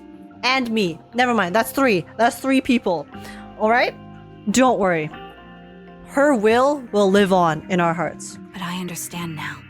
If I want to keep moving forward, I can't keep hiding behind a lie. My true codename is... And Nathan and Zoe? True. I mean, Zoe might not have known about her like squad specifically, but yes, she did also interact, and so yeah, her will does also live on her. It's not just you. Don't worry, Trigger. Okay, what's your name? Stop her from continuing? You don't have to tell me right now. At the harbor, Nathan spoke to you privately. Was he offering you a chance to return to the Defense Force? Yes. He said he still has a friend in the Defense Force who's currently forming a new squad. Oboe Squad! And if my goals align with theirs, I could consider joining them. So, what's your decision? Where will you go next? After everything that's happened, I think I do share the same goal as that friend of his and the new squad they're building. So I'll head back to the new Eridu Defense Force and keep chasing my new goal with a new team. I want to meet the rest of her team so bad. I need our Oboe Squad full faction. Please, please give it to us. I need to meet her. I need to meet the rest of them. We need to see her new family, okay? And your new goal is? Your new goal? Are you going to look further into the fall of the old capital? Yes. My encounter with Grim Vulture has made me realize this should be the true form of my vengeance. I'll uncover the real culprits behind the old capital's fall and make them pay for their crimes. If the ferryman who leads me to the truth demands a price, I'm willing to wager my life. This dialogue, man. I have a gut feeling the masterminds will reveal themselves again soon. To protect the city my comrades cherished and sacrificed their lives for, I won't allow such a tragedy to happen again. By letting the will to protect guide my hatred, I now have a clear aim toward the truth. That's exactly why we can't be completely honest with each other right now. That's what I thought. If that's the case, then for now, we probably shouldn't learn your true codename, or lean on each other too much. Are you saying we're on opposite sides? No, we might walk different paths. Those paths will lead us to the same destination. It's just that, for now, we can't say any more than that. Okay, they better come back to this in the future when we learn more of the truth about Phaethon. Otherwise, I will be very, very upset. Alright? Yes, we don't know the truth. We are still unraveling everything that's going on in New Eridu. Totally okay. This is in the past. We will eventually, our paths will align. When our paths align, they better not forget this plot point or I will riot. And right now, we're still very powerless. To be honest, after facing an enemy as ruthless as Grim Vulture, we're reminded of our own powerlessness. Watching you fight back, almost losing your life to a bullet, that feeling. We're nowhere near strong enough to protect you, and we're not strong enough to open up about our pasts either. Sorry. Understandable. Without a second thought or hesitation, Charon takes a hold of each of your hands and brings them together to her chest. If this is your slightly selfish principle, I'll respect it. You were once my proxies, and I'll keep this memory locked away as something I cherish. If, as you say, our destination is the same, then we should continue on our separate paths, striving to grow stronger. The next time we meet, I'll reveal my true codename.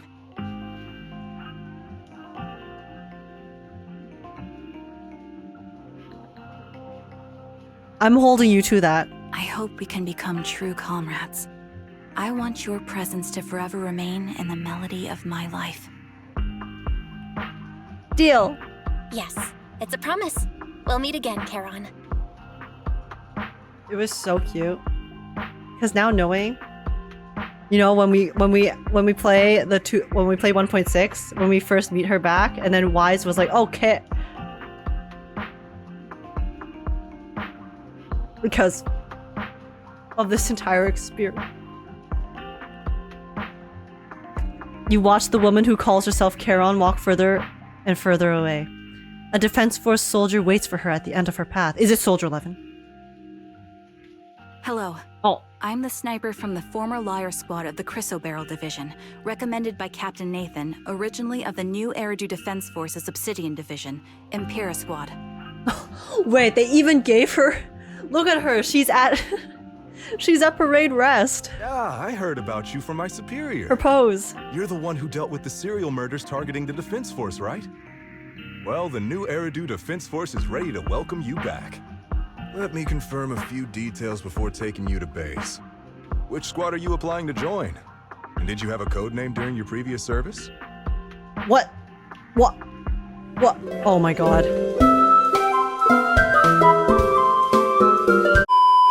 No way, man. No shot. My internet just died. Bro. There's no shot. No. Guys, not like this, not like this, not like this, not like this, not like this. There's no way, right? There's no way. Are you kidding me? Wow, guys, I can't believe that happened. My internet cut out. My internet cut out last night. Today, it's like it's a different day. This is the next day. For those of you watching the story VOD after. Guys, I guess Zoe got her revenge on me in the end, okay? You know, I was slandering her so much during the story, making fun of her sniping, calling her skill issue, and then she had the last laugh. Zoe ended up sniping my internet before I could finish the story, so karma's a bitch, I guess. But yeah, so okay, let's finish the story now. I literally was being edged by Zenless Zone Zero and my internet, my ISP, because we were about to find out her previous codename, and then my internet cut out and it was a disaster, so let's go. Zoe came back from the dead to snipe your internet. Really, she did. She had enough of my slandering, so... But yeah, okay, let's finish this. I'm applying to join the Obsidian Division's Obel Squad. As for my codename... What's her codename? I mean, oh wait, we know her codename though, it's Trigger. Trigger. I was Trigger of Lyre Squad. I thought maybe she had a different one, you know? Maybe she had a different one in the past, but then, no, it turns out that she's using the same one because she wants to keep, it's still her identity, and then she's kind of basically, it's like showing her growth and how she's able to move on from Lyre Squad and how she was so caught up on the past and her old teammates, but now that she can move on as herself, as Trigger, to a new future. Ugh. Wait, we literally had what? We had one line of dialogue left?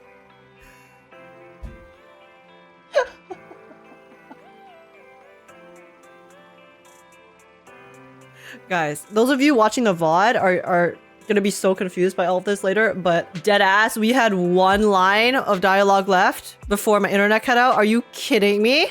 Are you kidding? Okay, it's fine. It's fine. It's fine. Okay, here we go. Things have come to an end. Belle, do you think we'll ever see Charon again? For sure. Yeah, I hope so too. We must grow, get stronger, and gain greater power to face any crisis. When we reunite with her then, we must... hear her real codename, yeah! Exactly. However, after hearing about the connection between Charon and Grim Vulture, I can't help but feel a little bit sad. Two people with the same fate ended up walking completely different paths, becoming enemies. Belle, if we also encounter enemies who once experienced the same fate, but now walk completely different paths with opposing goals, forced to be enemies, what would you choose to do? Wait, guys, why do I feel like this is massive foreshadowing for the main story? What if in the end, the truth of the matter, because obviously we know that we are trying to find Carol Arna, who everyone blames for the Hollow disaster, but then we think she's innocent. But then what if in the end we do end up having to face off against all of our companions, all of the agents that we have met so far, all of the friends, for whatever reason, once we learn about the truth of everything that went down. This is a big conspiracy, but I feel like this could be foreshadowing. It's too suspicious. The siblings are too mysterious, guys. I need to know about their history. I would seek mutual understanding with them. Haha, that really sounds like something you'd say, Belle. If that time ever comes, let's seek mutual understanding with the other party together. Faithin should face everything together, right? After everything that's happened, I'm feeling a bit tired. You must feel the same, right, Belle? We'll get more and more commissions from the Shepherd from now on. How about we take a short break while we can? Alright. Alright, guys. That's the end. Wow. We deadass had 2 lines of dialogue left before my internet cut out. That's kind of crazy. That's kind of wild. But oh my gosh, wow. Trigger's agent story was really good. It was really good. I think that's the most emotional I have been in Zenless Zone Zero so far. Obviously I bawled like a bit of a baby earlier. But I don't know, I just feel like the writing in Trigger's story, both the pacing, the dialogue, everything, the dialogue especially, was so well done. Just the way that they wrote it, the kind of like ideologies and the way they presented everyone's thoughts, feelings, and everything. Well, I would say quality-wise, honestly, it's probably, in my opinion, the best one so far as a whole. I think it beats out Anby's. I think Anby's was also really good, but it was really dark. And I don't know, just something about Trigger's story and then the message it was telling was just, it really hit me close. It really hit me super emotional deep down in my heart, obviously. And I like the story overall, the themes, everything that they were addressing. It was just so real. It was so real. And they did an amazing job of it. I would say, yeah, so story-wise, this is definitely 9.5 out of 9.5 for me. It was fantastic. I think overall, like, story experience, the audio bug with the voice lines was kind of annoying, I'll be completely honest. It was a bit hard for me to stay fully immersed during the hollows because I had to just kind of stand there and wait so long in between each voice line. I mean, those of you watching the VOD won't have the issue because I'm gonna go through and cut all of the extra stuff out. But like for me, when I was playing through it, I had to keep pausing like 10 seconds between every single voice line, just waiting for it to finish. So then that really took me out of it. Because yeah, that was not a very fun experience. So I think had that not been an issue, had like that particular part been a lot better, this would have been perfect. It would have been like a perfect story for me. But unfortunately, I did have that experience while playing the story, which took me out of it a bit and did ruin the experience a little bit. But if I'm just looking at the story itself though, and everything else in it, apart from the issues there with the gameplay, it was amazing. I think the cutscene was also pretty cool. Actually, they didn't really have any like too many cutscenes. They just had basically like the one and then a few CGs, but I really liked the cutscene. I thought it was pretty sick. I liked how it wasn't too flashy, especially because of, you know, the whole idea of the snipers and stealth, and then just the way that they kind of played around with the strategy that Trigger used in the cutscene too was pretty nice. And then just dude, the voice acting was insane. Trigger's voice acting was really good, but holy shit, Zoe's voice actor stole the show. Hands down, best voice acted villain in Zenless Zone Zero so far. It's not even close. She popped the hell off. That was insane. That was insane. But yeah, and just like, I think she was also a super well-written villain too, because obviously she was kind of crazy. She went a little bit like off the deep end, but at the same time, it was like kind of her own like messed up plan, and we can totally understand and sympathize where she came from, you know, everything that she went through. And I think it was a really cool juxtaposition too, to see just how she dealt with that grief versus how Trigger dealt with that grief, and then seeing them side by side and how there can be such different outcomes from people who have basically a very, very, very similar experience. Just really elevates and shows to me just how much they care about, you know, showing the different sides of humanity. I think that's very important, especially when you have stories like this that are dealing with a lot more heavy topics that probably a lot of people can relate to IRL too. So very, very good overall. Amazing story, barring a few technical issues with it. I do wish I was able to finish those last 2 lines of dialogue before my internet cut out last night, because obviously it's like been a day. So these like thoughts of mine are like, you know, I've had a bit of time to process everything. But yeah, I really enjoyed it. I definitely, this is the most emotional I've gotten with Zenless Zone Zero. Hopefully they keep up this type of quality with their story once they smooth out some of the bugs and things. And yeah, I mean, overall in the Hollows too, apart from the voice line thing, I do think that they are like, you know, trying to do this combat thing with the voice lines during the combat. But for me, I feel like I don't know. I feel like it's a bit hard to focus on the dialogue sometimes when there's also combat going on the exact same time. I personally prefer being able to just experience the dialogue and then experience the gameplay separately from one another rather than doing them at the same time, because I find it hard to like multitask in that sense. I don't know. I think that yeah, gameplay wise they could probably make it a bit better, but overall still had a very, very good experience. Loved this super much. I already came into this with super high expectations. You guys were saying this was cinema, but you guys are right. This was cinema, like for real. I genuinely think this is one of my favorite stories in Zenless so far. So Trigger, I have so much more respect for, and also just affection for, and she's so wholesome. And it makes me really happy too that we get to see backstories once again in a different timeline, right?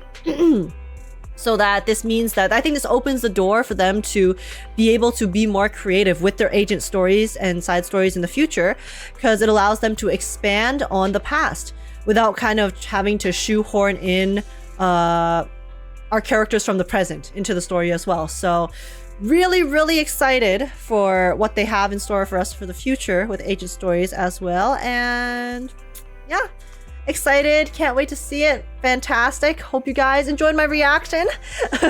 If you did, please make sure to smash like, subscribe. I would super appreciate it. And also, yeah, leave a comment down below letting me know your guys' thoughts on the story as well. Feel free to join the Discord server too if you want to come chat, hang out, and talk about, you know, games, have fun, have a good time. And apart from that, thank you guys so much for watching this reaction. I loved it. I loved it to death. Zenless. Their story, Zenless story, to me has not disappointed yet. So it's only up. They just keep going up from here. So yeah, see you guys in the next one.